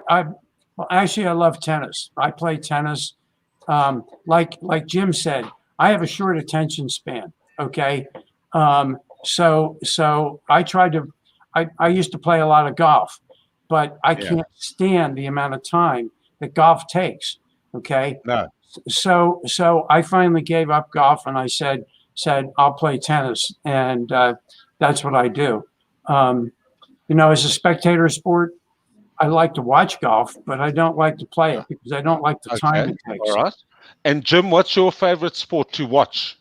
To watch, yes. I used to run, and track and field were still one of my favorite things to watch. But basketball has to probably be at the top of my list. Okay. Yeah. Okay. And Alexandra, what's yours? Mine, as I said, soccer. Yeah, I like basketball. I like tennis. Um, Okay. overall, of course, chess is on the top because beside being interesting game to watch, it creates a certain um, aesthetic and a certain things that actually take chess outside of just a sport. It's a little bit more than just a sport. Yeah. And as we discussed, I think a week before, at the beginning of the 20th century, he was at one time chess player number 2 in the world, and he was also medical doctor from Germany. Um, Zygmunt Tarrasch, and he said that chess, same as music, can make people happy. And he Okay. had all rights to say so because it is 100% truth. And as medical doctor, he of course had the necessary ammunition not only to say it but also stand behind his saying. Okay, guys, I just need to tell you now, because we've got Lynn, we've got Jim, we've got Alexandra. I have never in my life played chess, ever. So Well, I've fallen out of love with you. Okay, so he fell out of love with me too because I've never played. Well, I did, but I mean, yes. So I just want to tell you guys, and I know that it is this most challenging. You got to use your brain. You must remember, I'm a musician. We don't have brains. We know 3 chords, and we go through some stuff. But no, seriously, I and thank you so much, Kimberly and Ankit, for RBM TV, because now there's this big chess thing, and I've always wanted to get into it and start it and get into the whole and understand what it's about. well, I'm going Because to share a tip with you too. I know you're on a roll here, but you can lose 6,000 calories playing. Yeah. It's in seriously, yeah, I'm playing for the next 20. I'm playing for 25 days straight then. And Bring it on, Chess Stars. Come play on Chess Stars. We'll get some games going. Yeah. And there is one more thing. If you play chess on chess charts, you learn dollars as well. Yeah, you can earn dollars when you play on Chess Stars. You can learn how to play for money. So but to do that, at least you have to know the moves. You have to understand a little bit about the game. Yeah. But there are 600 million people who play occasionally. So the audience for chess, and it's international audience, it includes all continents, all countries, all religions, all creeds. It can be played by multi-billionaires and the poorest people in the world, because the set of chess costs $9.99. Anybody can afford it. So it's very interesting. Even if you weigh, say, 255 pounds and somebody else weighing only 65 pounds, there's no advantage to play the game of chess. Okay, all I'm going to say to you guys, listen, when I was a young guy at school, and the guys that played chess were always the clever guys in the class, okay? I was really thick. I was stupid. Not, I think because I was lazy. Okay, so that put me off chess. Now I'm talking about, seriously, guys, you know when you're a young guy and you go like, oh, geez, only the clever guys play chess, man. I can't match up to them. They're getting A's and I'm getting Z's, for thing. So, dummies for chess. Okay, Jim, I need to get that book. Just Jim wrote the book. That's Jim's book. Oh, really? Yeah, well, high five, mate. High five, man. You know know what? And I'm dead serious now. At the age of 57 years old, okay, I think I need to learn how to play chess. But Alex, Jim, Lynn, Kimberly, Kit and I are going to teach you how to play cricket. Yeah. You're on. Actually, I find it very interesting. I'd like to. I wish the video hadn't blurred out, because I knew that Jim was going to teach us all when we were finished. He was getting it real fast. So, Yeah. So I'm just kind of glad everybody can join us. And you know what? Because we're all, above a certain age, and I'm sure we're all in good shape. But before we play, maybe we should put some CBD patches and lidocaine patches on us so our muscles don't hurt. Right, Lynn? Yeah, but here's the problem that Grant can't get them in South Africa. Well, he can get them, but our dollar store doesn't currently ship to South Africa. Not yet. Oh, Not no, yet. no. I put in a no, recommendation for it. But here's the thing. What he needs to do, if you don't know her, is meet Alexandra May. Okay. He does know her. Oh, he does know her? Well, she's Yeah, she's going to come to Nashville.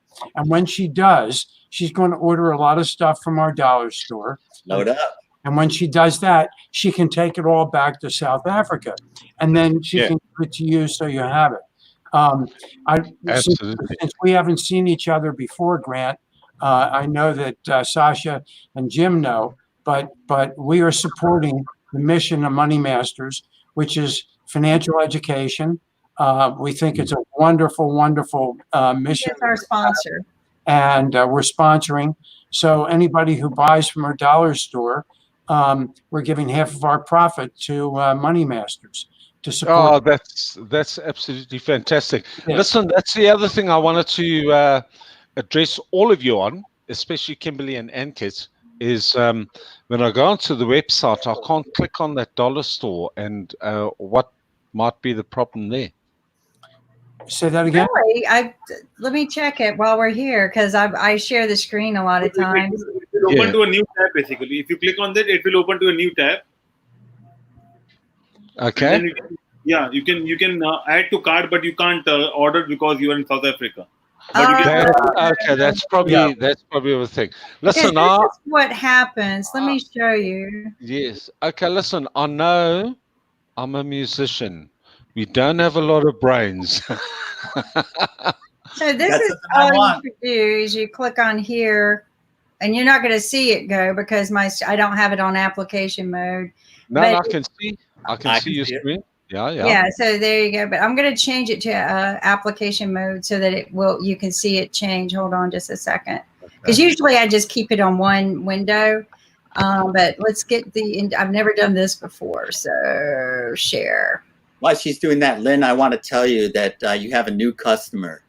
And I apologize. Didn't know you were a Philly fan. I would never have shown the Yankee hat. But I did order from the dollar store, and it's easy. So can you see it? Well, Jim. Okay. Yeah. Shop in the dollar store. Sorry, guys. Just there wait. You go. There you go. Okay. So Jim, because you heard me say this, it's win-win-win, because you don't have to leave, okay, which means you don't have to go out and maybe get contaminated with the COVID virus. Absolutely. And you're supporting the mission of the Money Masters, and I'm starting to laugh because there they are, the minion napkins. Fantastic, guys. No, thank you. Kimberly, thank you so much for that, because I didn't know how to navigate to get on, but that's great, man. All right. We do have masks now. And actually, I got tied up last night, so I'm going to go order my masks today. And they're the sterile masks too, in case people don't know. They're the original sterile mask. But what's great is that you can stay at home and do all your shopping. Don't spend gas, save time, and it's delivered to your door unless you live where Lynn does, right? But Grant can order. The only thing is, what he'd have to do is have them delivered to you, Kimberly, or to Jim. I would have to. Yeah, I'll go there. But where is our stereo? Did you buy them? No, here they are. I was going to say, did somebody go buy them out? Here you go. But it's a pack of 50. for $30, and that's a bargain nowadays. That's a big bargain. Amen. Absolutely. Amen. Yeah. Okay, so in other words, I could sort of order and get one of you to DHL over to South Africa. Well, you could do that, but more importantly, why don't you just order and give them to Kimberly? Let her. You pay for them, and she gets them. And then, and I can bring them to you. Listen, There's a plan. There's a plan. Or actually, no. I'll send them to Ankit, and he can bring a cricket bat over for me from. There you go. We don't carry. That's the way. Yeah. That will work. Yeah. We don't. Because listen, guys. As much as I want to come to your beautiful country, and I really do, I want to come to the USA. But you guys have got to try and make a plan. And as you said yourself, Lynn, you've had relatives that had come over to South Africa. You got to come see our beautiful country, man. I do. We will. Nick and I are, once all of this is cleared up as part of IBM TV, we kind of want to do a tour of all of the people who've been very supportive to us and helping us to build the network to where we are providing good quality music and shows and conversations, and everyone that talks to us says there's no other network like this in the world. I agree. Absolutely. And I just want to say here, live on TV, so it's recorded and everything. You guys can come over. You've got a place to stay with us. We've got a really, really big place. South Africa is it's very hard to explain to you guys. We have very big properties here. My house is probably I don't know in feet, but in square meters. I mean, we really, really have big properties here. Our land and our houses are big and everything. Any one of you guys want to come over to South Africa, give me a call or you send me a message. You're welcome.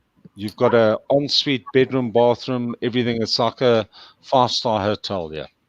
Thank you so much. All right. All of you. It's going to be in the plan. We're going to do a tour, and I always tell everybody we're going to start out at Sasha's and tour each of the places and meet all the people in person. Yeah. And then we're going to end in India, where we're going to have a big fake wedding or maybe a wedding and celebrate and party and maybe do a big cricket game, Yeah. Ooh, we could do a cricket game in South Africa and then head over to India and do a cricket game. Absolutely. No, honestly. That's the plan. And we got a fan who says he's ready to learn about cricket too. So maybe we just need to get a really good talking show going. Yeah. Well, we already did. We got it. But we've got, this is Mark Lee has become our fan on Saturdays. He actually has a show on Mondays. He's got a radio talk show on TV. So, fantastic. Oh, great, man. Well, listen, you need to, and you, Jim, you have to come over here because you have to teach me how to play chess. I will. Yeah. There you go. And you teach me to play cricket. Yeah. But listen, just remember when we play chess, I play for tequila, hey? Oh, my goodness. I have a principle. I don't play for money, but tequila. Is it a shot per piece taken? Is that how you play? A shot per move or a shot? Absolutely. Absolutely. You know what I want? I'm a tequila fan, actually. So, one of my pieces, he has to take a shot. We used to call that beer-based. When I watch that chess thing, and you got those two clocks, I don't know what the hell that is anyway. But in my mind, in South Africa, listen, you must remember one thing: we're big party animals here. Huh? So if we play in chess, every time you touch that clock, you have to have a shot, mate. Have you ever attention span thinking? That's called speed chess, and you get really drunk really fast if you did a shot per that clock. Oh. And because I've got a game that can show you how quick you could get drunk doing that. But have you ever heard of black tequila? Yes, love it. I love it. It's so smooth compared because it's different. It's got a different twist to it and everything, but definitely different. I grew up in Texas. Well, not my whole Okay. family, my family's in Texas, ranch in Texas, and it was nothing for us. We're out in the middle of nowhere ranch, and a river kind of runs through. It's beautiful, and we would sit down by the river late at night, and that's the drink of the area. They're not too far from Mexico, so we'd sit down by the river, playing guitars and singing and howling at the moon, basically, and drinking tequila. So, yeah. How did you get to North Carolina State? My parents moved around a lot. My dad's family's in Texas, and I would go back there a lot to just be with the family. But my dad ended up here. I went to high school and college and married here. So, yeah. Interesting. Yeah. Well, So- And where are you based, Jim? I'm in Menlo Park. So, yeah, although we have a very large house by Silicon Valley standards, it would not measure up to yours. And No. Just no. I'm trying to get my geography right here. yes, just he's way West Coast. I'm way East Coast. Yeah. And Glenn is kind of East Coast up from me, in a beautiful, beautiful area of the country that just is understated. So it doesn't get enough attention. Great teams, though. Great sport teams in his area. Here comes There's our buddy Mark. Hey, Hi, Mark. Hi, Hi, Mark. We were plugging you earlier. How you doing, mate? I'm here. How y'all doing? Mark is our Monday radio talk show, and he's got an evening radio show as well, and he just stays busy. Yeah. Constantly busy, Well, we constantly should- other things going on. I heard that Yeah. you had the communications with Miss Naomi, so I was glad to make that happen, and hopefully Well, thank that'll you very much. Yeah, I mature. need to get back with her. I haven't been feeling well. I became sick this morning, and Ankit kind of held the show up for me. But without me, I shouldn't say for me, without me. But being back in as the talks got interesting and I was feeling better, I thought I would like to see everybody today because I don't know. Ankit feels the same way. I feel lost when I haven't been with my friends on the show. That's the topic, medicine, what we have on IBM TV. Yeah, we have. It is well because it's positive and healthy. We're not. Yeah, occasionally we talk about what's going on in the world, but what we try to do is find the solutions, right? Yeah, and right. some of the interesting things that we talked about yesterday were really mind opening to me because one of the doctors said we need to start remembering to sanitize our cars when we're going out, right? The inside of our cars because our outer clothing could be carrying the virus. So you need to remember to sanitize your car. And then we talked about proper outerwear clothing today, which was just way opening. We've been talking about it, but it's just practice and habits, but so positive, Oh yeah, we're definitely a positive I'll tell group. you, I'll tell you Kim, what just happened, one quick with question Dr. though. Sabu. Huh? Yep. I said I had one quick question for Kim though, because I was on a Facebook, not Facebook, I think it might have been a LinkedIn or a Facebook post, and they were actually talking about the cars in relationship to pumping it. Because like I said, I am not a driver. I'm more of a rider and, mass transit and all that. But they're talking about how I do catch rides with folks and I will sometimes pump their gas, but they were saying that we have to take several precautions with that as well. I've not been doing that. So I was just wondering what the doctors are saying as to what we should do if we're pumping the gas. So there's nothing wrong with wearing gloves if you just remember, because they got some really good gloves. You keep them in the car or your pocket. And the disposable kind, right? You can get them on the dollar store, the really cheap ones that actually women use to color their hair with. But they're real thin food preparing gloves. And what you do is as soon as you're done, make sure the way you take them off is you put your hands together and pull them off and dispose of them, right? So that you're not doing this and contaminating your body again. So you put your hands together like this and they pop off real easy. And maybe we can get doctors to show this because this is Kim telling you, not doctors, but I've had many years of medical, what I call experience. And so, yeah, if you put your fingers together like this, they'll pull off real easy. Do them over the trash can so you don't have to pick the outside of them up, right? Over the trash can, done. So but that's how I would do it. Or take your hand sanitizer with you after you touch it. I have another suggestion. Buy a Tesla. Or yeah, or, I or you can go live in a state where they still have full service. Because New Jersey. New Jersey still has full service. You cannot pump your own in New Jersey.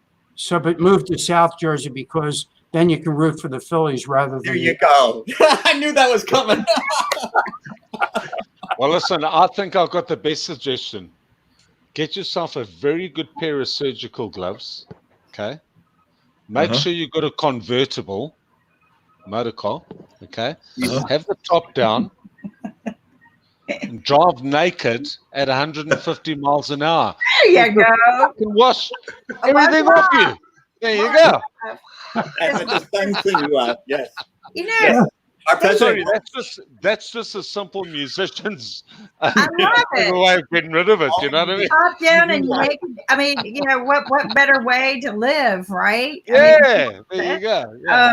In the Air Tonight song to me, you know, Phil Collins, In the Air Night, you know. Yeah, tonight, there you go. Grant, I need to add one more thing in the scenario that play all Grant music and admin music while driving the car.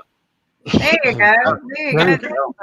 Alexandra and Grant's, you know, South American music. Yeah. You're just, and you know, I think we got some answers here. But you know what? That's something to think about, because you know how they've been talking about spraying people in booths and stuff like that, and that just makes me nervous. But they did say air; it can be blown off, and then it breaks up when it's blown off. Why not just have air blow you? Why water or misty things? Why not just have a big burst of air blow us every once in a while? We walk through, like you were saying, drive down at 100 miles an hour. That's it. No, I'm not a big fan of the mist temps. We used to have them again. I'm not a big fan of the misters either, but I would Yeah, do we used to have I would them go in the into a Eno. where- I would go in and get blown off with air, right?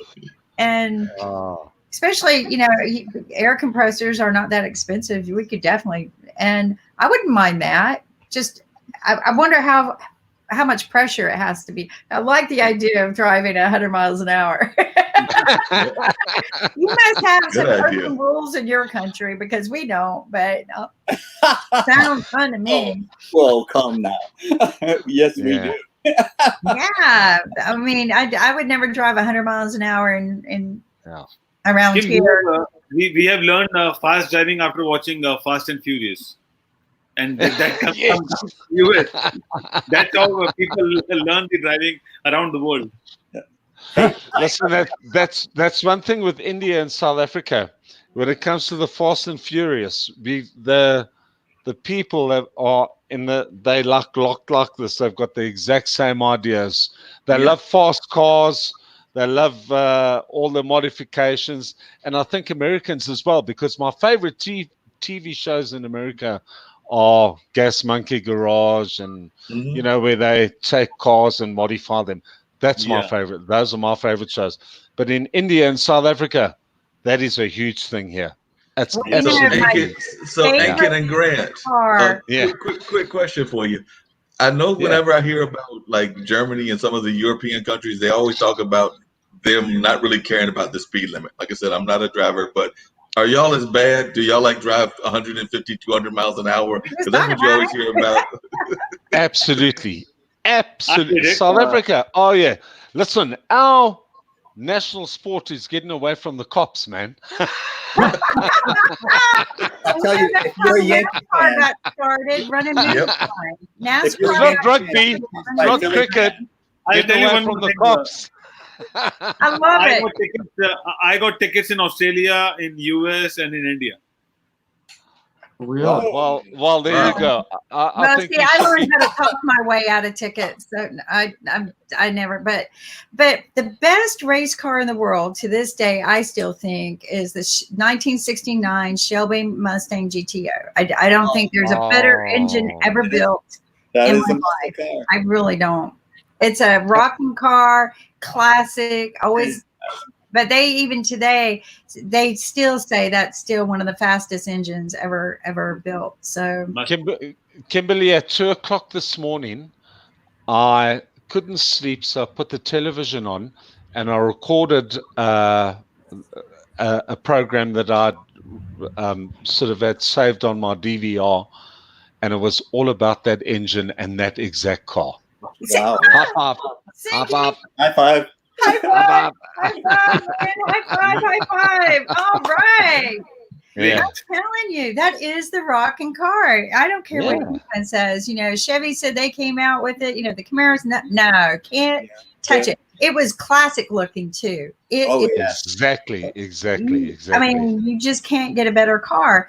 And there's some really good shows, and every time they get come on, that's the engine they all go to. It's a Hey Kim, I've owned one car in my life, and that was when I was working in the Boca Raton News, and that was actually along those same lines. Speaking of the old cars, if you remember Starsky and Hutch, it was a Gran Torino, and it was Gran actually Torino. a green Gran Torino. That's the one. Yeah.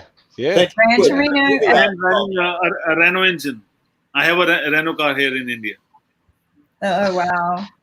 And what do you rent? What do you have? Who, me? Yeah. What do you have, Grant? In South Africa, I've got a Mazda CX-5. Mazda. Okay. So it's a That's little good car. little thing. That's Sharon's car, and my car, I've got a Chinese. It's called a Haval, which is got a 2-liter turbocharged Mitsubishi motor.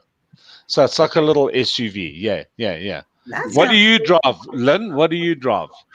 Well, right now, actually, when my daughter went to Toronto, she couldn't take her car, so she gave me a standard shift, five speed Volkswagen. I love it, absolutely. I used to have my first car, Grant, not my first car, but a car that my wife and I got right after we got married was a 1968 Barracuda. And it was oh man. 4 on the floor. I wish I still had the car. My wife would have these 2 seats in the back with the kids on them. And she would pull up to a stoplight, and these young kids would come up and they would see her sitting there and they go, vroom, vroom, vroom, vroom. And she'd just smile. And as soon as the light turned green, she was off like a shot and just beat them. She loved driving that car. So, but yeah, I love the standard shift cars. I could. Hey, Lynn, I got a classic car for you, of all of you. I got a classic car for you. When I was growing up, my parents had a Fiat, but in addition to the Fiat, they had the classic French car. I call it the Turtle because it literally would rise up. How many of you remember the Citroen? Yeah, absolutely. Yeah. Sure. Wow. Yeah, those classic. Jim, what do you drive? Well, I live in Silicon Valley, so I drive a Tesla. Oh yeah. Good man. So we're not allowed to have Tesla dealers in North Carolina. Really? So, yeah, they banned them in North Carolina. I don't know why.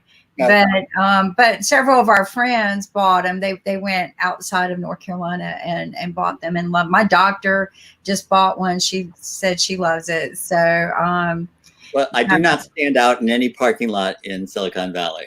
Nah, not there, but you would here. And Kit, what do you drive? I drive a Renault Scala. It's a sedan.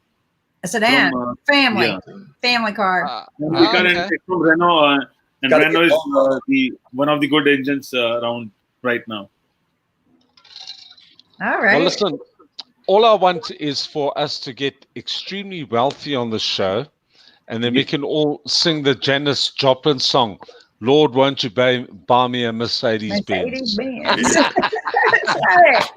Lord, won't you buy me a Mercedes-Benz? Yeah. And Kimberly, what do you drive? Oh, so a horse and buggy. A what? She's Amish. Horse and buggy, right? I use the manure for, compost and recyclable and healthier for the environment. No, I'm just kidding. I'm just kidding. I've been through the sports cars and everything, and I actually have a Hyundai Santa Fe that I bought in 2011 that I love. And I don't ever want another car again. Absolutely. But there's nothing wrong with the horse and buggy. I think we all need to go back to the horse and buggy and maybe even get a couple of goats because they can be good riding equipment as well. She didn't tell you she's Amish. I love that, out in the country, you could pull things off like that, right?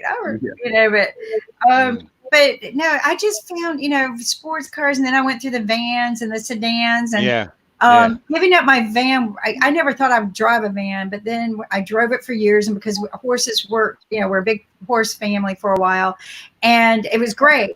And to give up that van was very, very hard. But my mechanic told me it wasn't worth fixing anymore. He said, you're going to have to give it up. So to convert was very hard. But I said, well, I can't drive a van anymore. The kids are growing. I don't do the horse shows anymore. So the SUV, the small SUV was great. It was such a great scale down, and I won't give it up for anything. It's old, absolutely. but I love it. It's like brand new. I keep it really, really in good shape. So, how many grief did you have to go through to give up the van, though? What? How many stages of grief did you have to go to? A lot. Oh my God! Like I cried. I did. I love that van. Every kid in the world goes, "Don't ever sell this van. We love it. We love it." It was just the perfect van, and yeah, it was very, very hard, but that SUV was perfect. I like it because it's still set up high. The rest of the family, they all own what do you call it? Those Toyota Prius. They're all the half electric hybrids, and I am a little jealous because they get about 78 miles to the gallon versus that was my previous car 25. But I think as we get older, we get smarter. I look at like maintenance. What does it cost me to maintain it? If I kept my sports cars, oh my gosh, I wouldn't be able to maintain them.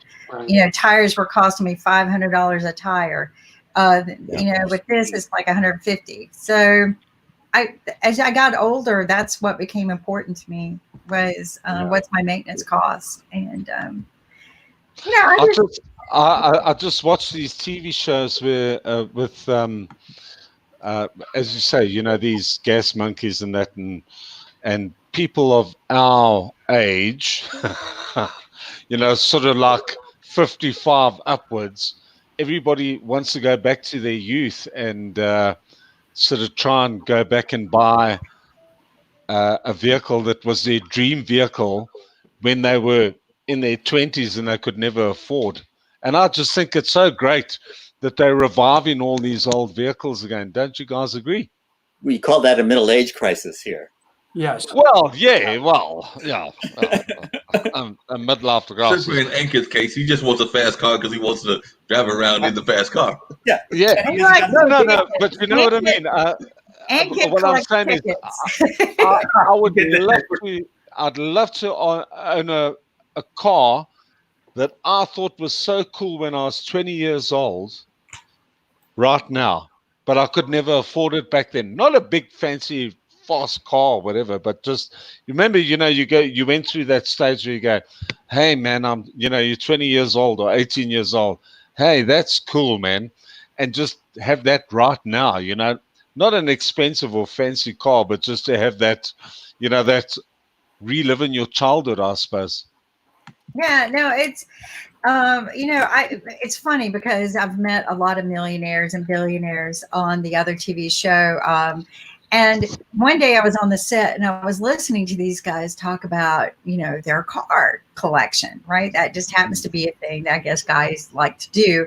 And then I've met Elo, who has probably one of the world's largest collections next to a couple of others. I mean, his collections are fabulous. And I've actually been to his car room, but I had to ask myself, I'm listening to these millionaires talk about, oh yeah, and they're on our set, and they're like flying, not even first class, right? And they got all of these cars. So I'm sitting here going, no, wait a minute. Why would you want to own all of these cars that you have to maintain and pay the maintenance fees for, buy gas, insurance, and everything else if you want to drive them, but you're not flying first class? Yeah, it's amazing when that or happens. You don't own your own airplane. If it were me, I would be flying in my own airplane. So, I want my own airplane or my own helicopter. But yeah, that would be a good idea. It's cheaper to have a driver. It's way cheaper to have a sedan. Yeah. Question for you, Kim. Did you ever meet the guy from Durham? And unfortunately, it happened last year around this time when there was that great big gas explosion, but he had that collection of Porsches.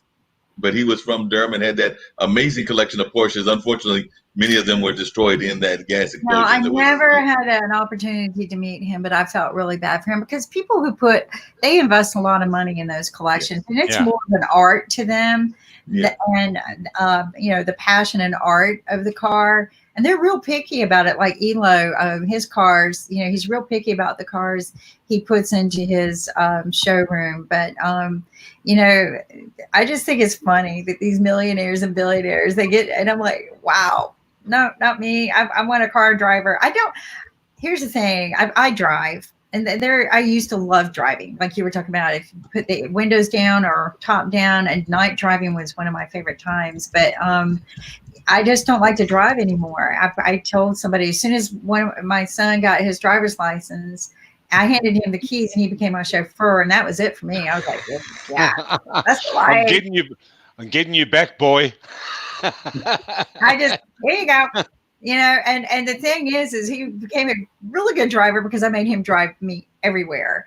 And so I wasn't one of those parents that was freaking out over, oh my gosh. In fact, I would just sit back and relax. I do my work, and I realized this is the life to have, not being the driver, but having the sedan and the driver, and you can get a lot of work done. In fact, a friend of mine, a wealthy general manager friend of mine of IBM, he told me one time whenever he had to do long road trips, sometimes he wouldn't, really get a plane, if it's a 3 to 5 hour, he would hire a driver. And that way it was quiet and peaceful, and he would get his work done. And and he said it was cheaper in many ways for him to do that than it was to buy the plane ticket, time wise, having to go to the airport, and I started thinking, well, you know what? The more I look at that, you're right. That and the train, the train you can. The train is wonderful. I love train trips, even short distances, like going from Durham or Raleigh to Greensboro. I haven't done it recently, but just the scenery around trains can be very amazing, and you're just sitting there relaxing. I find it than the bus trip. And by the way, the guy's name was because he was an executive here in RTP area, but it was Bob Ingram, and apparently it was like some 80 cars that he had. There was that Porsche collection, so I think he still has a few of them that were Bob Ingram. I do know Bob. I just I've known him through networking, but I've never officially met him or had him on my show. But I do enjoy the beautiful cars and things like that and everything. But I do want to brag a little bit about North Carolina right now. We were in the National Geographic, I think last month's edition. I don't know if you know that, but one of the UNC Chapel Hill scientists was interviewed on some of his research, and it was pretty cool. That's good. I tell you, I read the magazine, right? And it takes me a while to get through it, but I read. We get it every month. I still like the hard copies, but I learned so much about all of the world. When you can't travel, sometimes reading can take you to places you've never been. They are always got articles about Africa and South Africa and India. It's a great way to learn. But I was real proud to see, because they do usually go around the world. I was proud to see UNC Chapel Hill. I was like, wow, great, man. We made it. Listen, I can't Grant, earlier you were saying that you were going to be a millionaire. I thought you were already a millionaire. I thought you'd already made all that money doing all that great record producing in South Africa. I thought you already had that title, and now you're disappointing me. I was expecting you already were a millionaire, and I expected you already own your own tiger. Since we know that there are animals there. Wow. Well, listen, let me tell you one thing. Just so you guys understand, we've got such a small music industry in this country. It's tiny compared to the States. I'm going to have a guest on my show next week who's an icon in the South African music industry here. And just to give you an indication of what the differences are between your music industry and our industry, is he is probably the top seller of albums in this country. And he has sold probably about 700,000 albums. Now in South Africa, that is Big. so huge, you cannot believe. In America, if a band sells 700,000 albums, they're a flop. Yeah. Mm. Yeah, if you're You know not what I mean? rocking So, America, yeah. so you got to put these things in perspective, as in our population in South Africa is 50 million people. Okay.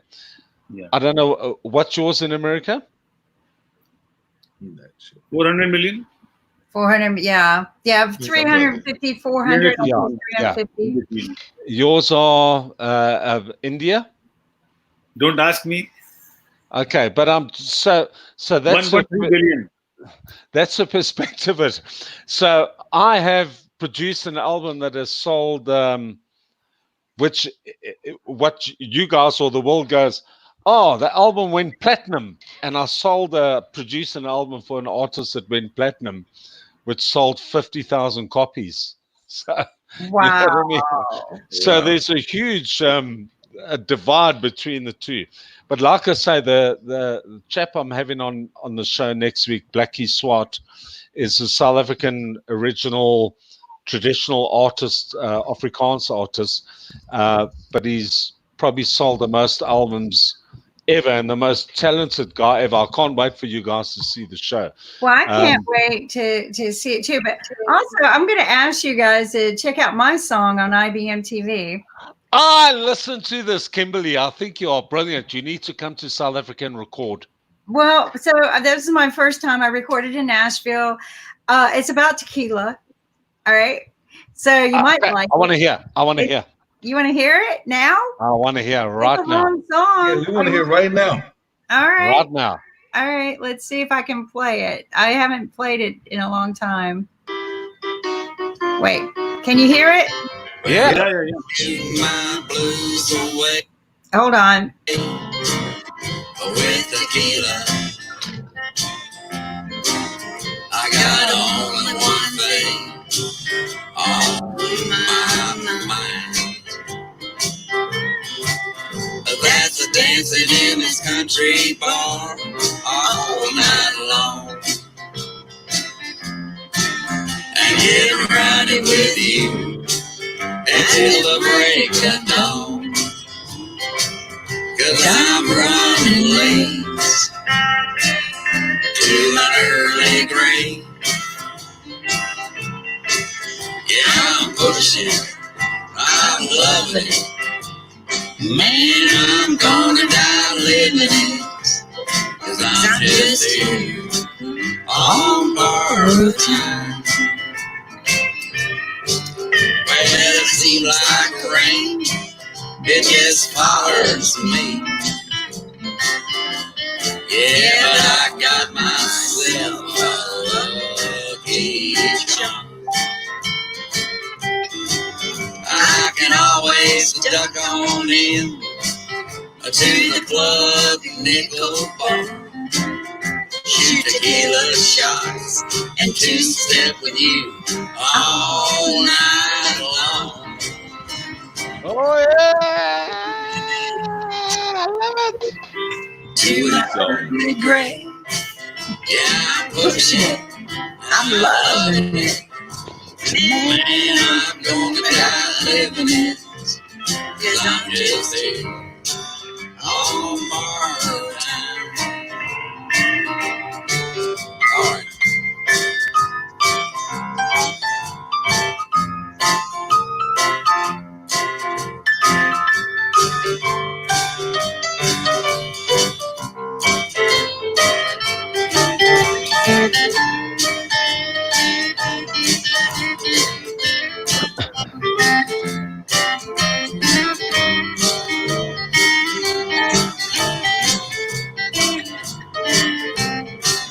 Well, you know, last week my dog got run over by a pickup.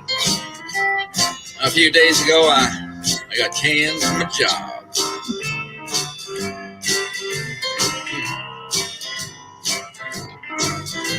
Then I got a Dear John letter from Thelma Lou. Yeah. Seems she found her a better rodeo clown.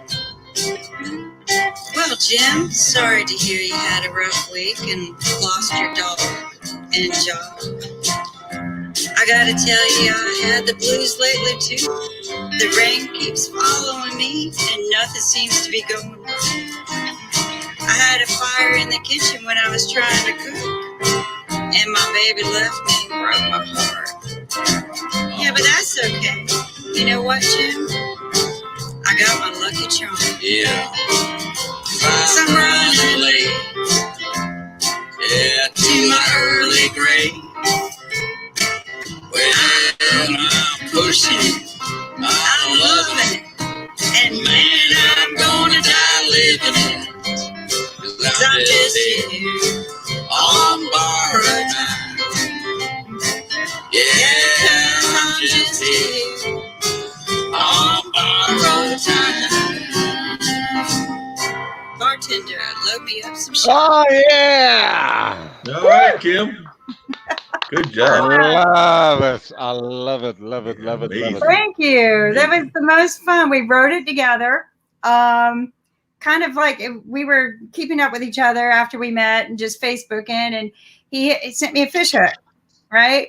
And he sent me something, and I go, "Well, here, I'm having a bad day too." And then next thing you know, and I was telling him, you know, the rain just keeps following me because it had just been raining a lot and stuff like that. Next thing you know, and I told him, you know, I wanted to do it a little rowdy, a little old time country, right? And so we did, and he played every one of the instruments. Oh, fantastic, man. That's great. Great job. Great. Good job. That's why you need to come here, Kimberly, so we can hook you up at Rattle and Roll Studios. And I think we need to do an album. I don't know about an album. I've only done one song, and except for a song that I wrote for my son, and that's, you know, I'm doing good to get on stage and publicly speak. This is what I tell people. Kimberly with an album. Yep, I think we need a Kim Yeah, album. I think you need to do an album, man. Why Come don't on. we just do, you know, music together? And I do, but I love singing on stage, though. I did find out that when Jim and we toured together with that song for the first 2 weeks that we recorded it together, and I loved singing on stage. And what was cool about it was the people started singing along with us. Oh, yeah. Because it's that kind of song, I guess, but it felt so good. And I got that experience of what you guys have, right? And that's when you've got that crowd singing along with you. The producer said right from the top, because he was doing this, and I guess there's this thing that you guys do to you know, to the music. He goes, "You guys have got a winner here. This is a good song." And you know, to work with someone as talented as Jim was very, very. It's an honor. He's, you know, been labeled twice. He's hard like you. He's just very passionate about it. And when the industry got hit hard, he loaded up his stuff and started touring, like, you know, going to places and playing. And he makes his own happen, right? And he's got a lot of songs. In fact, I'm going to be loading up some new songs that he's recently done. But yeah, please do, man. I'd love to hear that stuff. Really. Right. If you go to IBM TV, we have a music channel. So if you go on IBM TV and scroll down, you can find, and we'll load your songs up. If you've got some originals, send them to me, and we'll make you a section, and then you can start airing them where people can hear them in not Africa, but in India, and you know, all over the world, everywhere. But I was told just recently. Now it wasn't in the beginning. But I was told, but China's doing this to everyone, but apparently they've banned all stuff that's anywhere but China. So their internet cannot get any other sources. But I'm going to try to get past that because I have connections with people with big Chinese companies, and I'm going to try to get that door reopened. But anyway, thank you for listening. Thank you. Oh, it was awesome. I love that, man. I love that. I saw you dancing. What did you think, Mark? Yep. What did you think? think? You ask me, Kim? What did you think? I loved it. I thought it was a great song. I was really impressed. And we I like that old-fashioned kind of style. And I'm a fan. Man. Actually, I grew up. A lot of people don't know this, but one of my favorite shows. I had two favorite shows that were almost on opposite ends of the spectrum in the ways that they were done. Because one was very liberal, and that was Laugh In, but the other show that I really loved was Hee Haw. Oh yeah, see, and that was me. And that's what I tell everybody. If you can make it hee haw, that's great. I'm going to share with you because Mark, you might know who this is. Now, this is Jim Martin, the guy I sang with. He plays everywhere. I mean, there's not a day go by that he's not playing somewhere. But do you recognize this guy? Yeah. Oh, what a wonderful, wonderful, wonderful artist. Yeah, Tommy Harris was an NFL player for many years and the highest paid defense person ever in the history of NFL. And his wife died. He had a daughter die. His heart just gave out in playing. And he found music. He's always sang. And so he started writing his own songs and performing, and he's been giving them to us to air on IBM TV. So Yeah, there are a couple of musicians like that because I know Wayman Tisdale, the basketball player, has got several albums out as well. But because he's a jazz artist after his basketball career kind of petered out and everything, but there's a number of folks that are in the sports that are also great entertainers. So definitely that. You know, I think you got to change your book occasionally, right? You can't play athletically sometimes, some sports for the rest of your life, and or something happens, you know, you change the book, right? Some people say they're starting a new chapter, but for some people it's a whole new book, and for him it became a whole new book because those were big life-changing moments. His second song that just came out brings tears to my eyes because it's and I'm getting ready to load it up as well, is the story of when his wife died. Wow. And it just, and I guess because I know his story, when I hear the song, I melt. It's just, you know, and that song's called Deflated. But that's what songs are about. They're about stories, right? And the music moves you to the story. So it just, and I'm excited about tomorrow and seeing you, Grant. And I think we're at the hour. And I'm looking forward to it. Can't wait to see your show tomorrow, Grant, and hopefully y'all will catch mine on we're gonna catch Monday. yours on Monday. And hold on just a second. I want you guys to. We're gonna wrap up as always with our ambassador who tells us all the good manners that we need to start using. And she just melts my heart. But watch. She's very melting. Hand होकर और ऐसे अपने खांसी जब आएगी तो ऐसे करेंगे अच्छू अच्छू और कोरोना वायरस को धन्यवाद हमारा म्यूजिक सुनने का. And I want to thank all of our viewers for watching us today. We did run an hour longer than normal, but I felt like I needed to get back on the show because I wasn't feeling better this morning. I'm feeling better today. But folks, we got a weekend packed full of stuff. Sasha's getting ready to turn on his show. And we have tonight, we have Dr. DJ Arthur, who's a real doctor who's going to be doing music to heal by. And that's what he does in life, as well as a real general practitioner. So listen to it. Also, if you can donate because his donations go to victims of domestic violence. But it's at 8 p.m. tonight, IBM TV. Then tomorrow, you had Grant on today. He's going to be doing some live music. We've got other live music. We've got children's shows earlier in the morning, too, that are fabulous and entertaining and healthy for the children. Very, very healthy. And then, we roll into Monday, which is when Mark is after our news hours, our news 4 hours. Mark comes in and shares with us some good old fashioned radio talk because you know what? You can't beat just some good old fashioned straight talk, can you, Mark? Yeah, that's exactly right. Just So, good old I don't know, conversation. do you have a guest lined up for this Monday? I'm already lining up some guests. I will get in touch with Ankit, but there's a good possibility we may have, and I'll know that later on this evening, but there's a good possibility we may have a comedian or two joining us and everything. So I'm in conversation with them, so they may have some laughter going on as well. Also, don't hesitate to invite some of the chess people to ask them to talk about how can we learn about chess? Yes. Share it to your viewers, right? Because it's great thing. And we're going to sign off. I'm going to find the airplane, and the airplane moved on me. Hold on just a second. I don't want to play Walters. I always play Walters. Here we go.